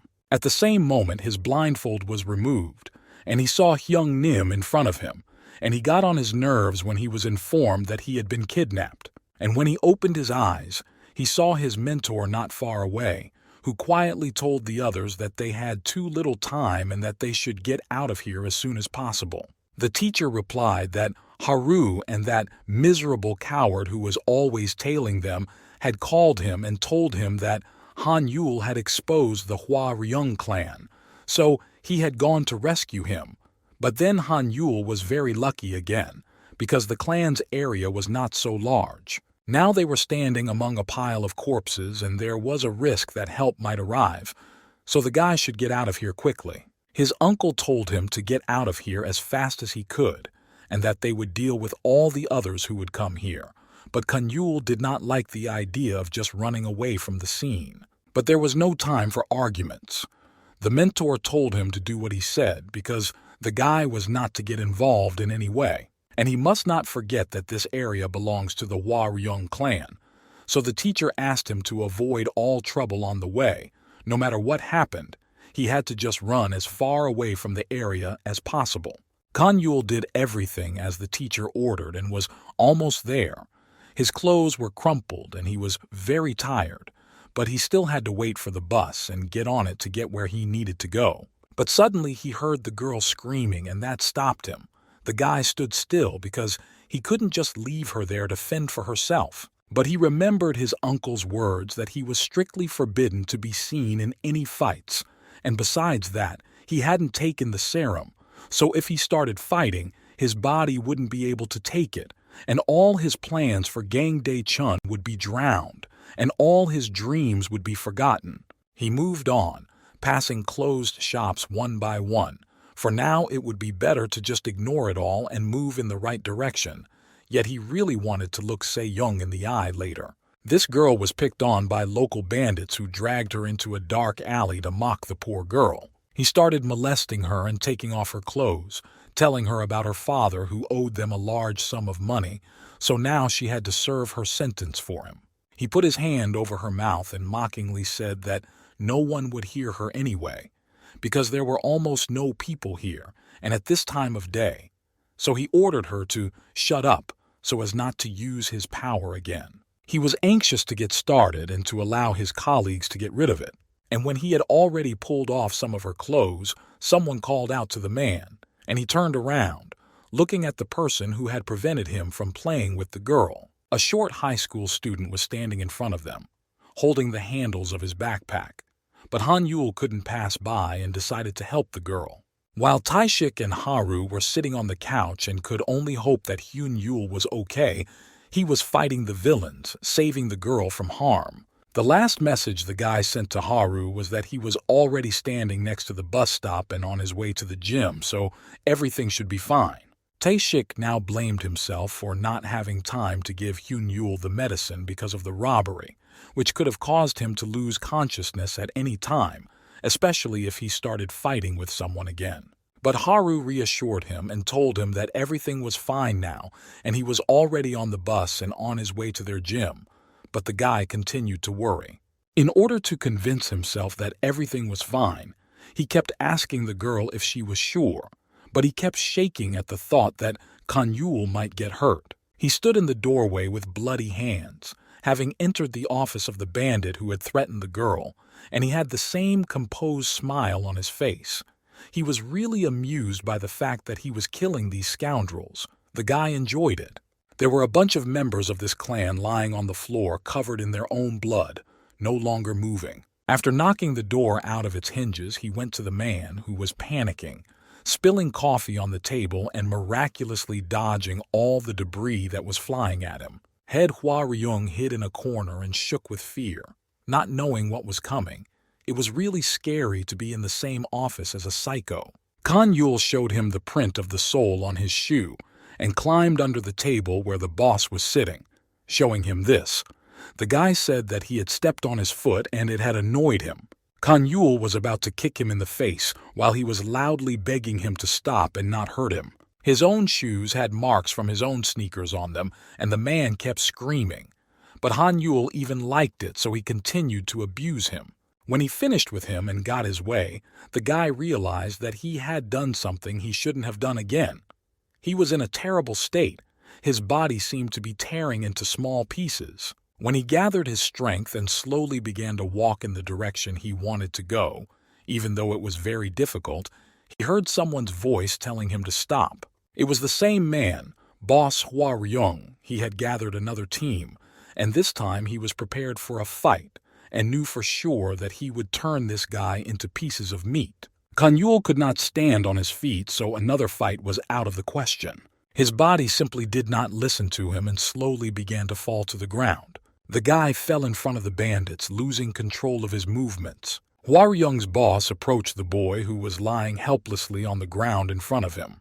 The man raised the stick up, about to show the boy what could happen if he started playing Superman like a weakling. Hanyul's eyes were slowly closing. He had no strength for anything. Thinking that it was finally over and his last fight had already taken place, he mentally apologized to Se-young because he knew that he would hardly be able to avenge Gang Dai-chun for her. And when the stick was already near the guy's face, it was grabbed by the hands of the company boss, Kang Han, who literally saved him at the last seconds. Of course, the man was not alone. He brought his men with him, giving them a sign to attack the enemies, and he would take care of Kanyul. He was even excited. It was going to be fun. He had always wanted to prove that he was stronger than his former boss. Perhaps he forgot after he betrayed his organization, but this city has always belonged and will always belong to the Kang Khan group. The man was about to attack, but he laughed, because it looked like he had come here just to cry because his territory had been taken away from him. He told him to get out of here and let him deal with this kid, who was already on his last breath. In general, why would he suddenly be engaged in the protection of helpless children? Kang Han's boss stepped closer, asking if he really didn't know who this guy was, but the man didn't seem to understand what he was talking about. Nevertheless, he decided to tell him about this guy, and said that this guy is currently the most expensive fighter of all, and Kanyul barely had time to get up and lean on his hands. Sounded strange, and at first he thought that the man had gone a little crazy, or that his tastes had changed a lot if he chose such a fighter to fight. Suddenly, a member of Hua Ryung approached them, telling his boss about force majeure, and he turned around, asking what happened. It was urgent and he was very nervous, so he asked his boss to listen to him right away. He took a breath and exclaimed that the boy they had recently kidnapped was a member of the Kang Han clan, and realizing what they had done, he froze in his tracks. And only after these words did the man look at everything that was happening around him and notice Kang Han's boss and the same guy who had recently been riding tied up in their car. He came closer and did not know what this high school student was doing here. He did not know that Kanyul had been kidnapped and was sure that he was still in the car. After thinking about what he had just said, Boss Hua Ryung couldn't help but laugh. It was hard to believe that this clumsy kid was Kang Han's representative in the GT League, and no one would have thought that he would have fallen into their clutches on his own. He apologized to his brother, and the smile still remained on his face, because he was going to take their representative away from him today. The boss asked in shock why on earth he would do this to this boy, and was immediately given the simple answer that Kanyul had broken into their lair himself. But the GT League rules state that any participant who engages in outside fights must be disqualified from the tournament. The man sarcastically said that he was sorry because their clan already had a lot of problems, and now this. So the man once again emphasized that it was time for his eldest to retire. For some time, the boss, Kang Han, was silent, digesting all this information, obviously not happy that the fighter who was supposed to represent his group was forced to be disqualified from the matches. However, there was a silver lining. Once he admitted that his entire office and a bunch of people from his clan had been blown away by a regular high school student. The city was quite small, so the word would spread very quickly, and if everyone knew that the office of the entire Hua Ryung company was terrorized and destroyed by a high school student, it would not reflect well on their reputation, and he had just heard that they had kidnapped their representative. Here he panicked and began to justify himself in every possible way, saying that it was not done on his orders at all, and that it was the first time he had seen the boy. Now the Hua-ryung clan was stalemated and they continued to bury themselves further into a deep hole. It was already clear that the boss, Kang Han, did not stop mocking the fact that the schoolboy defeated the fierce enemies alone. Nevertheless, the Hua-ryung clan decided to retreat, realizing that they were in no position to win. But they threatened that this would definitely not be their last meeting, so let them not relax. After all the showdowns, Hyun Yul was sent back to the hospital, and he was being examined for a long time. He had never been kept there for so long before, so Tae-shik hoped that nothing serious would happen while he and Haru were sitting under the office. He had heard that the gang that kidnapped Kan Yul was a big clan in their country, so he could only hope that this would not end badly for them. The uncle sighed. He was also standing next to them and said that this was definitely not something they needed to worry about right now. Han Yul needed to prepare for the next test, and the teacher wanted to talk to him. So he asked the students to tell the boy to come to the gym as soon as he was better. And my uncle had to leave now. His plans changed a bit, so he will definitely be busy in the near future. He said goodbye and once again emphasized that Kan Yul should come to the hall as soon as possible. And after that, his uncle disappeared behind the hospital door. Tae-shik, as usual, was worried, not knowing what the older man meant by the change of plans. But the girl didn't know what he was talking about. Her uncle was very unpredictable throughout his life. A moment later, the doctor who had been examining Kan Yul came out of the room where he was sitting. They both got up from their chairs at once and rushed to him with questions about their friend's well-being. The doctor only replied that something very strange was happening to him, but his friends wanted to know more about his current condition. They both asked the doctor about him while Lee Haru's uncle was sweeping the yard of his place of work. After a while, Kan Yul came to see him, and his friends told him to go to the hall where his mentor would be waiting for him. The older man looked at him, teasing and smiling, and he was glad that he could at least stand on his feet now. Kan Yul adjusted his glasses, saying that he no longer needed to take his medication. The doctor said so, although he was very shocked about it. In any case, the boy heard that the teacher was waiting for him at his place as soon as possible. But the man said a little more quietly that it was nothing serious. He just wanted to tell him about something. He told him that he wanted to arrange a duel with Dae-chun for Han Yul, and the boy almost fainted on the spot again. It was good news, although the guy was a little nervous and panicked and asked when the match could start. But the older man calmed the boy down to be quiet for a minute.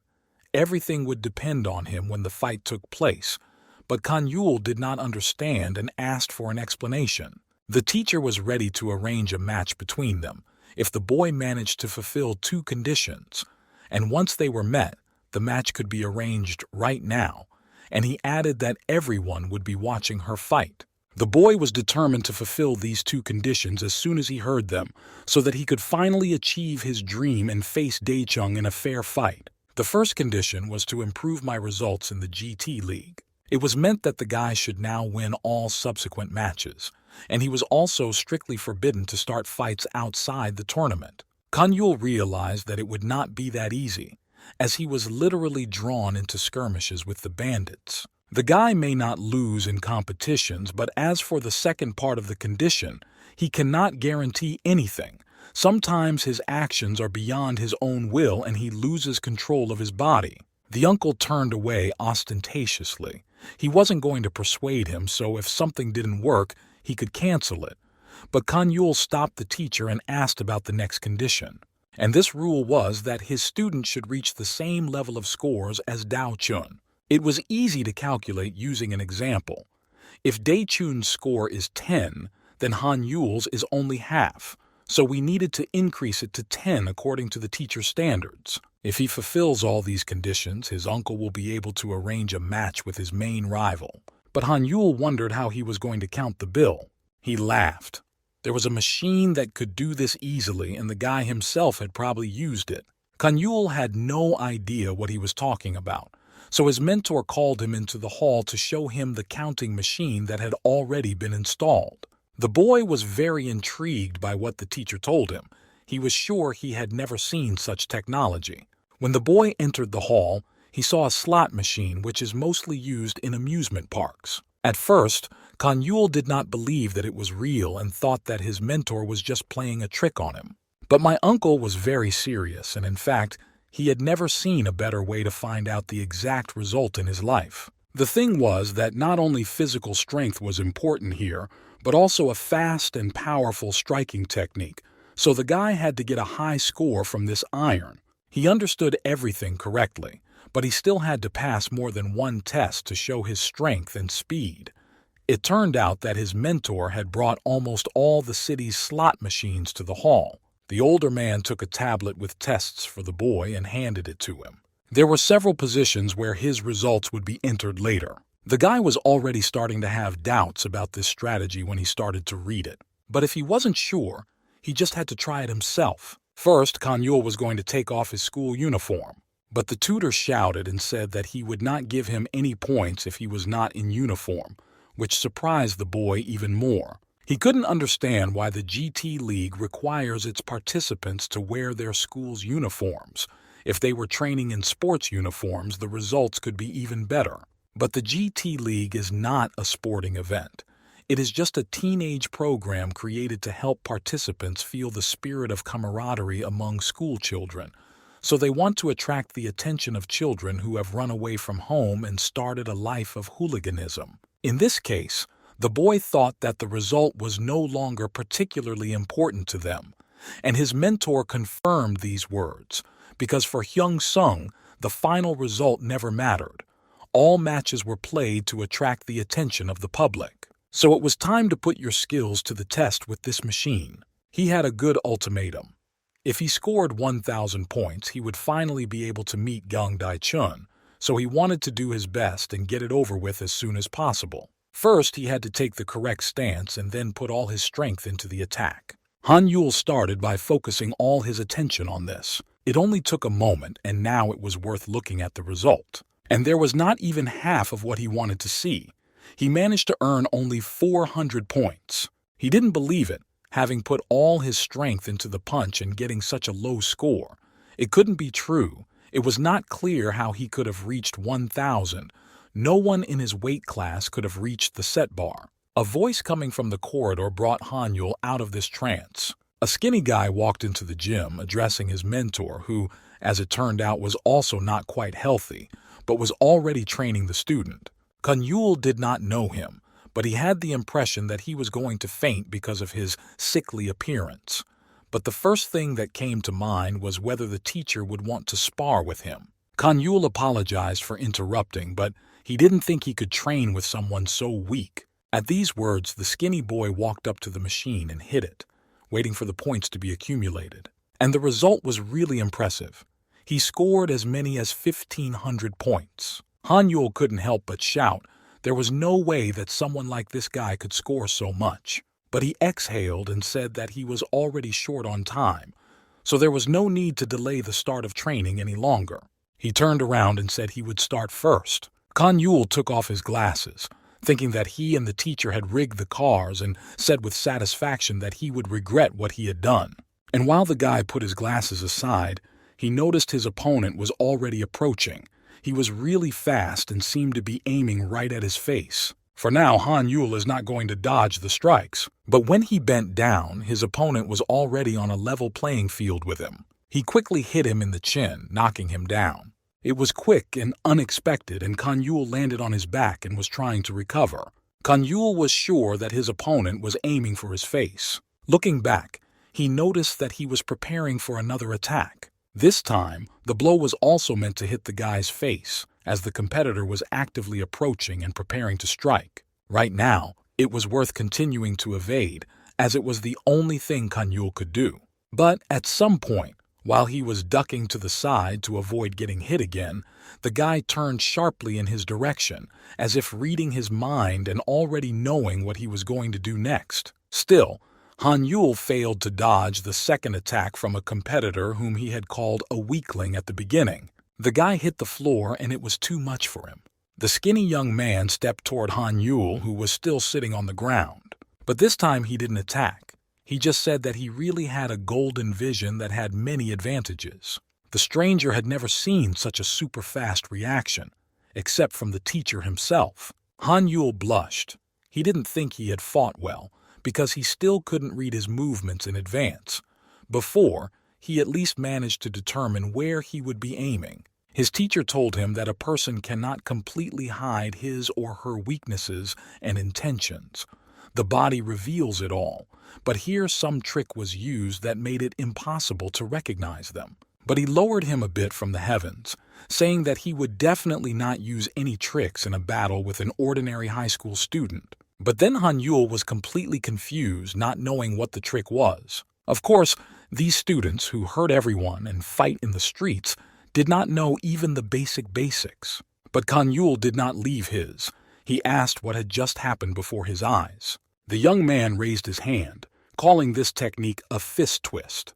The guy was already standing in front of him and wanted to hear a verbatim explanation. He began to tell me that in order to get the maximum force from a punch, you should relax your fist while preparing for the attack, and then apply all the force during the punch itself. If you have too much tension in your hand from the very beginning of the preparation for the attack, your muscles will quickly get tired and your speed will immediately drop. He showed what Han Yul needs to do to achieve a good result in the fight. The boy began to repeat the movements precisely after him to learn. The next step was to strike lightly, bending your fist to the inside. Han Yul followed him closely and copied every detail. And indeed, as soon as he listened to all the advice, he was able to perform the trick. So if he was going to throw an uppercut, all he had to do was turn the puncher to the other side. The reason he couldn't read the competitors' attacks was that most of them started the same way. But still, questions remained, and the guy did not understand the connection between the initial stage of the attack, that is the stance, and this trick. His teacher today explained that his arm is usually in a normal condition, which allows him to use different techniques, because it is precisely because he changes something slightly afterwards that you can hit in different ways. But the beginning will remain the same, and this will mislead the competitor. This meant that it was impossible to predict or prevent the attack. But still, there was a way. You can learn evasion techniques, but it takes a lot of time. But for people like him, fortunately, there was a simpler solution. Without wasting a second, he ran to it, because it was faster to learn in practice, at the moment when he was being attacked. Han Yulu's mind went back to the boy's words who had earlier spoken about some business and lack of time, and he wanted to finish the lesson himself.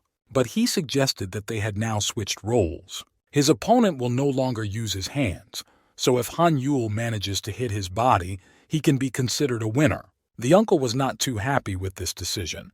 He was a busy man, and spending several days on this was too much, but his colleague suggested that he go home and in return promised to let his student live. He continued to speak calmly, but suddenly Han Yul's fist came close to his face. Reflexively, he defended himself with his hands against the attack. After such a quick action, everyone was quiet.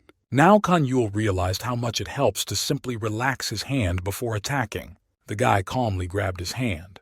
The guy began to feel his muscles to see how much he had relaxed them. Everything was as he thought it would be. The uncle started to collapse, emphasizing that he was his student, when the boy made it clear that he really had good muscles. This was also a big advantage for Han Yul over some other future rivals. But Han Yul himself was gaping and had no idea what they were talking about. The rubber muscles were considered one of the greatest features of a fighter, which a high school student could not have suspected. Even among professionals, few can boast of this, so it is indeed a privilege. Usually, during intense training, muscles increase in volume. They become larger and stiffer, even if you don't make any effort, but as a result, the speed and radius of attack decrease. But for some people, their muscles remain as flexible as ever and do not cause any problems, allowing them to avoid any restrictions in movement. Such fighters can train as long as they have the strength and desire, and without reducing their speed and attack radius. There is a legendary fighter who, until his recent retirement, never gave up his crown to anyone else. If you look at him at first glance, he looks like a normal fat man without strong muscles, but when he hits, his muscles become harder than stones. People with such abilities have long endurance and can recover very easily, which gives them an advantage in long-term fights. Few people are born with such gifts. Kanyul wanted to add something else, but he continued to speak. He emphasized that it is when Hanyul relaxes his muscles that they become very flexible and elastic, not like others. By simply adding force to the stroke, his speed increases many times over. The high school student did not yet believe that he had such a gift. But then my uncle interrupted their dialogue. To be honest, he wasn't born with it, he earned it himself. But my uncle asked Khan if he wanted to give him another opportunity to strike. He was looking forward to another chance to try his hand at driving. Khan Yul doubted his abilities and was against it, because he had failed before, even though he had put all his strength into it. But his mentor insisted that he do it. He was just curious. There was no way to get out of it, so the boy agreed and went to the car. I did speed up his punches, so now he was going to act step by step. Now he had to show a better result. To begin with, Han Yul relaxed his fist, which he was going to use to punch. He placed his hand comfortably, calculating where he would aim. After that, the young man took a stance, and all he had to do was put all his strength into the kick. Haru and Taishik were at the doctor's office again. They came to ask about the match that was to take place tomorrow and to find out if Han Yul could participate. The doctor said that after several cycles of injury and recovery, he noticed that it had a positive effect on the detoxification process of the stem cells. Before, they had no idea that this could even happen. Similar cases where excessive damage to the body is extremely difficult to heal. It takes a very long time to recover. Plus, they had very little data on hand, which made it difficult to obtain a sample. And given the unique circumstances of Khan Yul, so what happened was a miracle. Apparently, this meant that Han Yul no longer needed to take pills, as Tae-shik noted. The doctor nodded his head, confirming these words because from now on the guy's body should not get out of control due to the lack of medicines. However, there was one more small nuance. Before letting him go to the tournament, we had to make sure he was not in a hyperactive state. The very next morning, they were running with Tae-shik to a match and were even a little late, so they had to speed up. But soon the guy stopped, shouting for Haru to wait for him. He couldn't keep running anymore and put his hands on his knees. They were definitely unlucky. Today, when they needed to get to the right place quickly, the entire highway was clogged. He really wanted to see the match with his own eyes, but it was about to start and they were still on the road. Already near the arena, the guy realized that he was definitely not able to run anymore. He was staggering. So he offered to sit down somewhere nearby and watch the match on his phone. The guy picked up the gadget when he received a notification and stopped reading it. A moment later, Taishik shouted something without letting go of the phone. Haru approached him, asking what was wrong, but Taishik did not answer, only grew pale in the face. Later, he quietly replied that Han Yul was not at the match, but it was still unknown what the matter was. Haru started to worry, because she knew that he had been preparing for the match, and now he just didn't show up. So something critical must have happened to make him not show up. But in the distance, I heard a voice approaching the two friends. It wasn't that Khan Yul simply didn't come. It was a guy with a Han Yul carrying a backpack on his back. The guy just finished the fight very quickly. They spent only 3 seconds competing, and then the judge announced the winner. Sounded almost unrealistic because to beat someone in 3 seconds and in the 16th round, you have to try really hard. But this genius was standing right in front of them, so it was all real. So now the GT League final has passed, but active training has not stopped. Together they came to the gym, where Taishik almost had a heart attack when he saw all the slot machines that Hyun Yul was training on. He went up to one of them and asked what he was doing here in the gym. Han Yul adjusted his glasses with his hand and explained that his coach had promised him that as soon as he scored 1,000 points, he would arrange a battle with Gang Dae-chun, which is why these gizmos are here. Haru took hold of her head, realizing that Han Yul was really obsessed with the thought of revenge on Dae-chun. It had taken over his thoughts, and he was doing everything he could to reach this moment when they would start fighting. Taishik was now excited. He hadn't played such games for a long time, so he wanted to try his hand at it and asked the boy for permission, which he gave, because the machine didn't need tokens. Tae-shik smilingly told the others to get ready and flexed his fist. After all, he had once fought Gang Dae-chun himself. He soon hit the target while waiting for the results. In a couple of seconds, and the numbers showing his scores were glowing. It seems that the boy was quite satisfied with this. He scored 100 points and immediately told Han Yul about it. He was pleased, saying that he was stronger than everyone around him thought, and Han Yul was thinking about how to tell him that 100 was not enough. At this reaction, Tae-shik asked how much Han Yul had scored. Haru was also curious to know that her best score was 400 points, and Tae-shik was already disappointed, realizing that he had the lowest score. Han Yul blushed a little and quietly said the number 1,200.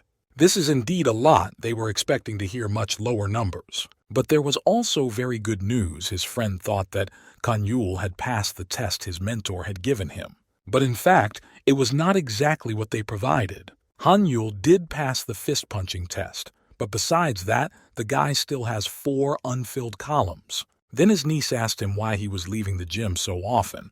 She was worried that he would start drinking again, but he said that he had recently given an interview, so he disappeared more than once. It was the first time she had heard about it from him, so she was curious to learn more. But my uncle kept it a secret for now. He only advised Han Yul to get ready because the journalists would soon be running around. And it did happen, only even faster than they expected. A lot of people with cameras came to the hall, wanting to talk to Han Yul, who was clearly not ready for this life. One of the reporters introduced himself as Lee Moon-soo. He worked for the Jinsung newspaper, and the man addressed the high school student who had a message for all the bullies on behalf of all the outcasts at the school. His mentor walked by and looked him in the eye, expecting a loud statement. But Han Yul just stood there awkwardly, shifting from foot to foot, not knowing what to do in front of the whole crowd. Perhaps the only option was to take off my glasses to become bolder and start a conversation easily. So the boy's mentor quickly pulled it off Han Yul's face and asked him not to let him down, because that was a major part of his plan. Journalists approached Han Yul with microphones and continued to ask questions. However, what they heard was not what they initially expected. The boy looked at the camera and voiced his wish. He wanted these hooligans to find him. He wanted to say that he would blow these bastards away as soon as he saw them with his own eyes. The journalists eventually finished their interviews and left, and Han Yul put his glasses back on and became the same modest guy. He didn't know why the coach made him stand in front of the cameras, but now he had attracted a lot of attention thanks to the headline in the newspaper. Now he was actively training to win the super final of the tournament, and not to become a loser in the eyes of Gang Dae-chun once again.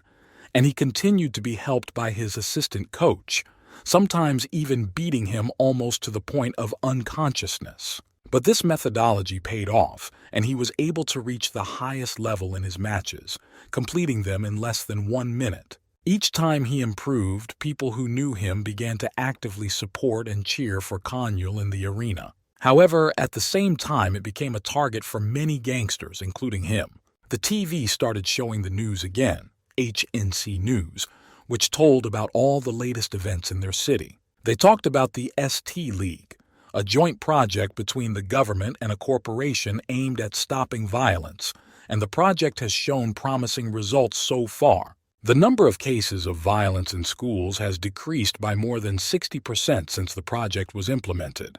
And people who previously did not support the idea of sponsorship have now changed their minds about it, with many asking for the ST League to spread more and more. It was also interesting that such a good result was achieved not so much by the right campaign to minimize violence, but by just one student who was oppressed by everyone in the school. After that, this guy declared war on all the hooligans in the country, making a loud statement in front of journalists on camera. Leon had also heard this statement and was now watching the news while still in the hospital.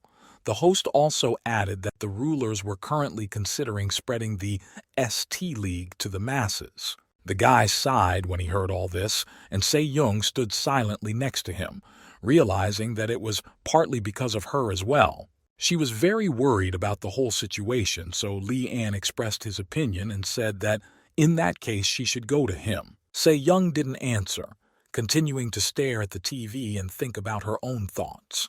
Maybe she didn't mind standing here, next to him, but the guy said that because of his condition she shouldn't give up on the others. The girl exhaled heavily. He knew she was here because he felt responsible and guilty for everything that had happened to the boy before. The girl quietly said the words that the doctor had passed on to her. Lee Ann will be able to use a wheelchair from tomorrow, and that will be the end of his treatment. The guy asked her once again if she was going to leave, to which Shung again remained silent. He suggested that she go back to school soon, but she felt cold and her hands shook. Lee Ann understood the situation he was in, but he assured her that even if he was unable to work normally because he could only move around in a wheelchair, he would still be able to take care of her. He did have a lot of money, thanks to his relatives. But she sighed and looked away, making it clear that it was none of his business to think about her safety. She walked towards the door and was about to leave his room as she had already stayed here for a long time. But at the last moment, Lee Ann exclaimed that not all guys are freaks, not everyone will be like Gang Dai-chun. She stopped. He still hadn't given up on the possibility and hope of getting Se-young's attention, and the fact that she always focused on Han-yul annoyed him. He wasn't the only one who was a good boy she liked and trusted. The young man lowered his voice and turned his head to the window. He tried to reach her, tried to explain everything, but could not find the right words. While the boy continued to think about the rest of his sentence, Se-young agreed that there was some truth to it. He looked at the girl who left the room where Lee Ann was lying after these words. On the same day, Haru, Tae-shik, and Hyun-yul were walking together again on their way to school. The boy could not let go of the latest edition of the newspaper, which contained an article about his friend, who was gaining more and more popularity among people. While he was calmly reading, Haru suddenly took a fighting stance, as if she had seen an enemy in front of her, and Tae-shik put down the newspaper and asked what was wrong with her. The girl was standing in front of an ordinary guy walking through the streets of the city, who saw her in front of him and abruptly stopped. But she stepped away, exhaling heavily. Ever since she learned that the Hwa Ryung clan people had opened a hunt for Hyun-yul, Haru had been nervous every time she saw someone who looked like a thug. Her friend agreed that the situation was escalating and that danger could be waiting for them anywhere, especially if this ST League became public. Now they had to decide what to do about the regional tournament that was about to start, which was really dangerous, even though Han-yul could easily beat anyone. Haru recalled the doctor's words. He warned that it would be very difficult for Hyun-yul to maintain self-control during a fight. Judging by what she heard, it would take a lot of talent and skills to compete in the regional round, so it would be better not to take any risks and stay safe. The further he goes in the standings, the stronger and more fierce the competition will become, and as soon as he is injured, Han-yul will have to give up his regional championship title. The status of the first champion brings a lot of money, which explains the fierce competition, and that's why many people can't ignore the regional tournament. If Han-yul did go to the championship, he would have to knock out everyone he faced. While they were passing another store, they ran into a guy from their own school whom they had met before. The girl was standing in front of him, and he turned to Haru again, saying that he had called her, but she did not answer him. But Han-yul remembered exactly where they had left off last time, and immediately took off his glasses, quietly telling him to get out of his sight if he wanted to live. He sneered and started calling the girl's friends losers, and he never thought that Haru would hang out with them. But the girl was comfortable with them, so she wasn't going to hang out with others. She liked strong guys, and Han-yul was just that, even though his appearance might suggest otherwise. He laughed as if she had just read his mind, so the guy suggested that they spend some fun time together. After these words, Han-yul could not stand it any longer and jumped forward to make him shut up. But I still couldn't hit it. Something happened at the last moment that prevented me from doing so. So the guy just collapsed on the ground in front of him and breathed heavily, kneeling and holding his stomach. His friends began to worry. thinking that his health condition had deteriorated again. This situation only made the high school student laugh, and he took Han Yul by the hair, mocking the loser and calling him garbage. Tae-shik did not lose his cool and approached the boy, taking him under his arms to help him up. The friend gently pushed Han Yul away from the bully. Meanwhile, he continued his dialogue with the girl, hoping to lure her to him. However, she had a completely different opinion of this young man. Along with Tae-shik, Haru got into a fighting stance and prepared to attack him. She wasn't going to let insults towards her friend slide, but he immediately covered his hands and said that he did not want any fight, especially since he was not in a position to swing hands with anyone. When Han Yul tried to stand up, Haru came up to him and sat down next to him, asking if he needed help. He really felt very bad. It happened instantly, and his heart felt like it was about to burst inside. The friend also came closer to the young man. He remembered what the doctor had said about the experience and where it could go, which is probably why he insisted that Han Yul should worry as little as possible. The girl calmed him down, saying that this bastard was not worth such nerves, especially since she could defend herself. Tae-shik started talking about the tournament and everything related to it, and it was Kim Won-jae who was considered the most likely champion in the match. Nevertheless, they parted ways in good faith and no one fought with anyone. And instead of going to school, the students went back to the doctor to check on Han Yul's health. The old man examined him and told him that this reaction was due to cardiac fatigue. Their tests showed that, in a state of excitement, Han Yul's body produces extremely large amounts of adrenaline. Tae-shik asked a little nervously if this could mean something worse for him.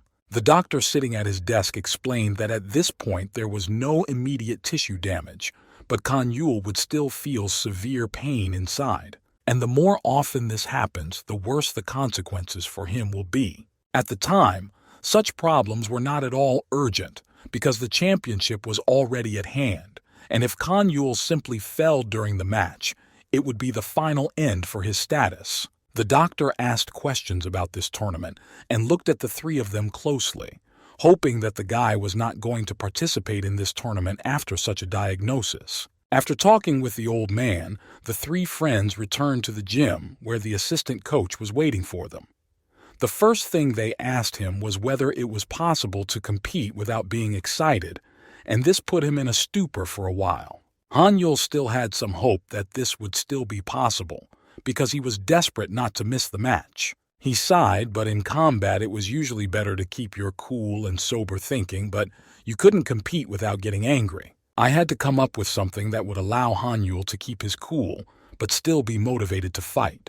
And yet there was one way that could have been used. Later, the time for the tournament came, and they all went to the arena together, but Haru wanted to make sure that her friend would still be able to compete, because she wasn't sure that everything would go smoothly this time. Han Yul himself was not sure whether he would succeed in his plans. It would depend more on luck, as if he was throwing his lot in the wind, and it was unknown what would happen. But it wasn't a joke.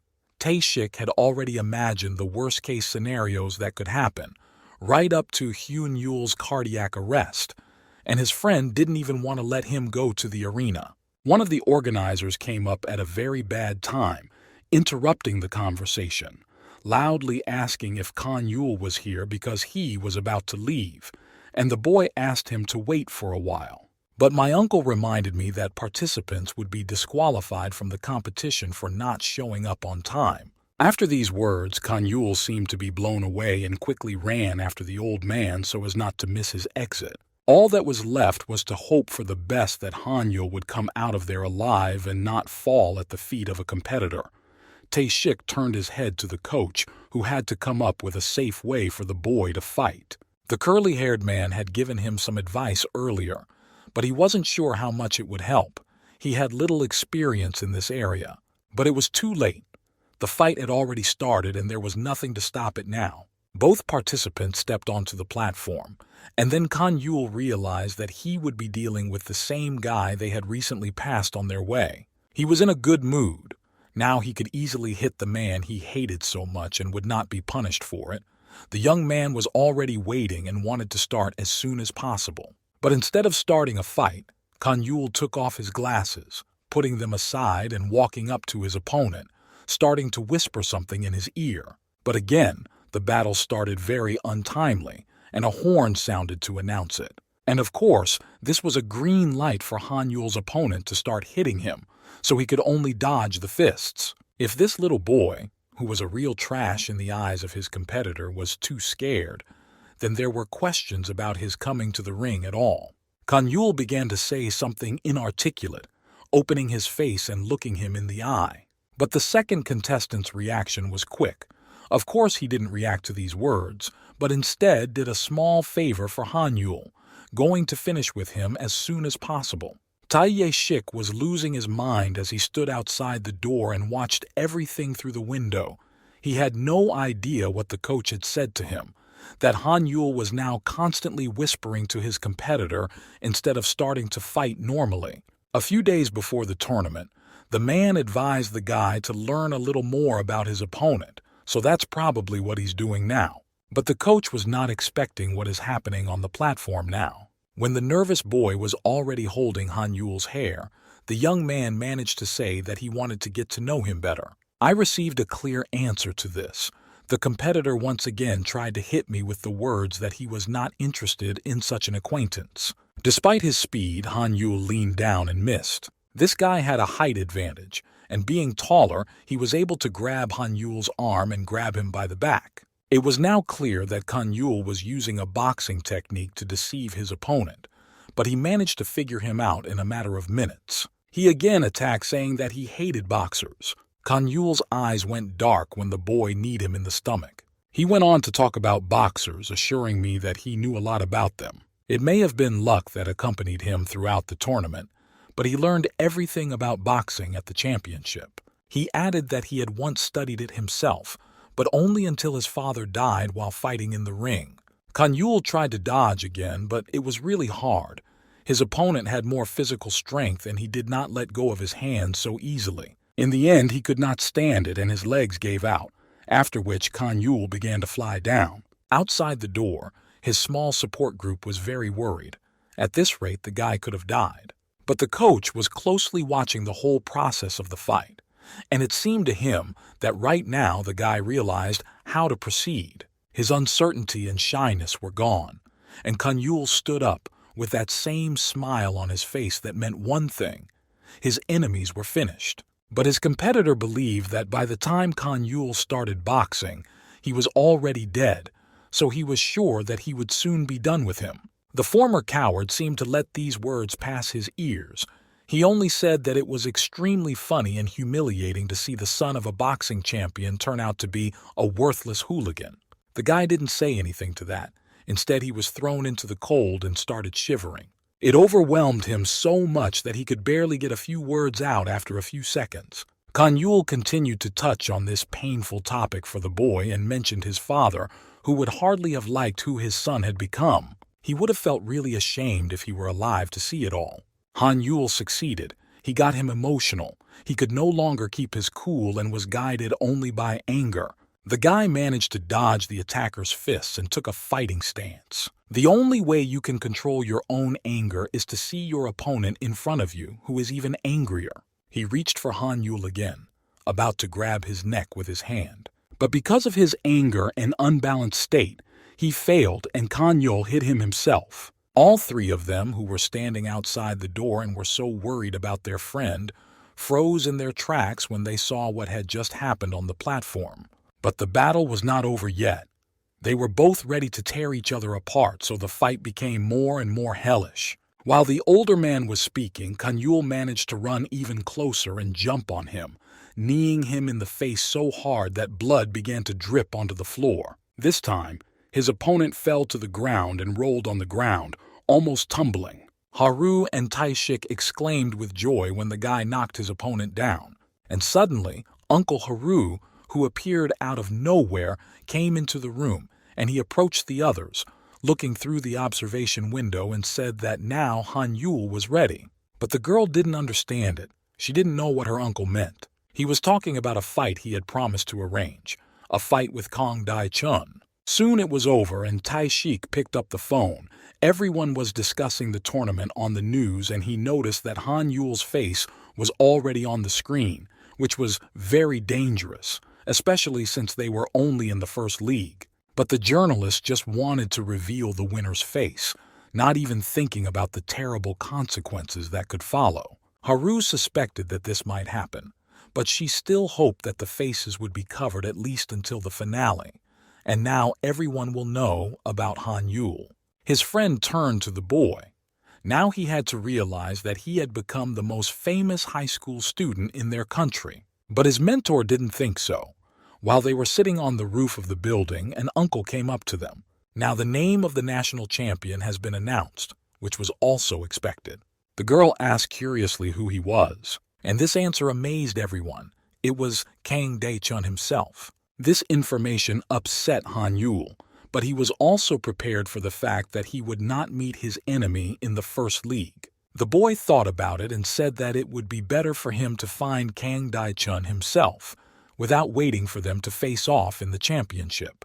But the old man spoke up and told me, and I wouldn't have to look for it. There was good news because the mentor knew where Chun was now. He also said that in any case he would be able to arrange a match for them as he promised. Haru didn't quite like the whole story. She wasn't sure that his plan was thought out to the very last detail, especially since he had recently brought a bunch of reporters here, which put Han Yul in even more danger.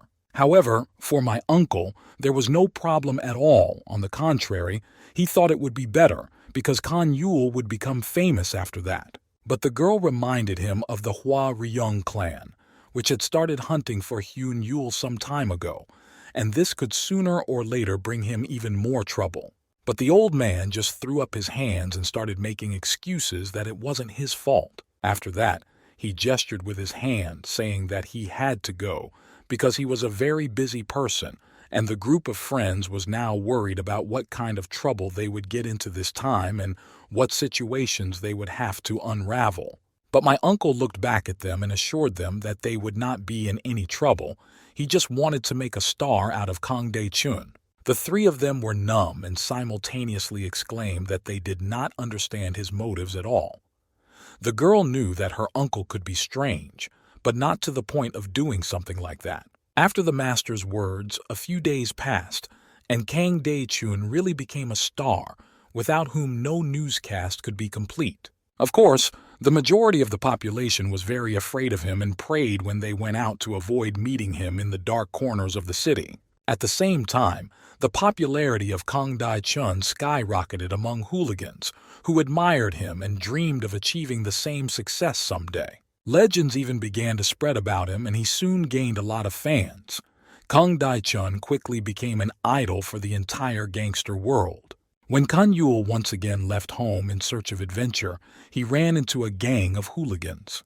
They laughed when they recognized him. It was the same guy who hunted down the bandits. All of them were taller than the boy and already thought they would soon deal with him. The guy continued to be silent, and the bully came up to him and held his head, forcing him to say something, but he was a bully hunter, so let him start hunting. And soon his silence got to the bully, who decided that he had had enough of waiting and was going to attack. And as soon as he raised his hand, an uncle appeared behind him with several reporters who had already started taking pictures and videos. The man was already looking forward to seeing Kang Han Yul, and his uncle assured him that it would happen soon. They had to walk a few more meters along the only path that leads from his school to the gym. He exhaled, worried about his student. It would be better for him not to get into fights. Who knows who else will run into him and what they will want to do.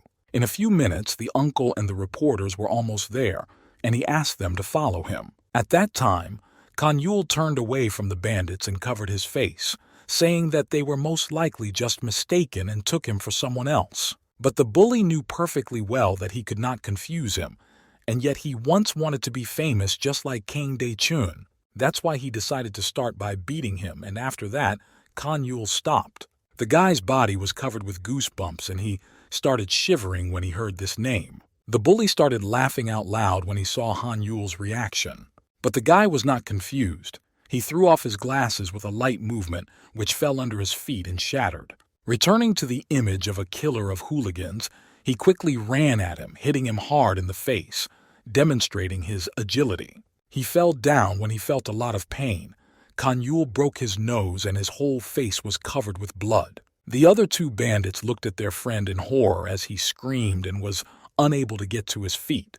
Kanyul took him by the head and was ready to strike again, ordering him to repeat the name again, which made his blood run cold.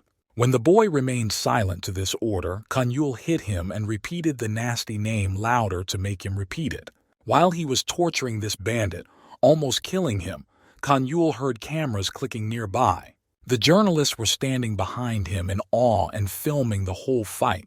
It was a real sensation, so they couldn't miss a single moment. His mentor realized at that moment that it was over. The journalists went on air, and one of them began to say that Kang Han-yul, who was known as a big outcast, had beaten a student from one of the city schools, so according to all the rules, he should now be disqualified from the first league. Everything that his mentor had planned went down the drain in a flash, and what he had been working on for so long and with such responsibility was no longer worth anything.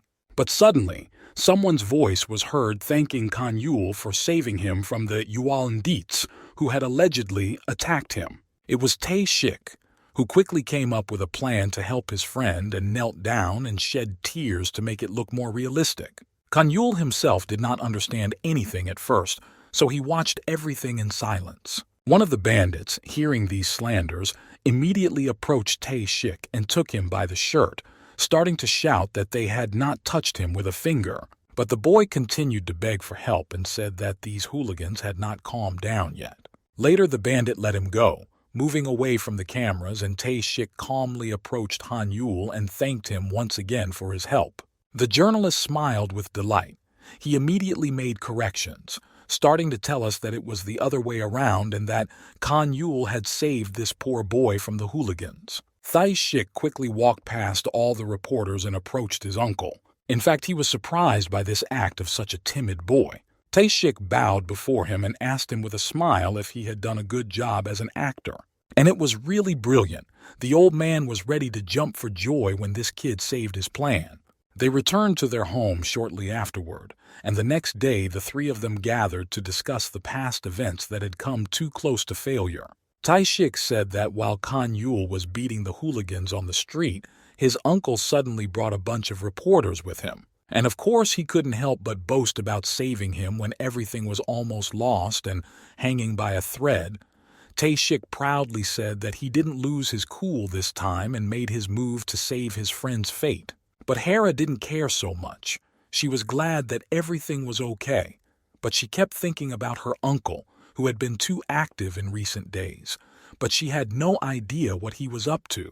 Kanyul reminded the girl that when they first met, her uncle drank a lot and had no purpose in life. He was also curious why his mentor had changed so much in the meantime and even opened a gym for Han-yul. They stood a little further away from Tae-shik and continued to talk about the whole situation. And as they were talking quietly, Uncle Haru came up to them and firmly stated that it was time for Han-yul to work. The girl sighed.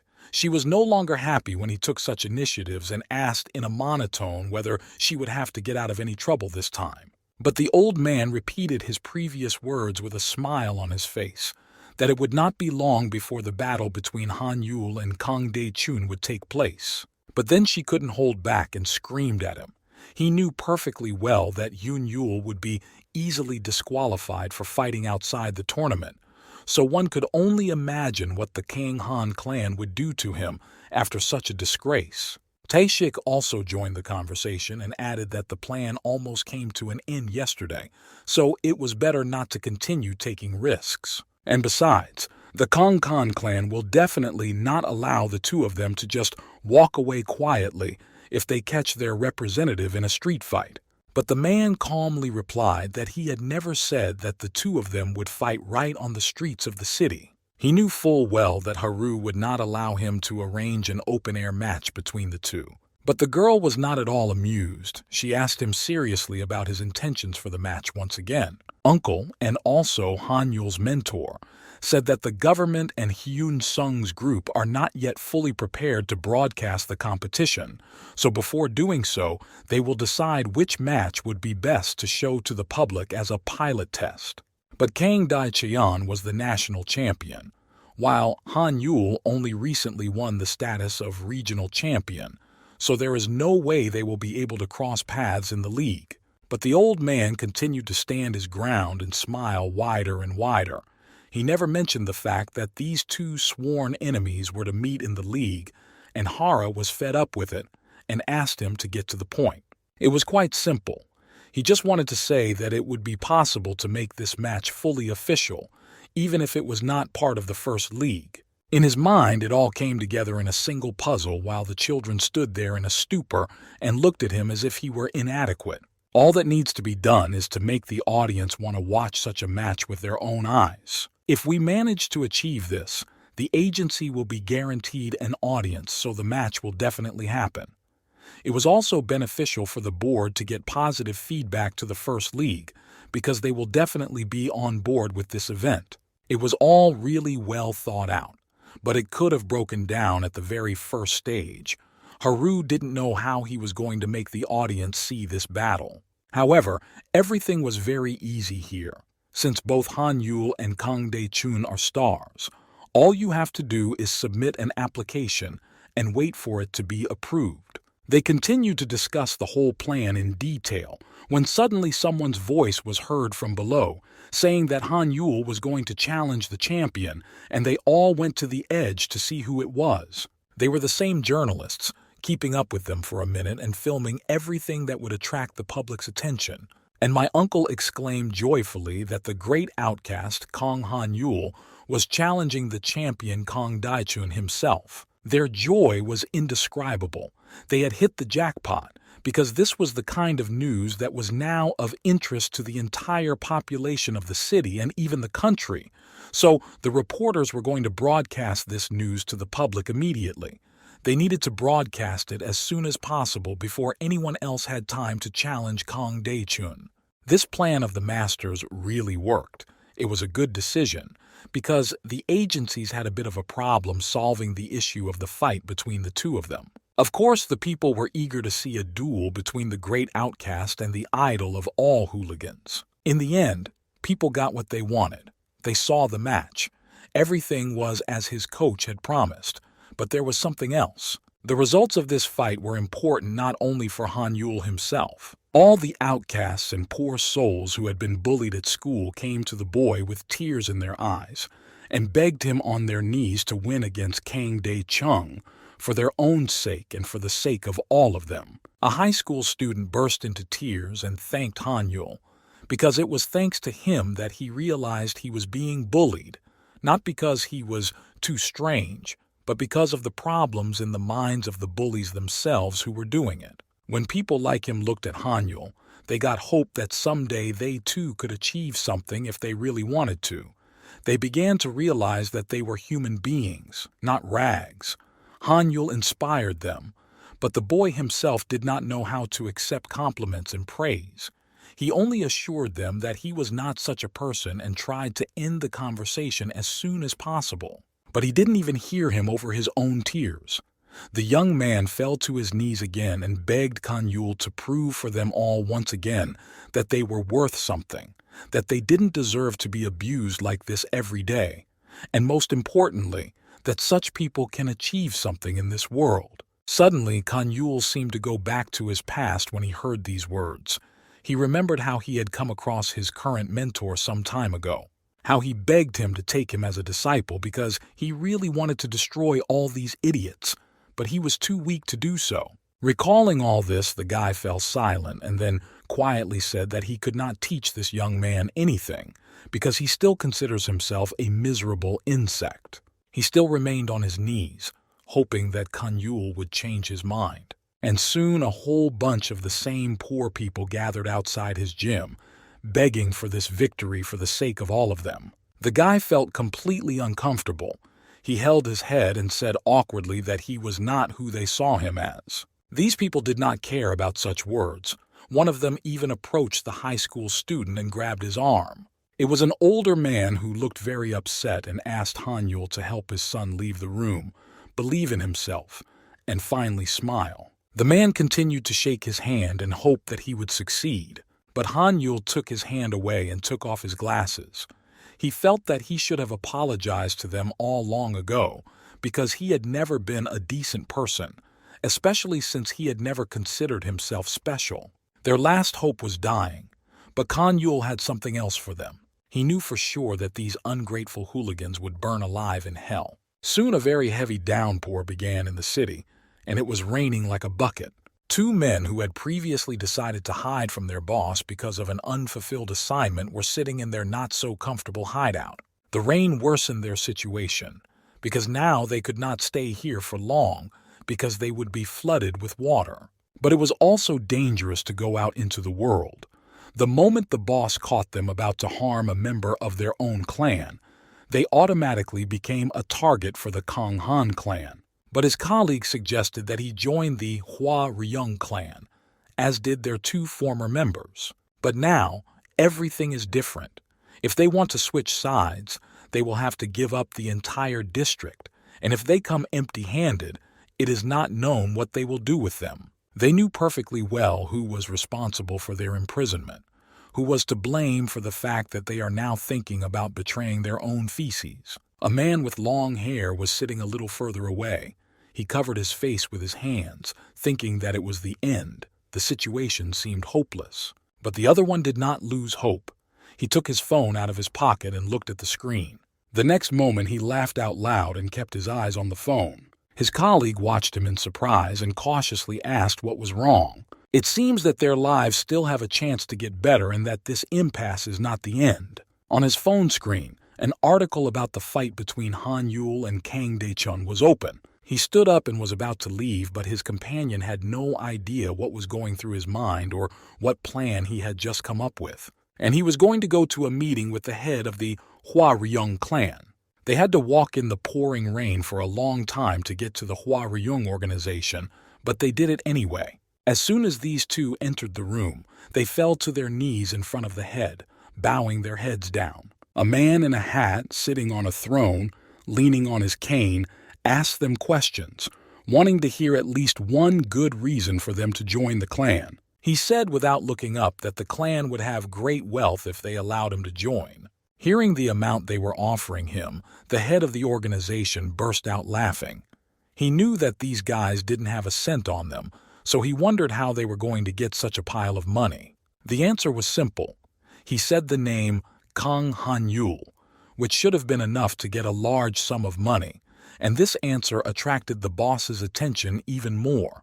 The man continued, "Everyone knows how much money comes from all over the country for betting in the First League. It is very fascinating, and, as far as he knew, the Hua Ryung clan also invests a lot of money there.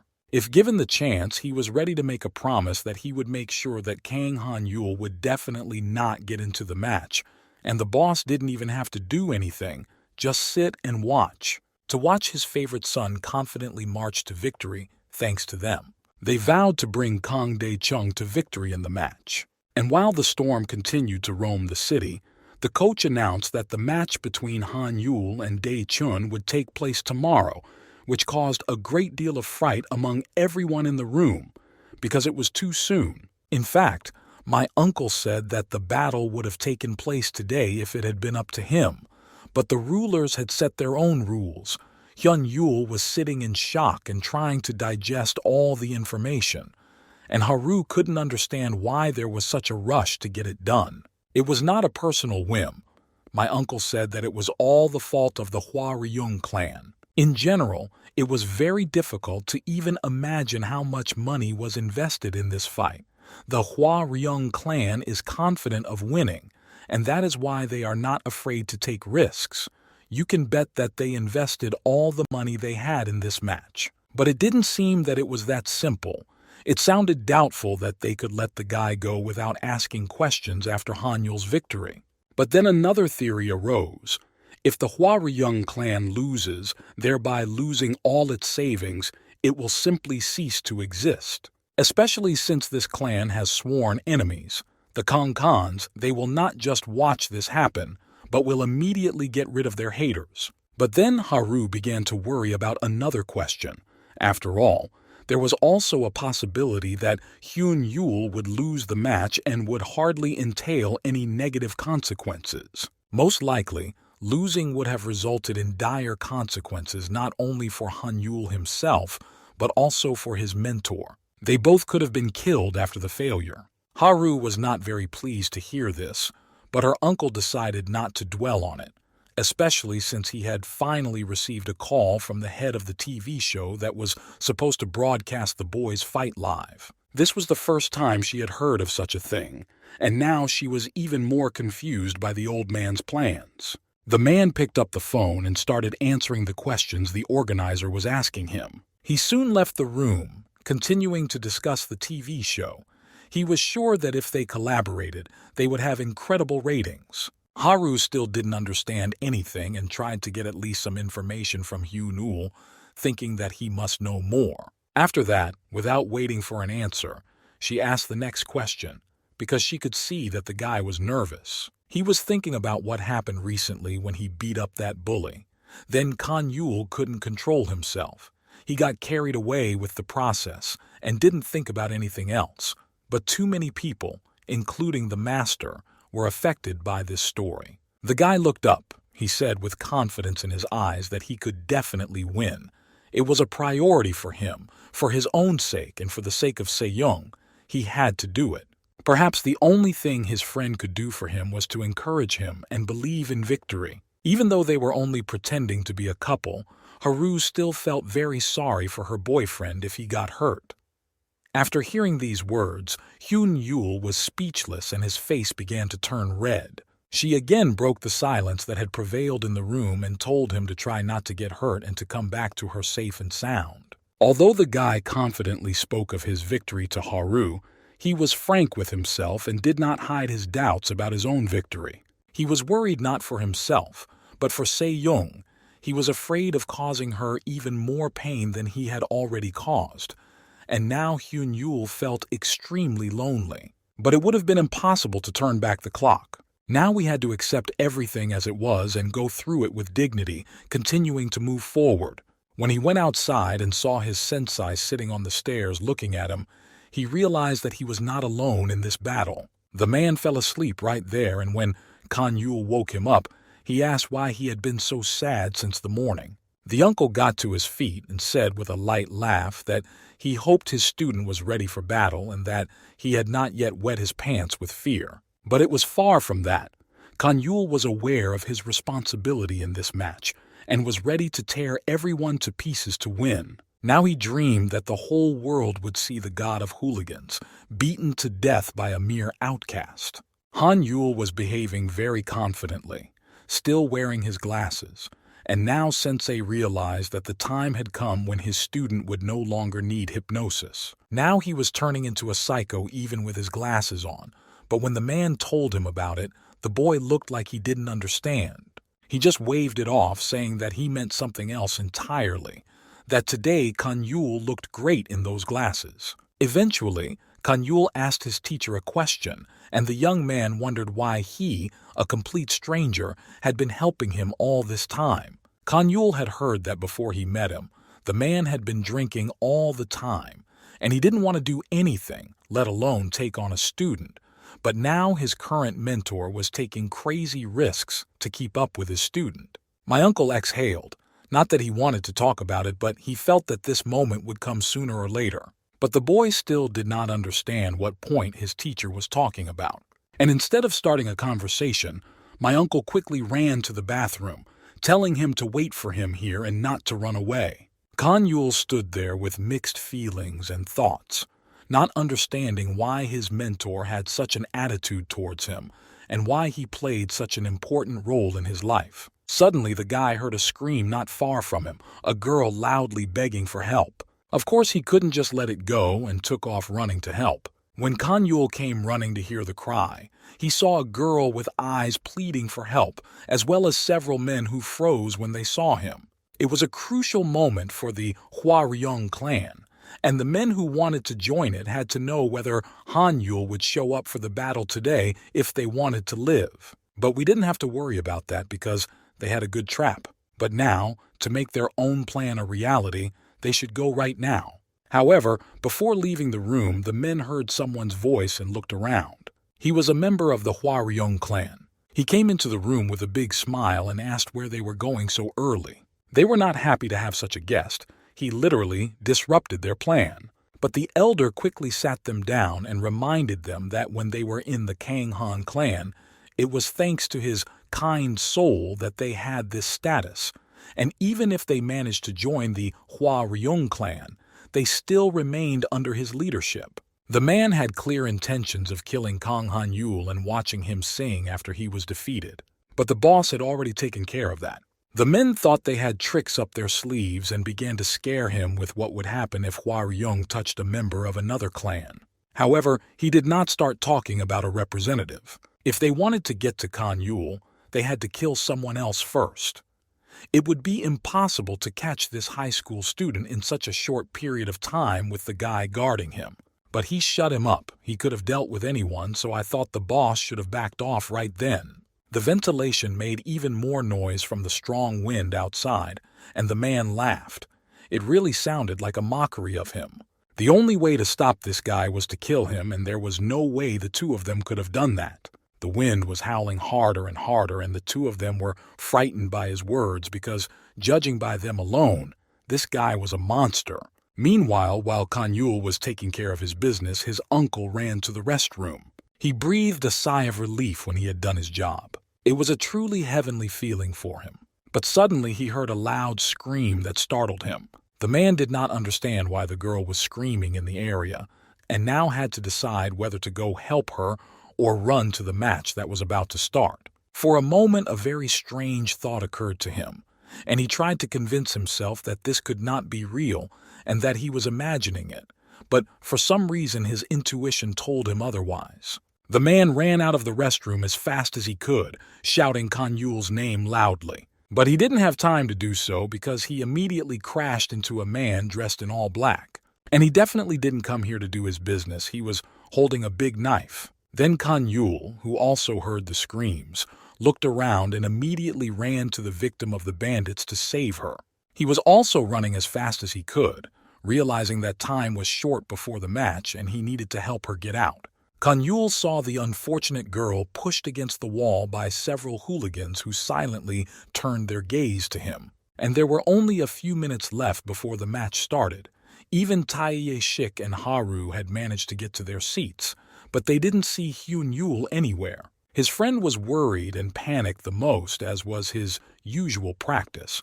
Earlier, Han-yul had promised that he would be examined at the hospital before he started the fight. But now something very strange was happening. Neither he nor Uncle Haru were answering her calls, which confused the girl. The guy also began to suspect that something bad had happened. They simply could not allow this to happen. If Kan-yul loses this fight, the consequences will be terrible and irreparable. It would be over for all of them, so his friends ran to find him. Meanwhile, my uncle saw more than one armed man approaching him. He was not frightened, but rather angry, and he grumbled that he did not have time for them, so they should leave in good faith. One of them immediately jumped forward, brandishing a knife and ordering him to shut up. However, they definitely did not expect the man to be well prepared, having a lot of experience behind him, so he quickly reacted to the attack and fought back with his hand. His uncle abruptly turned his arm to the side and slammed it against the stone wall with all his might, clenching his fist. Soon the toilet door flew open, followed by all the other bandits who had come for his soul. Eventually he managed to run out of the toilet, and now the main thing was to find Han-yul because he was sure that it was all a trap.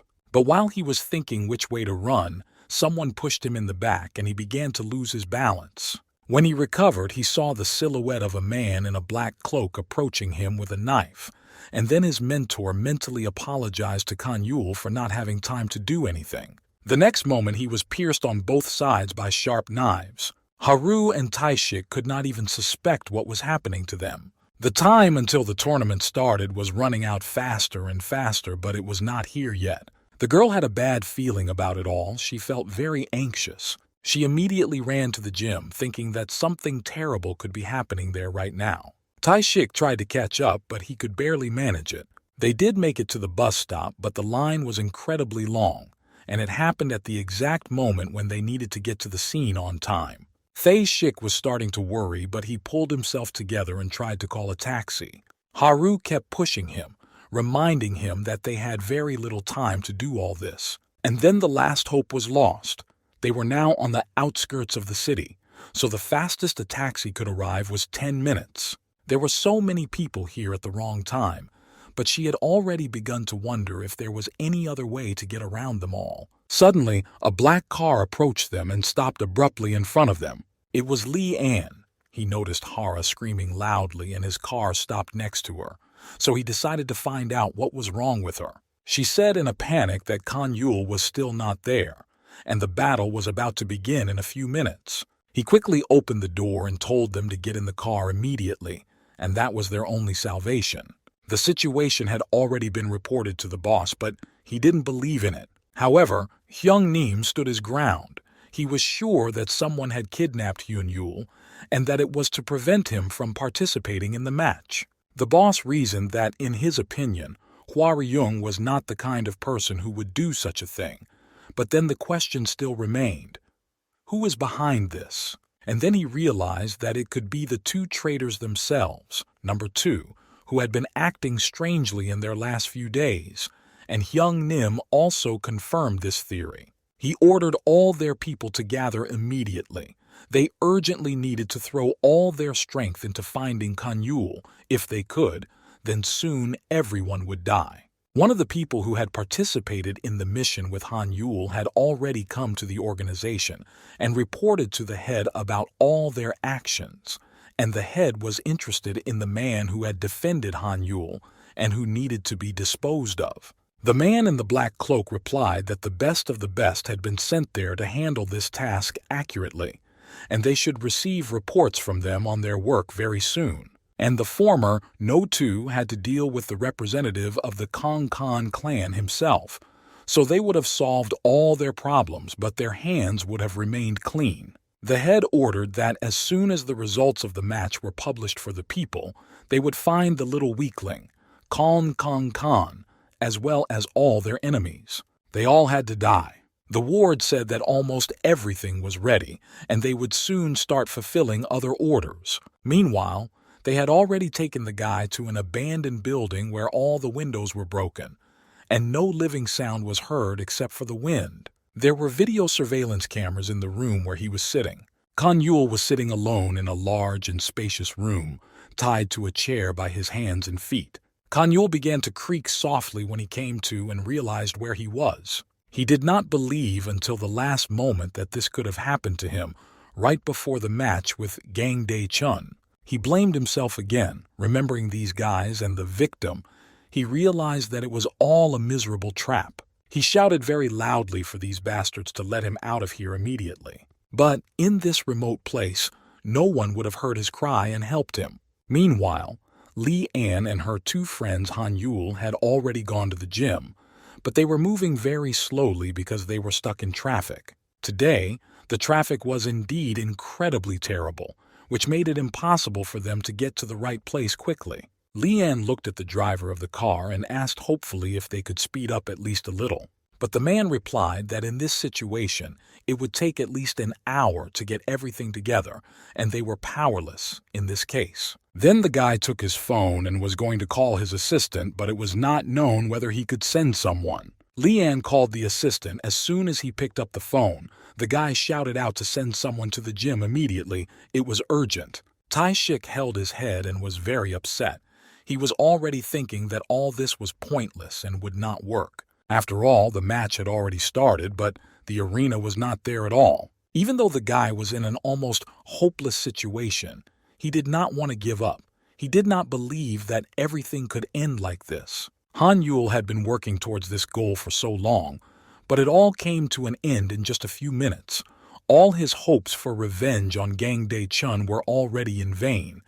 He remembered the master and mentally apologized to him for once asking him to take him as a student, thus pushing him towards dangerous enemies. But when he had already said goodbye to his dreams, he suddenly felt something very strange. The knots began to untie themselves and the ropes fell from his limbs. Since he could not see anything, He only silently hoped that it was for the best and not another trap.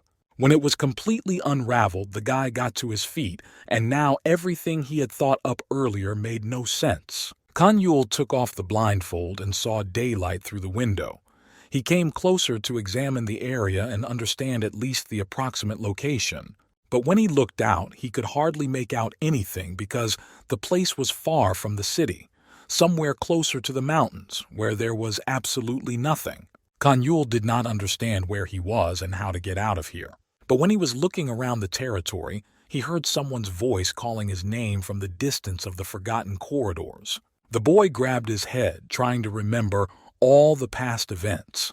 The last thing he remembered was the moment when he ran to the bandits to save the girl, and remembered his uncle, who was most likely captured by the thugs of the Hua-Ryung clan.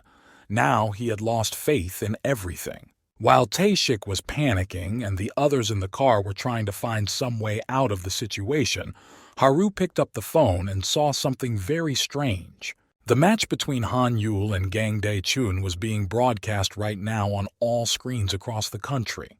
Taeshik grabbed for his phone, not understanding how they could broadcast the fight without a competitor. Something completely unhealthy was happening now. Taeshik tried to make something out of it all, and what he saw on the screen and Han Yul himself confused them all even more. Nothing was clear now. The arena was not where the fight was supposed to take place. It was an abandoned school where there was not a single living soul except for these two. The organizers who were behind it all and watched the match were happy, because their ratings were simply off the charts. They started covering the air with a dark revenge match of the kidnapped fighter, and it was a brilliant idea for a reality show, because it was the perfect way to show how important this fight was to Kan Yul. He was sure that everyone who was watching them now was cheering him on to victory. The man was just incredibly happy. He thanked them for allowing him to turn his idea into reality and kidnap him, which completely revitalized the show. But instead, the other end of the call simply did not answer, and he thought that the person had simply hung up. But my uncle tried to say at least something. He sat under the wall covered with his own blood and mumbled something with his last strength. He could barely breathe due to the large loss of blood. The man was already sitting in silence. Although he was attacked by a bunch of bandits, he managed to kill them all, and now their bodies were lying on top of each other on the floor. The man felt that he might soon join them, because with every breath his strength was leaving his body. He coughed up his own blood when he tried to breathe again. Each time he found it more and more difficult. When he closed his eyes, memories of Kan Yul and the last question he managed to ask flashed through his mind. But only now he answered this question in his mind. Not to him. The man knew that in this meeting Han Yula had sent him, the last chance. His son used to be bullied to the point of suicide, but he didn't notice it because he was so busy with his work. So all he did for him was cook for him so he wouldn't starve to death. After the tragedy, he started drinking and forgot the meaning of life. But Kan Yul became the chance for him to make amends with his son, even though he will never thank him. It was all he could do, because he thought about the kid's well-being when it was too late. But now he had no chance for anything. Falling to the ground in a pool of blood, the man had already lost his grasp of reality. He had done his best, giving all his knowledge to Han Yul, and now he could safely trust him, so he knew that he would see their joint plan through to completion. Meanwhile, TV screens continued to broadcast the fight between Han Yul and Dae-chun. The idol of the criminals was in a great mood when he beat this loser, but he didn't understand the point of broadcasting a match with such garbage at all. They clasped hands and looked at each other with the look of a murderer. Of course he was sure that Kan Yul would be afraid, because the thought of meeting him in an abandoned school would keep him awake at night.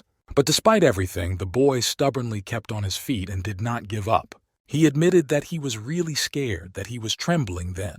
But at the thought of losing his chance to kill him and wipe him off the face of the earth forever, Kan Yul pushed off the ground and flew up. So I kicked him hard in the face and his nose started bleeding. Dae-chun flew in the opposite direction from his competitor and hit the chairs in the classroom. Meanwhile, Kan Yul pushed off the chair and launched another attack. It seems that now he was as angry as ever, His desire to end the life of this bastard was greater than any other. But when he stepped closer to Dae-chun, something began to disturb him again. This gave his competitor the opportunity to attack first this time and do so by surprise. He slapped him hard and tried to grab his arm to prevent his opponent from running away. Dae-chun managed to detain him and took Han Yul by the shirt collar. The bully considered people like Han Yul to be those who should serve the stronger ones, like dogs. After these words, he threw him into the ground with all his strength, after which the blood again splashed on the walls of the office. Dae-chun didn't see it as his fault. He hated such losers. But people like Yun Yul were born to be such trash in the world. He has seen weaker people who could not defend themselves against him because of their physical strength, and every time he noticed one nearby, he instinctively wanted to trample these miserable creatures underfoot. It was not the bully's fault that they bullied them. It was the loser's fault for being who they are. He recalled his past victims and shouted loudly that they were all failures who deserved only to die at the hands of the stronger. He firmly stated that it was not about him or the bandits torturing their own victims. They have only themselves to blame for their terrible situation in life. After his long speech, he threw the chair he had under his arm at the camera so that it would not film anything unnecessary. Dae-chun picked up a stick that was left over from other broken things in the room. With it, he stood in front of Han Yul, saying the last sentence before killing him and winning the match. The bully raised a stick over the head of the unfortunate Han Yul and said that only the one who gave birth to him was to blame for what he was going through, that only his parents and his own ridiculous desires and dreams could be blamed. Finally, he was going to hit him and put an end to this feud. But he was suddenly distracted by something and stopped for a brief moment. A moment which was enough time for Han Yul to get to his feet and hit his opponent, knocking the stick out of his hands. The boy was too angry, and these words that Kang Dae-chun had just said to him made him even more nervous and allowed all his anger to be released. He pushed it harder and harder, remembering those who asked him to win this victory for them all and show them that they did not deserve all this abuse from the bullies. They suffered only because there was no one who would weed out such sociopathic hooligans as Dae-chun from the normal mass of humanity. The organizers immediately noticed that the camera was now broken and no one else would be able to watch everything that was happening, and their ratings would immediately drop. In the beginning, they planned everything so that the fight would take place in the hall, so they installed all the cameras there and hung one in the classroom to show the story of Han Yul's abduction. It was the only one, and now it's broken. Their boss was just incredibly angry, with ratings falling right before his eyes and all the money he could have earned lost, so they had to come up with something urgently. They were both in a small van parked behind an abandoned school, so the man ordered him to take the camera and get out. In the end, he ran out of the bus and ran to the classroom where the most interesting things were happening, clutching the camera in his hands. Very soon, the man was on the spot and prepared to start broadcasting right away. But when he entered the very hell where these two were fighting, all his desire and motivation to stand there with the camera immediately disappeared. Someone flew right in front of him and crashed into the wall, almost hitting the expensive lens. One of the participants was on his knees and trying to move away, ignoring the intense pain in his body. Han Yul stubbornly believed that right now was the moment when he would kill him, and his desire was so strong that in the rush of euphoria he did not even notice that the cameraman was standing on the side. He will be the person who will kill all these bastards who used to abuse the defenseless and weaker than themselves. But then darkness began to reign in his eyes. He stopped at once and flew to the ground. Kneeling among the broken chairs, the guy put his hand on his chest. The cameraman was silently watching everything and didn't miss a single moment of their fight. But the fact that Han Yul collapsed in the middle of the room confused him. When he lifted up his jacket, he saw a large blood stain, and the wound hurt like crazy, but he couldn't remember when it happened to him because he didn't feel it at all at the time of the injury. Kang Dae-chun smiled with satisfaction. It didn't matter how hard such losers tried or how much they got off their knees, because such people would continue to be trash in the eyes of the powerful gangsters. They were all just losers. Dae-chun jumped up to him, almost standing on Hyun Yul's arm. and then he sharply hit him with a hard shoe right in the recent wound, which caused a huge amount of pain.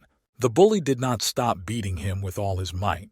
He wanted to wait until the boy's body was in so much pain that he simply could not stand it and would die in agony. Here, the operator was already getting angry himself. This was not part of their plans, and he said that they should immediately call the security service to stop this outrage. But the man was categorically against it.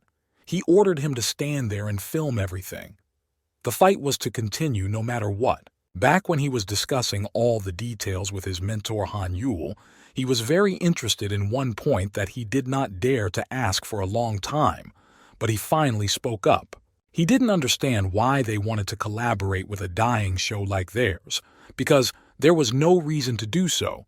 They had the support of the Hyung Sung group. Then the teacher said seriously that he hadn't chosen them because of the show itself, to which the man asked for a more detailed explanation. He needed someone who would allow the fight to continue to the end, regardless of the consequences, which is why he wanted to cooperate with them, because the leader of their group was a father who became an object of bullying. Then he heard a clear phrase from the man where he assured that they would never stop the fight, even if Kan Yul was beaten to a pulp. All he asked was that they be allowed to fight to the very end, until only one of them survived. So the man ordered the cameraman to continue filming. He was ready to take full responsibility for the consequences, but the fight had to go on. Everything was fine, but only until they saw the cameraman, who would have been happy to get out of here long ago. Kan Yul was lying on the floor and his body was convulsing more and more often, but despite the pain he was ready to fight to the end, so he immediately grabbed a chair in his hands. He immediately flew at Kang Dae-chun's head, but he covered his face in time. While this was happening, the guy literally had a moment to get up and continue the attack, but his consciousness had already begun to leave him. Perhaps it was time to end it forever, even with his last breath, but the bully would never give the victory to the loser.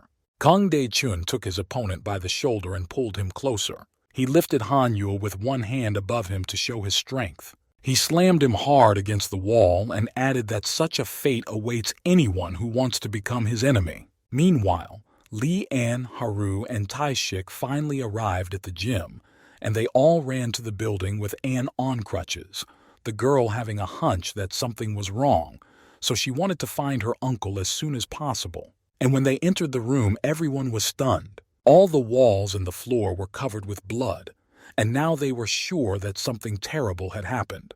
Haru put her hand over her mouth, imagining the worst-case scenario that could happen. These traces of blood led them to the back of the building, where the restroom was located.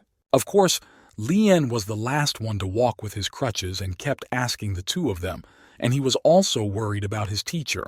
But when Haru and Tae-shik got to the next pool of blood, they saw nothing else there. The girl began to shake. She was almost crying. Her uncle was the closest person to her, and she completely refused to believe that he would no longer be around. Meanwhile, Tae-shik followed the trail of red liquid and noticed that someone was trying to climb over the wall. The two of them ran up there hopefully. However, there was nothing there but another trace of blood. At that moment, the girl fell to her knees. Her pain was indescribable. Someone snuck in here and took her uncle, and most likely they came too late. Tae-shik tried to console Haru and mentioned all the possible places where the elder could be. He ran back and hoped to find the man. The girl stayed where she was. When he just ran around the corner, the guy screamed loudly and ran back to the windows of the building. Haru came to this cry, but the guy had already fallen to the ground and was crawling away. There were a lot of bones lying there, covered with blood.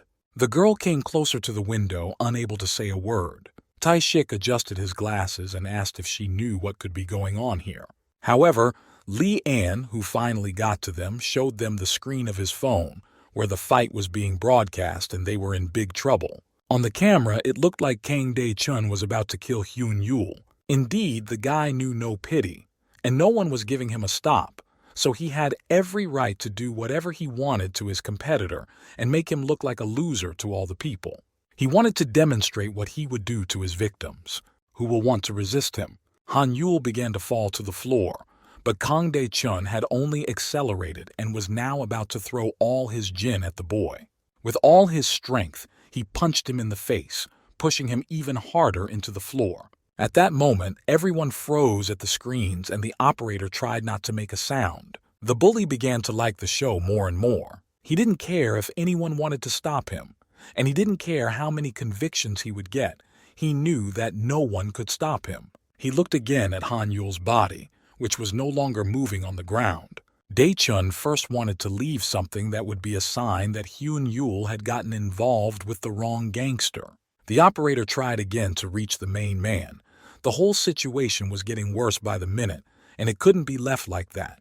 The man didn't know what to do anymore, and on the one hand, he had an agreement that no one would stop the fight, but they couldn't show the world the bully who won. Suddenly, the cameraman, who was in the hellish room, screamed very loudly. Dae-chun recalled that Han Yul had once broken his friend's leg, so now it was time to take revenge. The bully promised to personally make sure that he did not use his arm anymore, and after that he was going to break his bones. When Dae-chun abruptly stood on the boy's limb, he screamed out loud from the incredibly painful sensations. The king of bandits sat down next to him, repeating his words that Kang Yul would always look pathetic. No matter what he did or how hard he tried, he was born that way and that was his fate. The guy took him by the shirt while Hyun Yul was screaming in pain. Dae-chun knew how this situation would end for him. He just needed to apologize, and after the victory, everyone would line up to shake hands. And this story will not change, even if he breaks his arm in front of the whole world.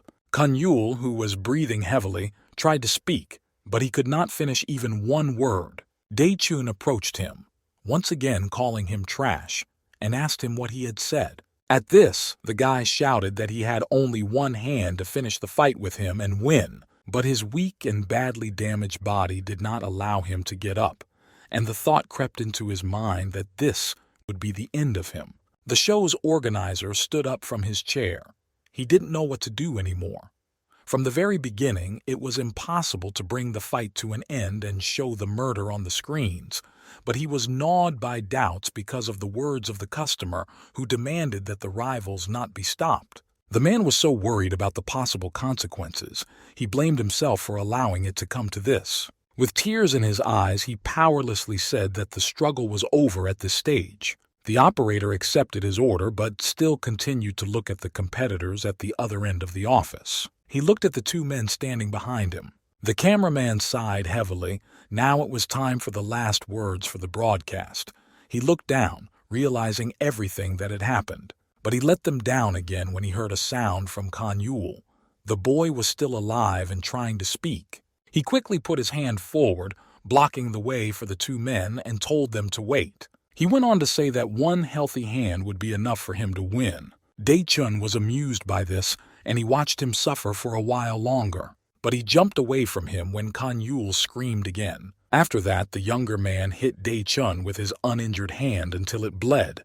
This made the guy fall backwards. Closing his eyes, he lost his balance, and Han Yul finally had the opportunity to get to his feet. Lee Ann, who was watching the fight with others, shouted with joy that Han Yul succeeded because of the exercises he had been doing every time he went to the gym. But Tae-shik was still anxious, looking at his friend's phone. Leon said with satisfaction that Han Yul had learned all this from their master. There was a certain technique for breaking bones. You had to find the weakest part of a person's body and hit it with all your might. The fight continued even though the guy was in great pain all over his body. Without leaning on his injured arm, he got up from the floor and rushed at his opponent, Dae-chun. After the attack, the perpetrator was lying on the floor motionless and barely breathing, and Kang Yul took hold of his injured limb and stood over him.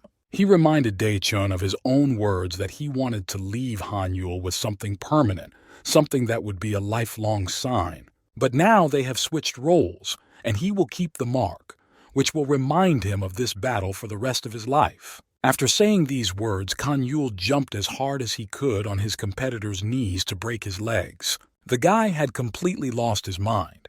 He started stomping on his feet and mocking him for not even coming close to completing his plan, which he had so proudly announced. Daechun was in a terrible state, so much so that he was already begging the guy to stop doing it. Han Yul laughed that the king of bullies himself was begging him to stop, amused that someone who was an idol to so many people was begging for some poor high school student who was bullied and called trash by everyone.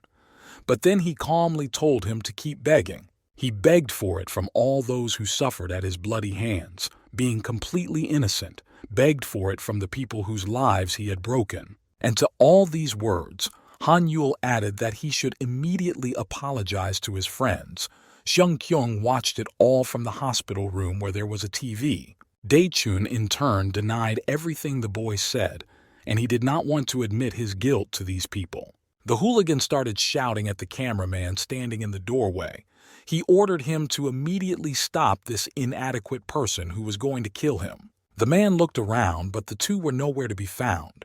They had simply run away and he was left alone. Daechun kept writhing in agony from the pain, and now he was ready to ask for help from anyone because he wanted to live. And while the cameraman did not force him to move further, Kan Yul continued to beat him all over his body, hoping to beat him to death. Then I heard another scream, but something unusual from Daechun.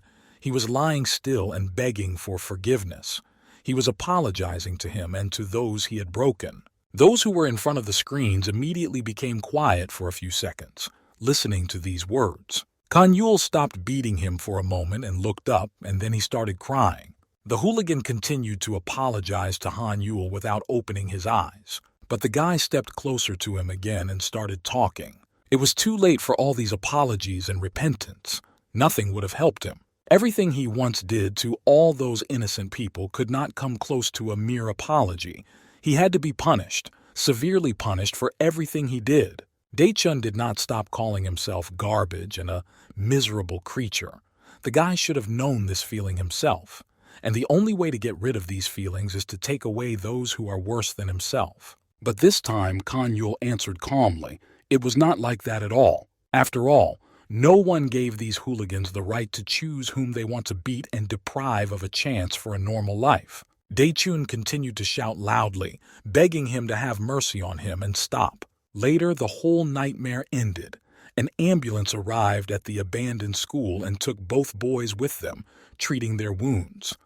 When they arrived at the hospital, Kan Yul got out of the car. While he was lost in his own thoughts about everything that had just happened, he heard someone call out his name. Before he even had time to look back, Haru threw herself at the guy, wrapping him in her arms. She was not going to let go of him, and Kan Yul stood there in surprise, unable to touch her with his finger, and they were silent for a while. But nevertheless, the boy broke the silence and asked his friend what had happened. The girl could hardly hold back her tears, hugging him tightly.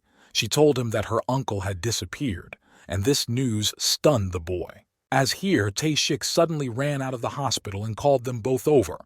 His uncle was lying in one of the wards of Hyungsung Hospital right now. The guy was very scared himself because he didn't know what had happened to the master and what his condition was now. Now the three of them ran as fast as they could up the building stairs.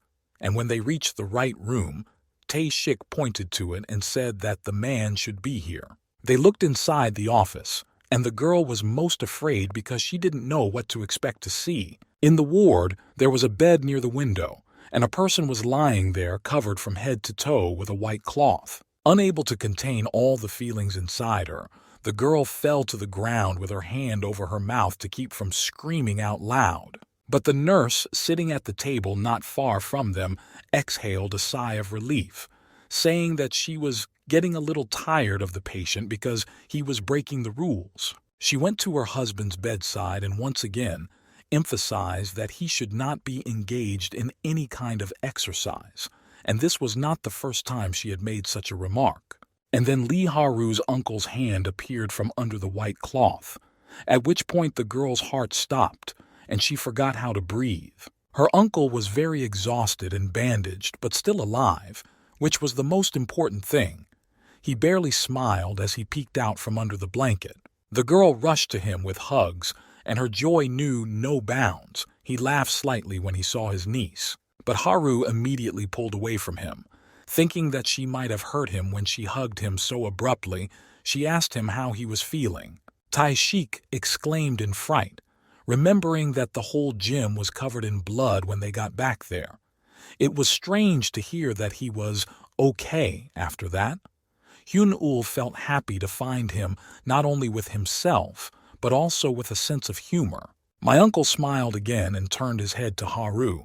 He was certainly happy to see her, but if the girl continued to squeeze his hand as hard as she did, he would definitely not feel better. The girl took her hand away and breathed out a sigh of relief, but she was still worried about how it had happened.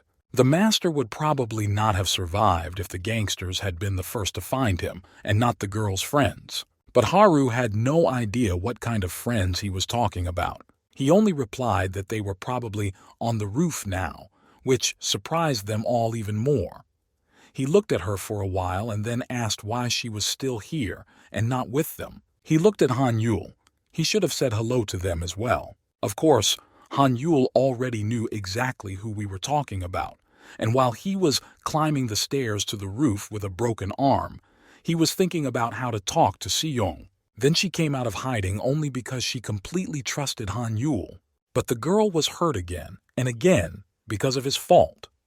When the boy came to the door, he stopped to think about what he could do to correct his past mistakes. He could not decide to open the door for some time. Han-yul knew that he was the only one left, and he had to do everything to regain the trust that had been between them all along. And suddenly he remembered one important thing that both cheered him up and made him sad. Han-yul wasn't the only one who was able to win the girl's trust after everything that happened. Leon tried hard to find a way to befriend her, and succeeded. He lowered his head and doubted whether they should see each other at all now. And just as he was about to push the door handle to leave, he heard Seung-kyung put him down. She had heard all the apologies on TV, and Kan-yul had done what he had promised and given her the opportunity to trust himself. For her, Daechun's apology was very important. She wanted him to feel what it was like to be a victim of abuse. Se-young sincerely thanked Han-ul for all of this, and finally added that he no longer needed to take care of her. Despite the fact that he had been thinking about this moment for so long, when they would see each other again, right now he was unable to turn to her and look into her eyes. Hyun-yul was already standing at the open door, but Se-young stopped him with her words. He didn't even need to apologize to her. She was only alive because he had saved her from the water a few years ago when she wanted to end it all.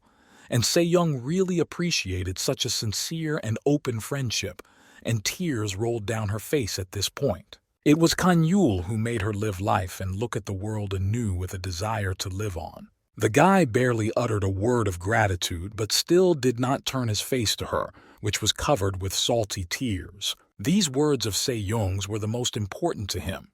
He took risks for them and proved that he really cared about their relationship. In the end, they broke up, but they never managed to have a normal conversation, and Kan-yul even started telling them that he was going to leave them again because of some business. Everything else seemed to work out, and the master was even able to persuade the Kanghan clan to cancel their agreement with Han-yul to win the match against the Hwa-ryung clan. Haru calmly listened to Taeshik's words, but she had suspicions that all this strange behavior was because of his mother. Han-yul always considered himself to be responsible for his mother's death, and Haru knew it. The boy also mentioned that he had heard something similar from Se-young, but he did not know the details. Perhaps, after this incident, Kan-yul decided that he was bringing only trouble to the lives of his loved ones. So in this situation with his friend and mentor, he also saw only his own fault. Now that everything is back to normal, and the danger has significantly decreased, Hyun-yul decided to stay away from the people who matter to him, so as not to bring bad luck here again. And Taeshik gently asked Haru what happened to his friend's mother. The girl was silent for a moment and looked away. A story Se-young had once told her. Told about the day when the boy's mother left her family and lost custody of her son. Kan-yul was crying a lot that day, and when his mother was already at the gate with her packed things, he begged to take him to the amusement park, asking to do it for the last time. The woman couldn't help but listen to him and responded to the request. She loved her son very much, and this was an opportunity to spend some more time with him. But because of the tears and hysteria, she couldn't see properly while driving. It was then that the terrible incident happened. A truck collided with a car on a curve, and that day, Kanyul survived only because his mother covered him with her own body, and he was almost not injured. It was indeed very scary for Tae-shik, who listened to the whole story with horror. As soon as they finished the story, while standing in the hallway, Kanyul approached them. It was clear that he was nervous and exhausted, but he wanted to say goodbye to his friends, with whom he had become very close during this difficult period. Haru asked him again if he really wanted to leave them, which was the last thing she wanted. She tried to convey to him that all these troubles were not because of him, that thanks to his courage, Se-young and Uncle Haru are not in their graves now, but still live with a smile on their faces. And she smiled because of him too. The girl realized that, most likely, Han-yul had already made up his mind what he wanted to do next, but still tried to convince him. He stepped closer and said that there were reasons for all this. He finally managed to find the courage to go to his mother. He had never visited her before because he was too busy. He tortured himself and blamed himself for the fact that his mother was no longer around. And this feeling was very unpleasant, very painful. But now he realized that it was all about finding an easier way for himself. He didn't care what everyone else felt. He just thought that if he lived such a bad life, he would be able to compensate for everything that happened to his mother. Only now Kanyul realized that he shouldn't have run away like that, no matter how much he wanted to end all this suffering. When he was younger, he didn't notice the pain he was causing people who cared about him. That's why he came to the conclusion that he would now start living his life and taking care of the people he loves and values. Kanyul smiled awkwardly again and said that first he wanted to return to his home, where they lived with his mother, to clean her grave and catch up on everything he had missed. When Haru heard this, she had hope that Han-yul was not leaving for good. He didn't say anything to that, just handed her a piece of paper, and she looked at the text and asked what it meant. The note contained the address where he used to live with his mother. Han-yul asked Haru if she would like to say hello to her sometime. The girl reacted positively to this and said that she would definitely come to her someday. Tae-shik, who had been standing silently on the sidelines listening to their dialogue all this time, could not stand it any longer and exclaimed that he did not understand what was going on between the two of them if Haru was going to visit his mother's grave. Kanyul began to make excuses and shout that everything was not as he had imagined, and his friend began to laugh out loud because the guy really looked funny when he tried to make something up. Kanyul realized that there was no point in coming up with something, especially since the master, who was now in a wheelchair, had arrived, but was as stubborn as before, reminding him that his student could not just leave whenever he wanted to until he personally gave permission. At the beginning of his studies, Kanyul signed a slavery contract with him, so the guy at least has to teach all these children whom he brought here himself. But I had no idea what kind of children Master Kanyul was talking about. He opened the door in front of which all the outcasts of the country gathered to have the idol teach them. So, since it was his fault, the master told him to deal with this sea of people himself. Han-yul, seeing all this crowd, began to beg the master to take pity on him, but the man was not going to give in. He smilingly said that in addition to his studies, 80% of his earnings should go to him. Haru again took hold of her head, hearing all these conditions, and Tae-shik did not stop admiring this man. Gang Lians passed. At Ma Chen High School, bullies regularly bullied weaker students and fought each other, and teachers and the principal did little to prevent this. Two boys who were passing by the school in the rain heard screams coming from the school premises, and one of them began to resent the terrible management of the school.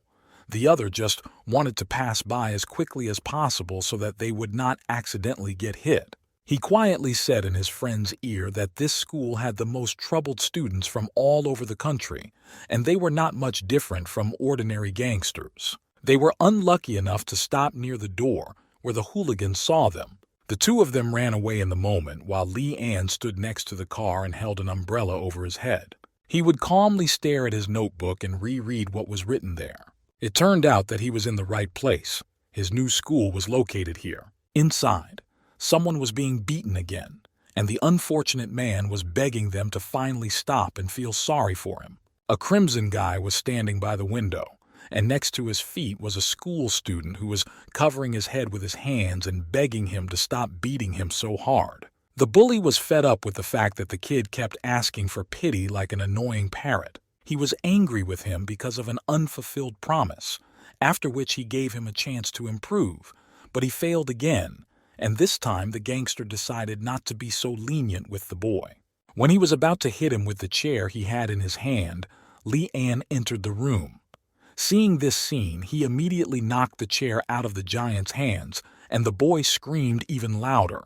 It was an unexpected event for the whole class, and every student looked back at the stranger with a wide-eyed look. He picked up a stick that had fallen under his feet and was ready to beat the new guest who had just appeared unexpectedly. The giant clenched his hand into a fist and said with a supercilious smile that Li An could not scare him. He instantly rushed at Anna, pinning him to the floor and wanting to show him where he belonged, and was about to hit the boy. He even found it funny that someone decided to play with him despite his poor physical fitness. Li An only smiled silently, having already received several scratches on his face, and quickly grabbed the bully's hand with his own. After that, the guy pushed off the floor and hit his opponent's face with his foot, and of course, he started to fall. The student grabbed his nose, which was already bleeding, and looked angrily at Li An, who had come out of nowhere and ruined all his plans. However, he still knew he would win the fight because he had never been defeated before,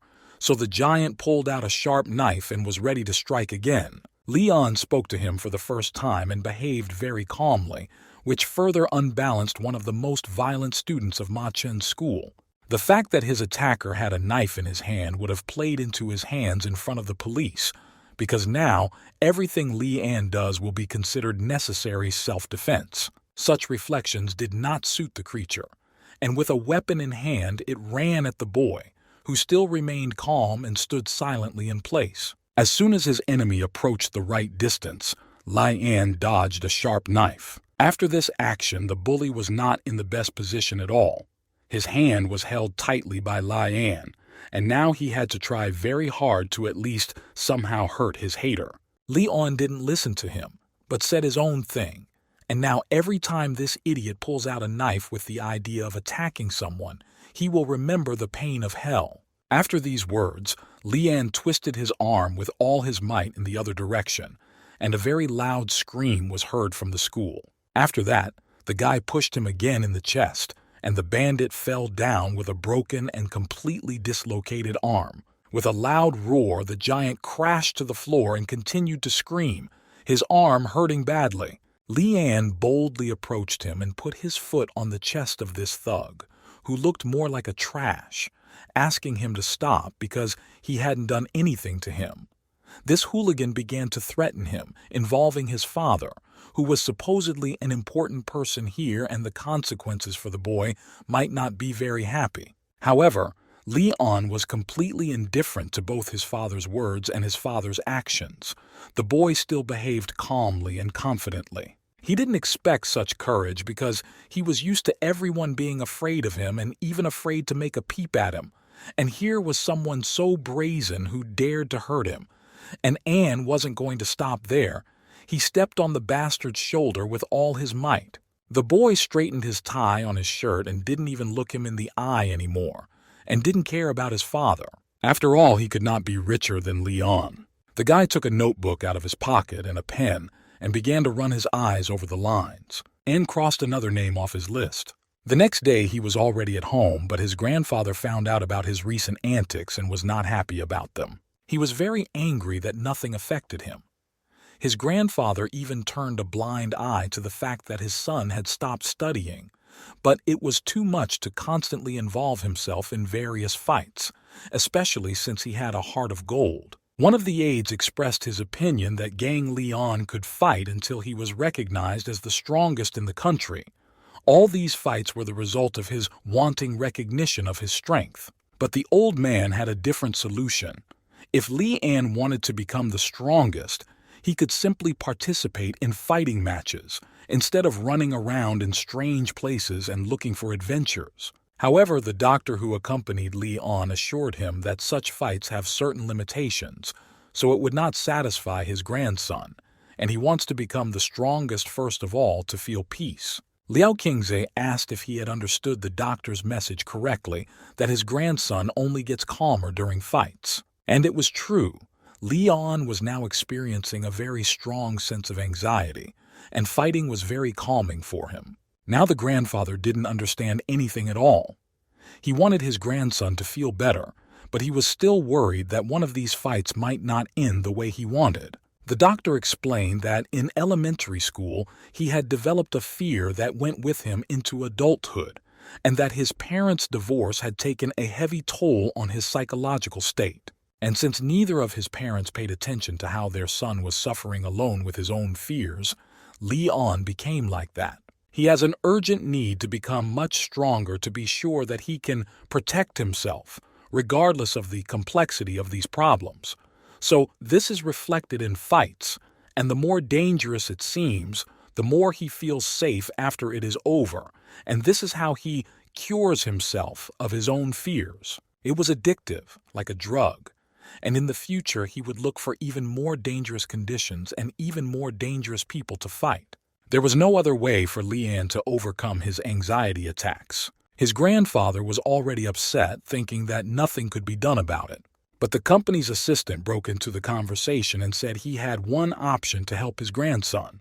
The man recalled the very project they had discussed with the head of the company. The doctor, in turn, did not know what project they were talking about. The point was that there were no rules. It was supposed to be a very dangerous place with dangerous people, but the difference was that it was all official. At that time, Li An once again went out in search of danger.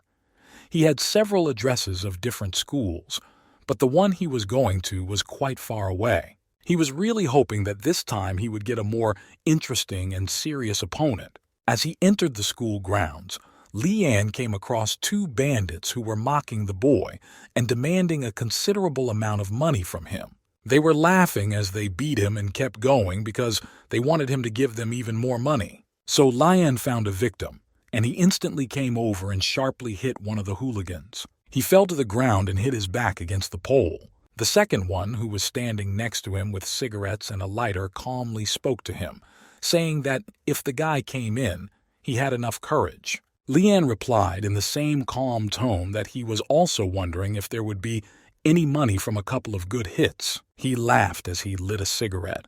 Li An was lucky today because the guy was in a good mood and maybe he wouldn't be too cruel. He told Li An to get out of here as soon as possible, and then he would pretend that he hadn't seen what had just happened.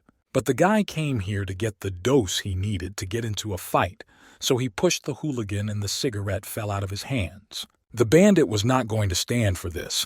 He took Li An by the shirt and looked him in the eye angrily. He only said that he advised him to let go of his shirt and not to destroy his clothes because he would not earn enough money for one in 10 years. Of course, this did not affect the local bully in any way, except to make him want to hit this stranger even more. But the boy again used one of his favorite tricks and twisted the bully's arm. After that, Li An threw the boy to his friend who was still sitting by the pole. The president's son, Hyung Sung, sarcastically apologized for his bad habit of breaking the attacker's arms. They were both already quite scared, having felt his power on them.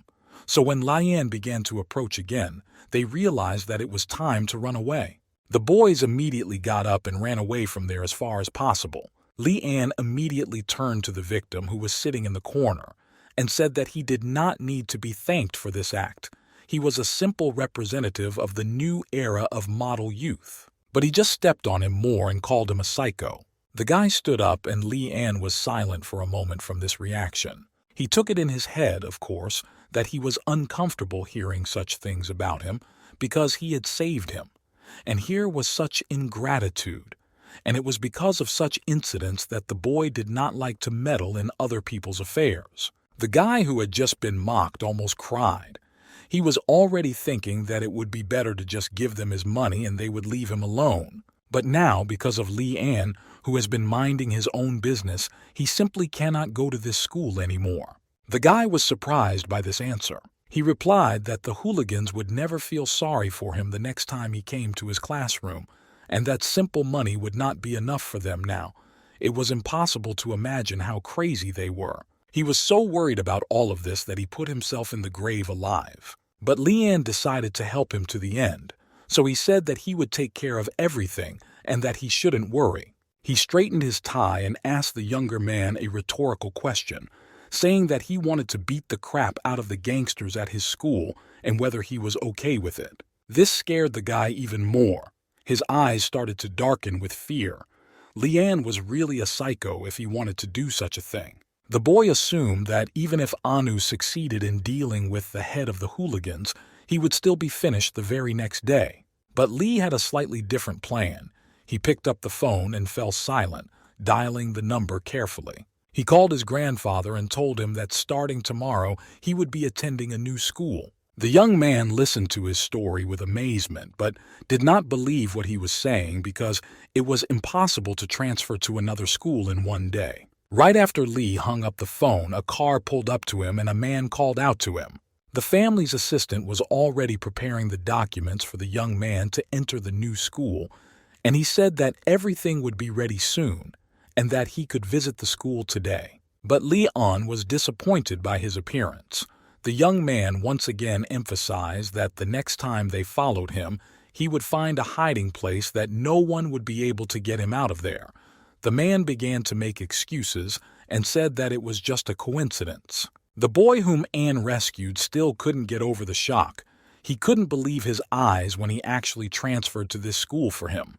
But it wasn't quite like that. It had been in his plans from the beginning. He had wanted to visit this school for a long time.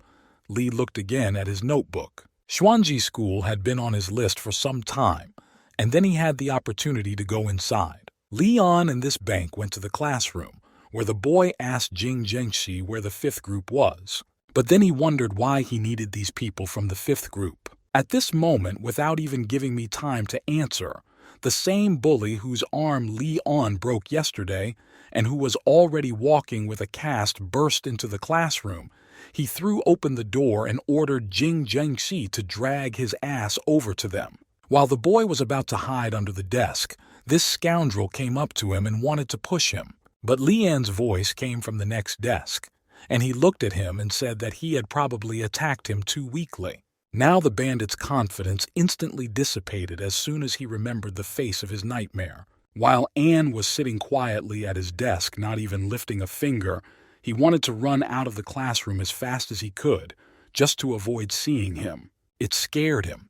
It seemed that he was being chased. The bully fell to the ground, crawling away from the boy. After that, Lian stood up and walked over to him. He needed someone like him right now. He told him to give him a tour of the school. First of all, Lian had to visit the head of the third dock, Ma Kangchen. He was afraid of the hooligan and could not refuse him, so he took him to the right place. But the office was quite far away in another wing, and Lian asked him with a displeased face how much further it would take. But they were almost there, and the young man with the broken arm told him to wait outside and went into the office. He literally jumped out of his seat and ran to his boss.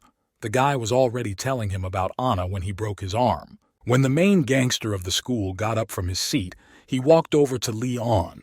This guy was tall and weighed several times more than the boy. Lian started the conversation. There was no time to drag it out. The break was about to end. It was better to solve everything quickly and not delay. But the boss didn't budge. Instead, a few guys from the same gang stood behind the new student, taking up the teacher's pointers. One of them took Anna by the shoulder. He was already studying here for the second year. However, Lee, as usual, used his trick and broke the arm with which he touched him. The guy twisted in pain and screamed. Lian simply hated it when someone touched him without permission. Another member of this group decided to take revenge for his friends and rushed towards the guy with a stick, intending to defend his territory. However, Lian quickly put this bandit in his place by knocking him down. He flew to his friend whose arm was also injured, and they were both lying among desks and chairs. Now the young man who was the most unlucky, because he was the first to fall under Lee On's hot hand, was left standing alone. When he saw that the guy had dealt with all his friends, he panicked even more, and was about to put him on the ground for the second time. But at that moment he was stopped by his boss, who asked him what his purpose was in coming to the elders, who could beat him to death. But then Lee heard that it was a class of sophomores, whom he was not interested in at all, because he was looking for a third-year student, Makangchen. The boss of this group laughed when he heard about his senior, but if Anne really wanted to deal with him, then he was really tired of living. The bully was interested in this perseverance and offered to let him see Makangchen, but only after he could fight him. Lee turned away from him and broke the other arm of the bandit who had attacked Jing Zhengxi recently, and he began to writhe in pain again, and ordered him to bring him to a certain person, but the latter lied to him and brought him to his own boss, which made him very angry. So the high school student decided not to stop with what he had already done to him and add a second arm. The bandit began to beg him to stop and wait, but it was too late, because the bones had already begun to crunch. The bully started shouting at the top of his lungs that Ma Kongchen had been suspended from school, so he couldn't take him to someone who wasn't even in school. Someone like him couldn't even access it, so he had no idea where the third-year student was now either. After these words, Li On let him go, but asked when Ma Kongchen would return to school. Instead of answering, the hooligan rushed at him and grabbed him with both hands. Knocking Anna down and grabbing his arms, he begged his elder to help him. The head quickly reacted and started attacking the guy on the other side, who was too relaxed and allowed himself to be grabbed. Suddenly, another high school student appeared in the classroom, defended Anne, and shooed the boss of the group away from him. He was happy that he was able to do this and landed successfully on the floor. This, of course, did not please the sophomores, and the younger ones started attacking them, which was unacceptable. The blond man stood in front of Lian and addressed the boss, telling him that the guy had only recently transferred, so he didn't know the rules, and it would be better to just let him go. But in the head's opinion, Li Chen took on too much. He would have already started to deal with him, but suddenly a teacher entered the classroom and stopped the whole bacchanal in the classroom. The man sent all the students to their classrooms, and Li On left the classroom a little disappointed, not having found his target. Ma Kongchen and the blond man ran right after him. A student who had recently transferred to a new school turned to him and asked why he was so attached to him. The blond man came a little closer and started talking to Anne, and the boy noticed how well he could fight, so he thought that Li was a martial artist. However, Anne was not in the mood for conversation, and only grumbled at him to mind his own business. The white-haired man just wanted to warn him that with Li An's current strength, it would be too difficult for him to defeat Ma Kongchen, and these words hurt his ego, and he stopped. But the guy didn't let on. He only began to suspect that this kid was from Ma Kongchen's company, since he had followed him so far just for those words. But Li Chen did not understand what he was talking about. But a moment later he smiled and said he wouldn't mind joining a company, and suggested Li An's company as an example. But the guy pulled away and called him a complete idiot for doing so. Li An sighed. He didn't care about playing bandits with him, so he ordered me not to follow him anymore. But Li Chen didn't care what he said. He was going to get his way anyway, so he smiled and followed the boy. For a moment, the high school student stopped and looked at the blond man who was tied to him from behind. Li Chen continued the conversation and said that it was unlikely that this group of bandits would deal with Li one-on-one. Most likely they would attack him with their entire clan somewhere behind the school or some other place where there were few people. So we would have to form our own gang to fight the bullies, and we should do it before Ma Kongchen goes back to school, and we could start with Lin Duji, who almost killed An today.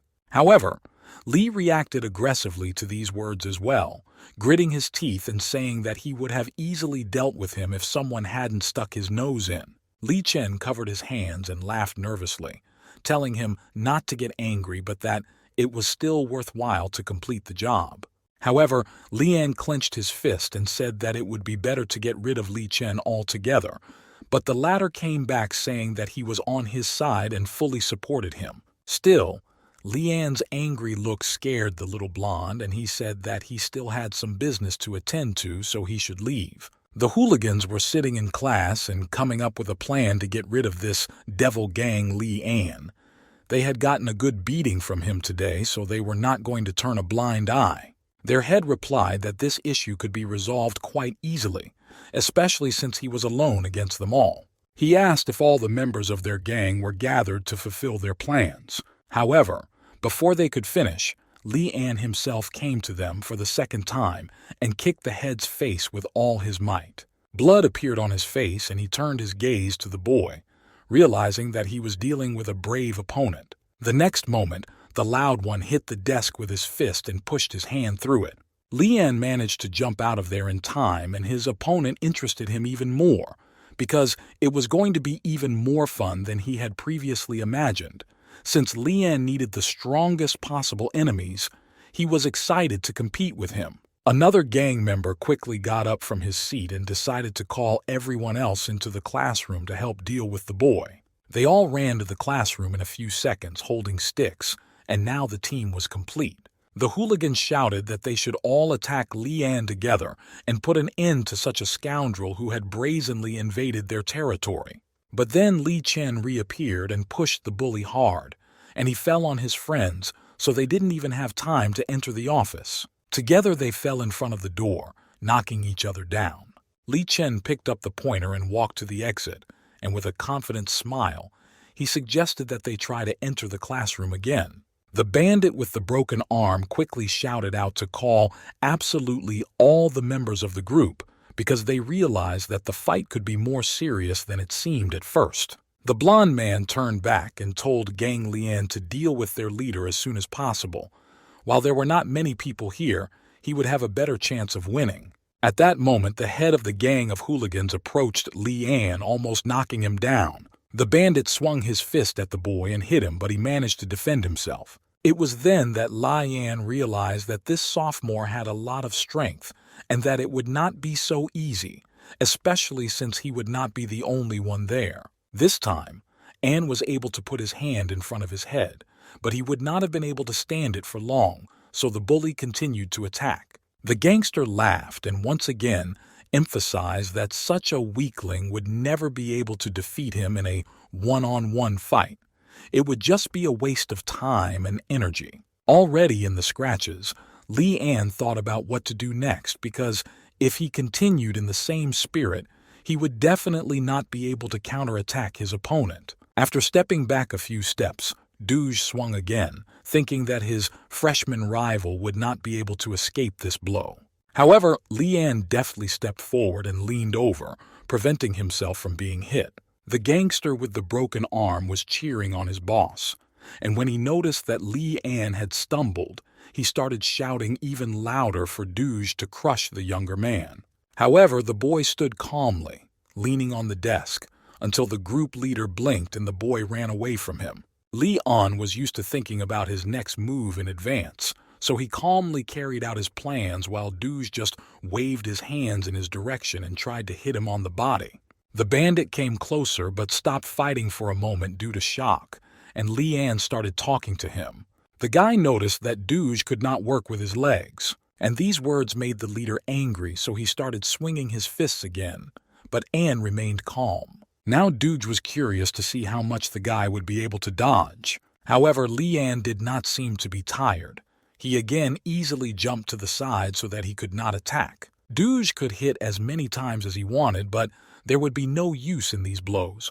One could tell that Leon knew his techniques perfectly. He had faced similar fighters more than once, so he clearly studied their trajectory of blows, which was different from others because they did not work with their feet. Soon Douji fell from Anne's punch and flew into the desks and chairs, and Li Chen had no doubt that he would win. The hooligans were stunned to see what was happening in front of them, and now their leader was bruised and unable to get up. They began to be afraid, realizing the power of Lian. When everyone else entered the office and saw that the boss had been defeated, they immediately wanted to go back to avoid his fate. Now the gangsters had no idea what to do next because Ma Kongqun was now absent from the school and it was now run by Duge. And since he was disposed of, their entire army was confused and did not know what to do next. At the right moment, Li Chen climbed up on the desk and said seriously that from today on, Li An would be their new boss, and any disputes with him would be severely punished. After the showdown, Jing Zhengxi, Li Chen, and Li An gathered in the school corridor and discussed what had recently happened. The boy was a little worried and asked if Li An was okay after such a difficult fight with the head of the bullies at their school. Now they had to decide what they would do next, but Li An had no answer to this question. However, Li Chen, as always with a smile, approached the boys. The answer was obvious to him. He said that Li An was now the boss of their school, which almost made Jing Zhengxi's jaw drop. Li An asked why he was having this conversation, to which Li Chen replied that his leadership here was temporary, only until Ma Kongqun returned.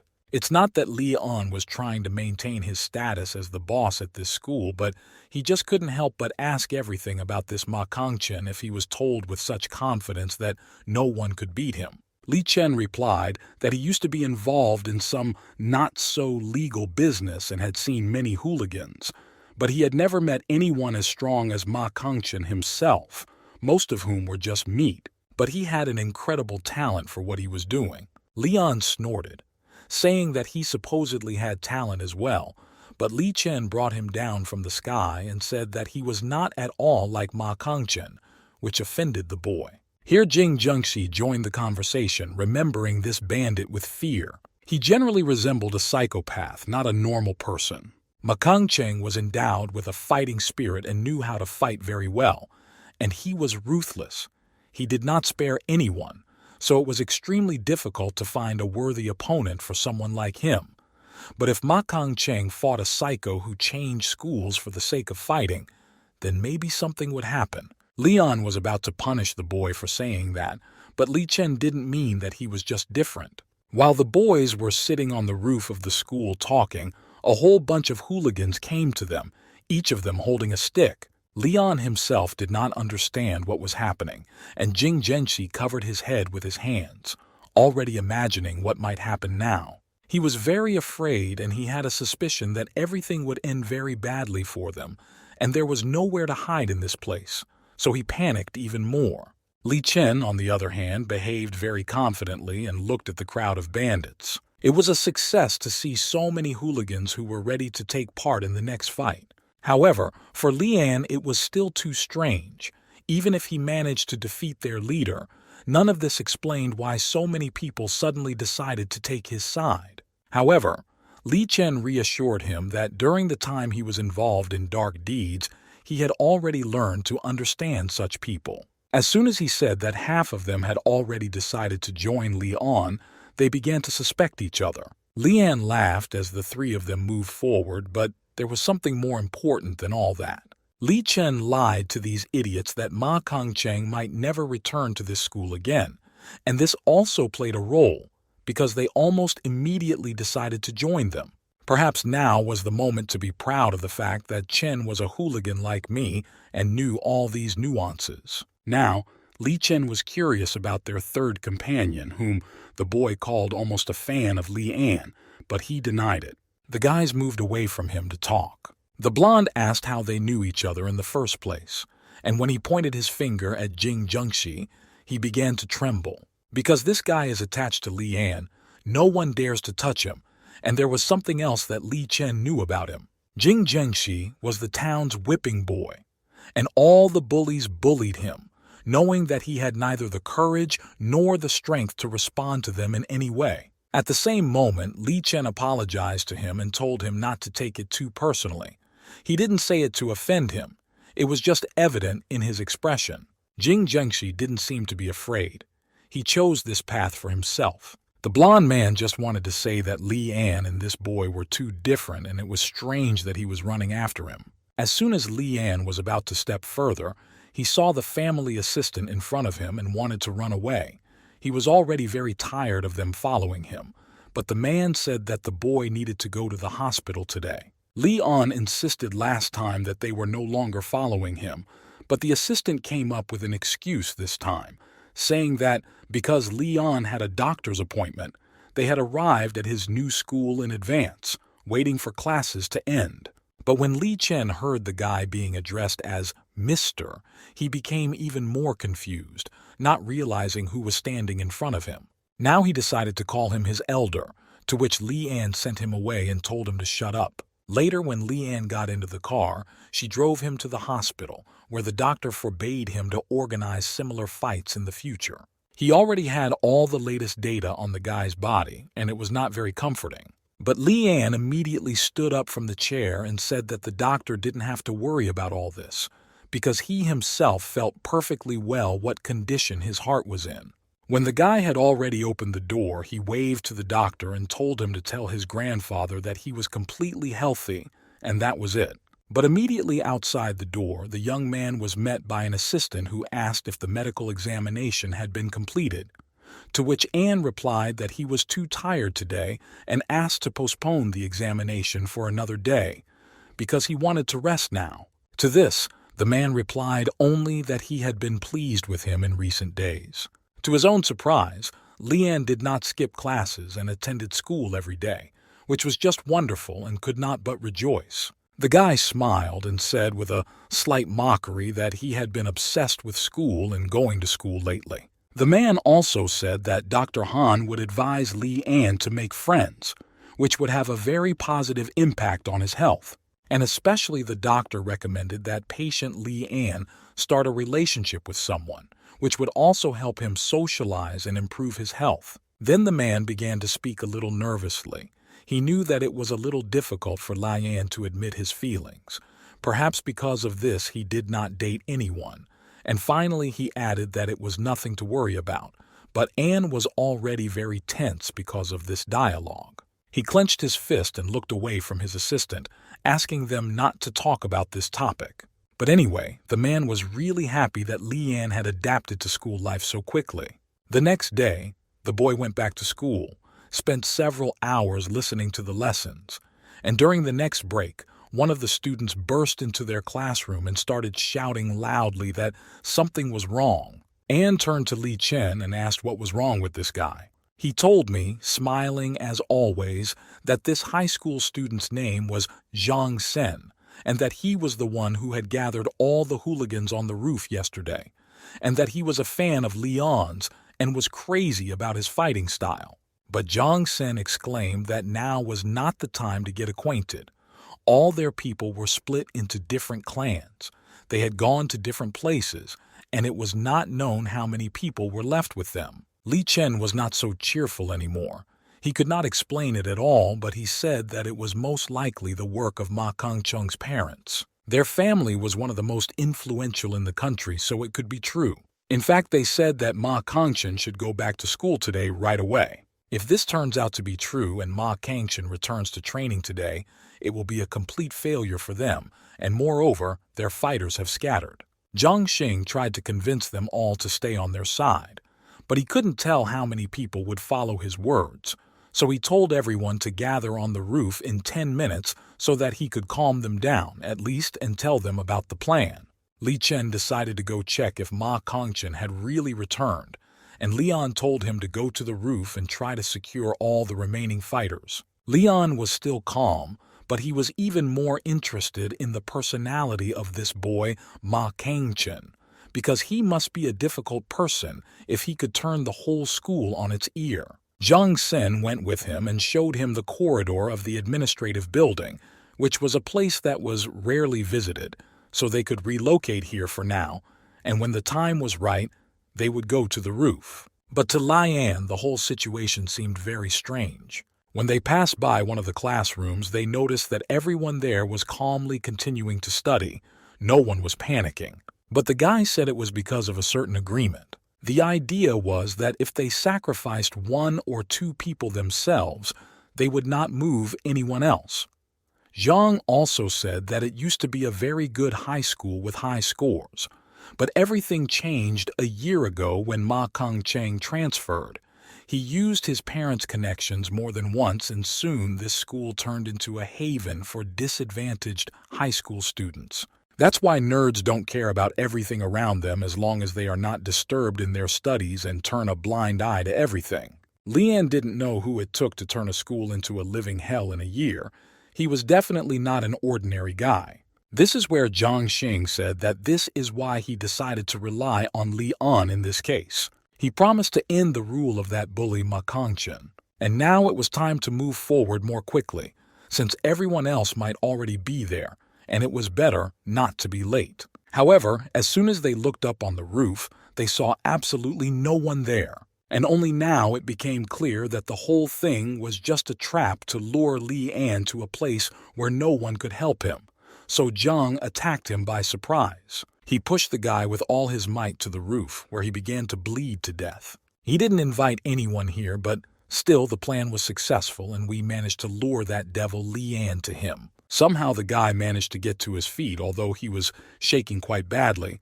He realized that he was caught, but it was too late.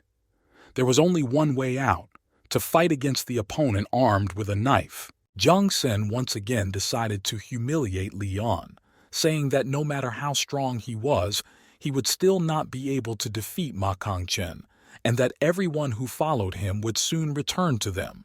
But after such insulting words, Li An already forgot about his injuries and saw himself as the only target to be neutralized. But Jiang quickly ran back into the school and closed the door so that Li An could not get out. Now the guy was left alone, and the coward ran away, because he was not a fan of various battles, so he had no desire to start anything. Li An was angry, but he was also angry with himself that this idiot could so easily wrap him around his finger. Every second his condition was getting worse, and he had to think about getting out of here, which was not so easy because he didn't even have time to take his phone with him. Although it was humiliating, there was really no other way out. He was standing alone on the roof of the school without communication and with a severe injury, so we had to call for help. But in a moment, the guy fell down. His heart started beating at a frantic pace. He also did not have any medication with him, and his eyes were starting to close. His strength was waning. Meanwhile, Li Chen burst into the classroom, running as fast as he could, but he was still late. There was no one there, even though Jiang Sen had told him that he would take Li An to Ma Kongqun's class. But then he realized that Ma Kongqun hadn't been in the room yet, and it all confused him. And they thought that Jiang Sen had simply betrayed them and came up with a plan to neutralize the new leader of the school. There was no one there, even though Jiang Sen had told him that he would take Li An to Ma Kongqun's class. But then he realized that Ma Kongqun hadn't been in the room yet, and it all confused him. And they thought that Jiang Sen had simply betrayed them and came up with a plan to neutralize the new leader of the school. After some time had passed, Jiang Xing opened the door and looked at Li An lying motionless on the ground. Li Chen ran upstairs as fast as he could when he saw someone who looked like Ma Kongqun. However, when he got up to the roof, he noticed Jing Zhengxi trying to save Li An with the pills. Li Chen held his head. It was unclear what was going on. However, Zhengxi suggested that the boy should first be sent to the hospital because it could have ended badly. At that moment, Li An stood up and exhaled heavily, saying quietly that he didn't need any doctor because he had taken medicine and everything should be fine. The boy fainted only because he did not have time to take the medicine he was taking in class, and now everything will return to normal. But this was the first time Li Chen had heard of any pills that were a necessity for him. Li An has a heart condition, so he has to take his pills regularly. While the blond man stood there, not understanding anything at all, Jing Zhengxi replied that when Li An and Jiang Xing went to the roof, his friend forgot to take the pills with him, which were lying next to his phone, which was ringing all the time, so the boy decided to check it out. And there was an alarm clock reminding him to take his medication, and he thought it was important. So he rummaged through his desk to find the thing he needed, and as a result, he found these pills. And when Jing Zhengxi went to the roof, he noticed Gang Li An lying on the floor. Jiang Sen was nowhere near there. Shuffling his feet, An got up and staggered away. When he turned his back on Li Chen, he noticed that there was blood on the guy's back, so he finally decided that he needed to go to the hospital. But Lian refused. Now he needed to find the guy who almost killed him here. And after that, he needs to finish the business with Ma Kongchen and forget about him forever. But Li Chen was not sure that Li An would be able to defeat Ma Kongchen in such a terrible condition when he could barely walk. The guy ignored him and instead suggested that he and Jing Zhengxi change clothes, which raised a lot of questions for him. He did not understand why such fraud was being carried out. This was necessary to prevent him from being sent to the hospital, because if it was noticed that he was injured, the people who were watching him would immediately report it to Ma Kangchen. But the blonde was categorically against such an action. Li An had just gotten back on his feet and was already going to fight the strongest. It was certain death. However, Li An knew better than to think that he was in such a state that if he just bandaged the wound, everything would be fine, and he had never felt so excited before. So now he felt just fine and no injury would have hindered him. What is much more important now is that they have one last chance to confront him one-on-one before he manages to win over everyone else. Jing Zhengxi felt completely unnecessary here. He had no idea how he could help them. They changed clothes, but then Jing Zhengxi said something rather suspicious, saying that he had some business to attend to and that when he finished it, he would come back to them both. Besides, he shouldn't be involved in such a showdown at all. He's too weak and will only get in the way. If he were to leave them and be caught by Ma Kongchen's men, it would only make things more difficult for everyone. So the best option for him was to simply hide somewhere far away. Now they had too little time, so they had to hurry.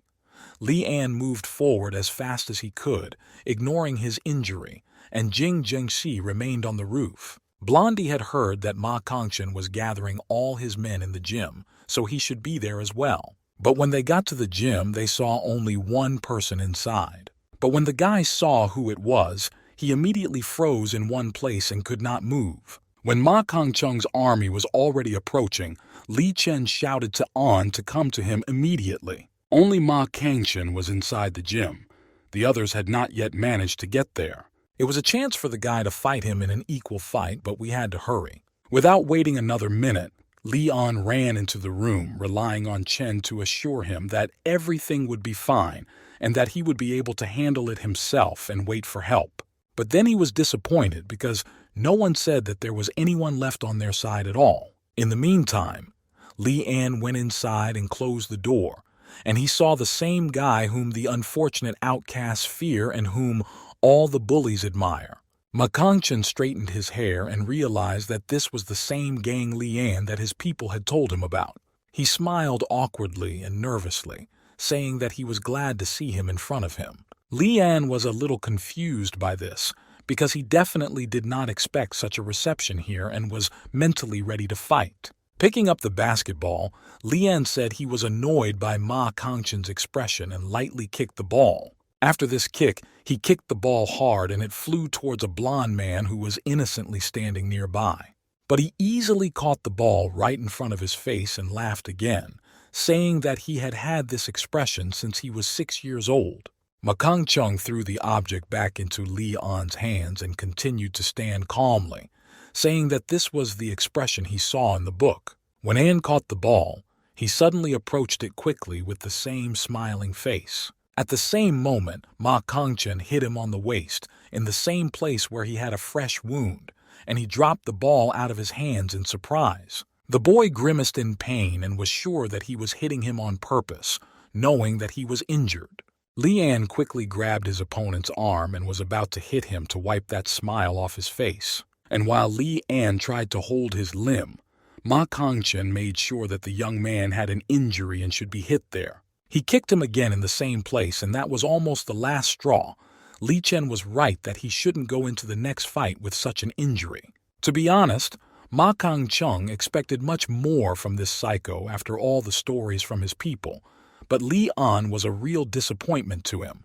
But for saying that, the high school student abruptly pulled him to him, taking him by the clothes. Despite the pain in his body, Li An was enthusiastic about the battle and wanted to win, so he took a swing at him, showing that he had written him off too soon as he was just warming up. Lian managed to hit Ma Kongqin's body, which was a success, because the boy started to fall. This was his chance and possibly his only one, so Lian needed to end it as soon as possible. But despite the recent attack, Ma Kongqin deftly defended himself and stepped back, and Lian missed. Realizing that it was time to act, An grabbed Ma Kongqin's clothes and his opponent grabbed the boy's arm. Silence reigned as they looked at each other with anger in their eyes, like predators. The blonde was stalling for time, which the boy didn't have much left, and soon Ma Kongqin's men would break through to the gym. Lian knew that he would be able to hold on for some time, because his wounds were not that serious. But Ma Kongqin was now talking about his friend, who was outside, and it was not known if he was alive because he was fighting alone against all these bastards. He was able to put a few of them on the ground, wounding them, but there were too many for one person, although Li Chen held on confidently and did not let anyone into the gym, despite his fatigue. He didn't give up and was ready to take more blows. But the hooligans already considered him a corpse that they would quickly knock down. However, the blonde man asked them with a smile what they would do if Gang Lian managed to put down their leader, and the latter suggested that they should not wait too long and join An already. Chen tried his best to buy time so that his friend would have more opportunities to win. The bandits started laughing out loud at this suggestion. Soon they will find their way inside. They just need to finish off one person and Gang Lian will have to stand up to 30. Li Chen continued the conversation and said that Lian was much richer and more influential than their leader, which they categorically refused to believe.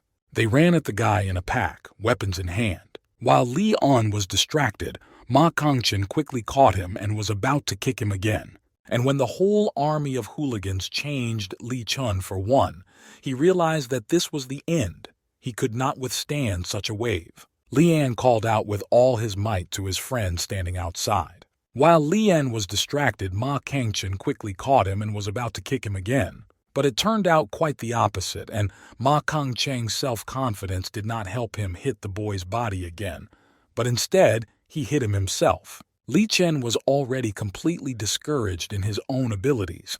He knew that he could not win so many at once, but when Li Chen had already silently accepted defeat, a black-haired boy fell at his feet, and he opened his eyes to look at him. When the blonde turned his gaze to the side, he noticed Jing Zhengxi, and behind him were quite a few people who were ready to fight on his side, bringing whatever they had at hand as weapons, mops, brooms, and various sticks. Jing Zhengxi had already thought he was too late while gathering them all, but it was better now than never. High school students were coming to the battlefield, and more of them were coming, even though the bot army was not so easy to persuade to join the act. Li Chen didn't know what their motivation was or why they agreed to do this, but he was very glad that he was not standing here alone. They said that they had no other choice, and they were not particularly fond of hooligans, and they would not want to say after graduation that they had graduated from a school that was filled with such bandits. They, like Jing Zhengxi, decided to trust Gang Lian completely and hoped that he would be able to deal with Ma Kongqin and stop all this bacchanal in their school. Li Chen laughed nervously. He was incredibly grateful to the guy, even though he was suspicious the moment he wanted to leave them. The blonde man exclaimed with all his might that Jing Zhengxi had saved her, so Gang Lian was simply obliged to fight for him, risking his life as he did. Ma Kongqin seemed very tired now. He was on his knees and unable to move, while Lian bought time to recover a little and go on the attack again. Ma Kongqin sincerely did not understand where in the world such idiots came from. He could have easily hidden somewhere and not bothered anyone, but he had to fight and show everyone that he was a hero. But Lian said that he would not have done otherwise, even if they kicked the same way. But in general, his own kicks would be much more powerful. Ma Kongqin's punch to the boy's waist was nothing more than a mere tickle, so Lian quickly approached him and swung. Here the blonde laughed again and offered to make the guy's blows weaker and took off running. Taking an awl from the ground lying nearby, Ma Kongqin stabbed Lian's knee with all his might, causing spasms all over his leg. But at that moment, Anne realized that now was a very good chance to hit him unexpectedly while he was busy attacking. And the guy succeeded. He slammed his fist into his opponent's head with all his might and drove him into the ground. Leanne was already too angry to give up so easily. He was shaking with anger and only wanted to win more. Makangchen quickly got up and tried to run away, dodging another blow. But he failed to do so. Anne grabbed his arms tightly and threw him to the ground. He wasn't done with him yet, so he kept hitting him like he was going to do one last time to make sure he put an end to it. At that moment, the blond man was already scared. His face was bloody, and no one before Anne had humiliated him like that, so he started shouting for him to stop. And then An was let down by his own body, which was no longer obeying him, and he bent down and grabbed his injured side. Ma Kangcheng smiled and got to his feet. This time he was terribly lucky, because if it wasn't for the injury, Anne would have already finished him off. The leader of the hooligans also started to go crazy after this. He had just almost died at the hands of some high school student, and now he was even more fervent in his preparation for the battle. Ma Kangcheng kicked An with all his might in an already sore spot, and he screamed. A man like Ma Kangchen would not tolerate such treatment. He knew he was the best and strongest and was now going to prove it once again. With all his strength, the guy beat the body of the unfortunate An, who was already lying on the floor, almost losing consciousness. Now he was laughing, because his expectations for the fight were completely different, and now An was just lying down in front of him, unable to fight back. Taking the boy's almost unconscious body in his hands, Ma Kangchen dragged him to the exit to check on the others. While An was in prostration, his consciousness recalled the events of the past. He saw his parents quarreling before the divorce, and he, the daughter, was watching them. Although the little boy was in tears, he claimed that he did not know fear.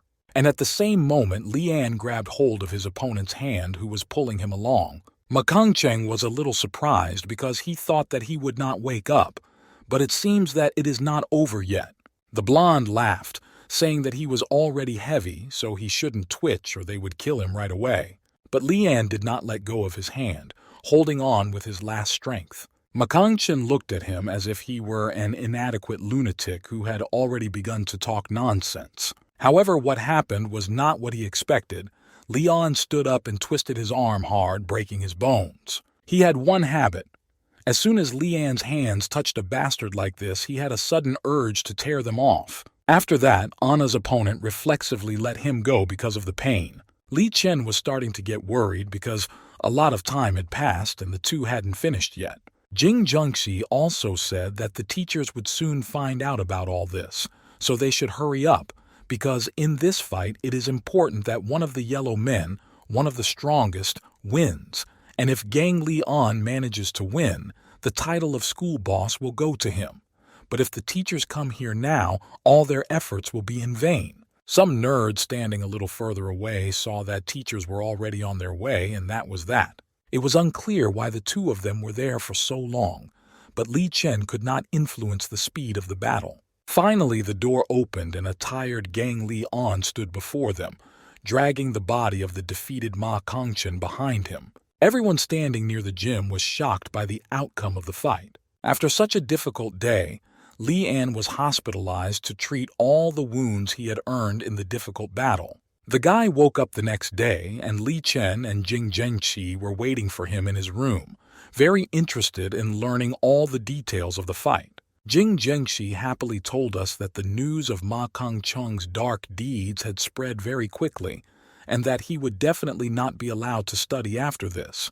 And there were also rumors that he was going to go abroad and continue his studies there, because the lawyers of the Gang An family were stronger, and the news was also very expensive, because no one else in their school could even think of starting to hurt someone and fighting, and if someone was so brave, they would have to deal with all the students in the agreement. And all of this was due to An, who risked himself for it.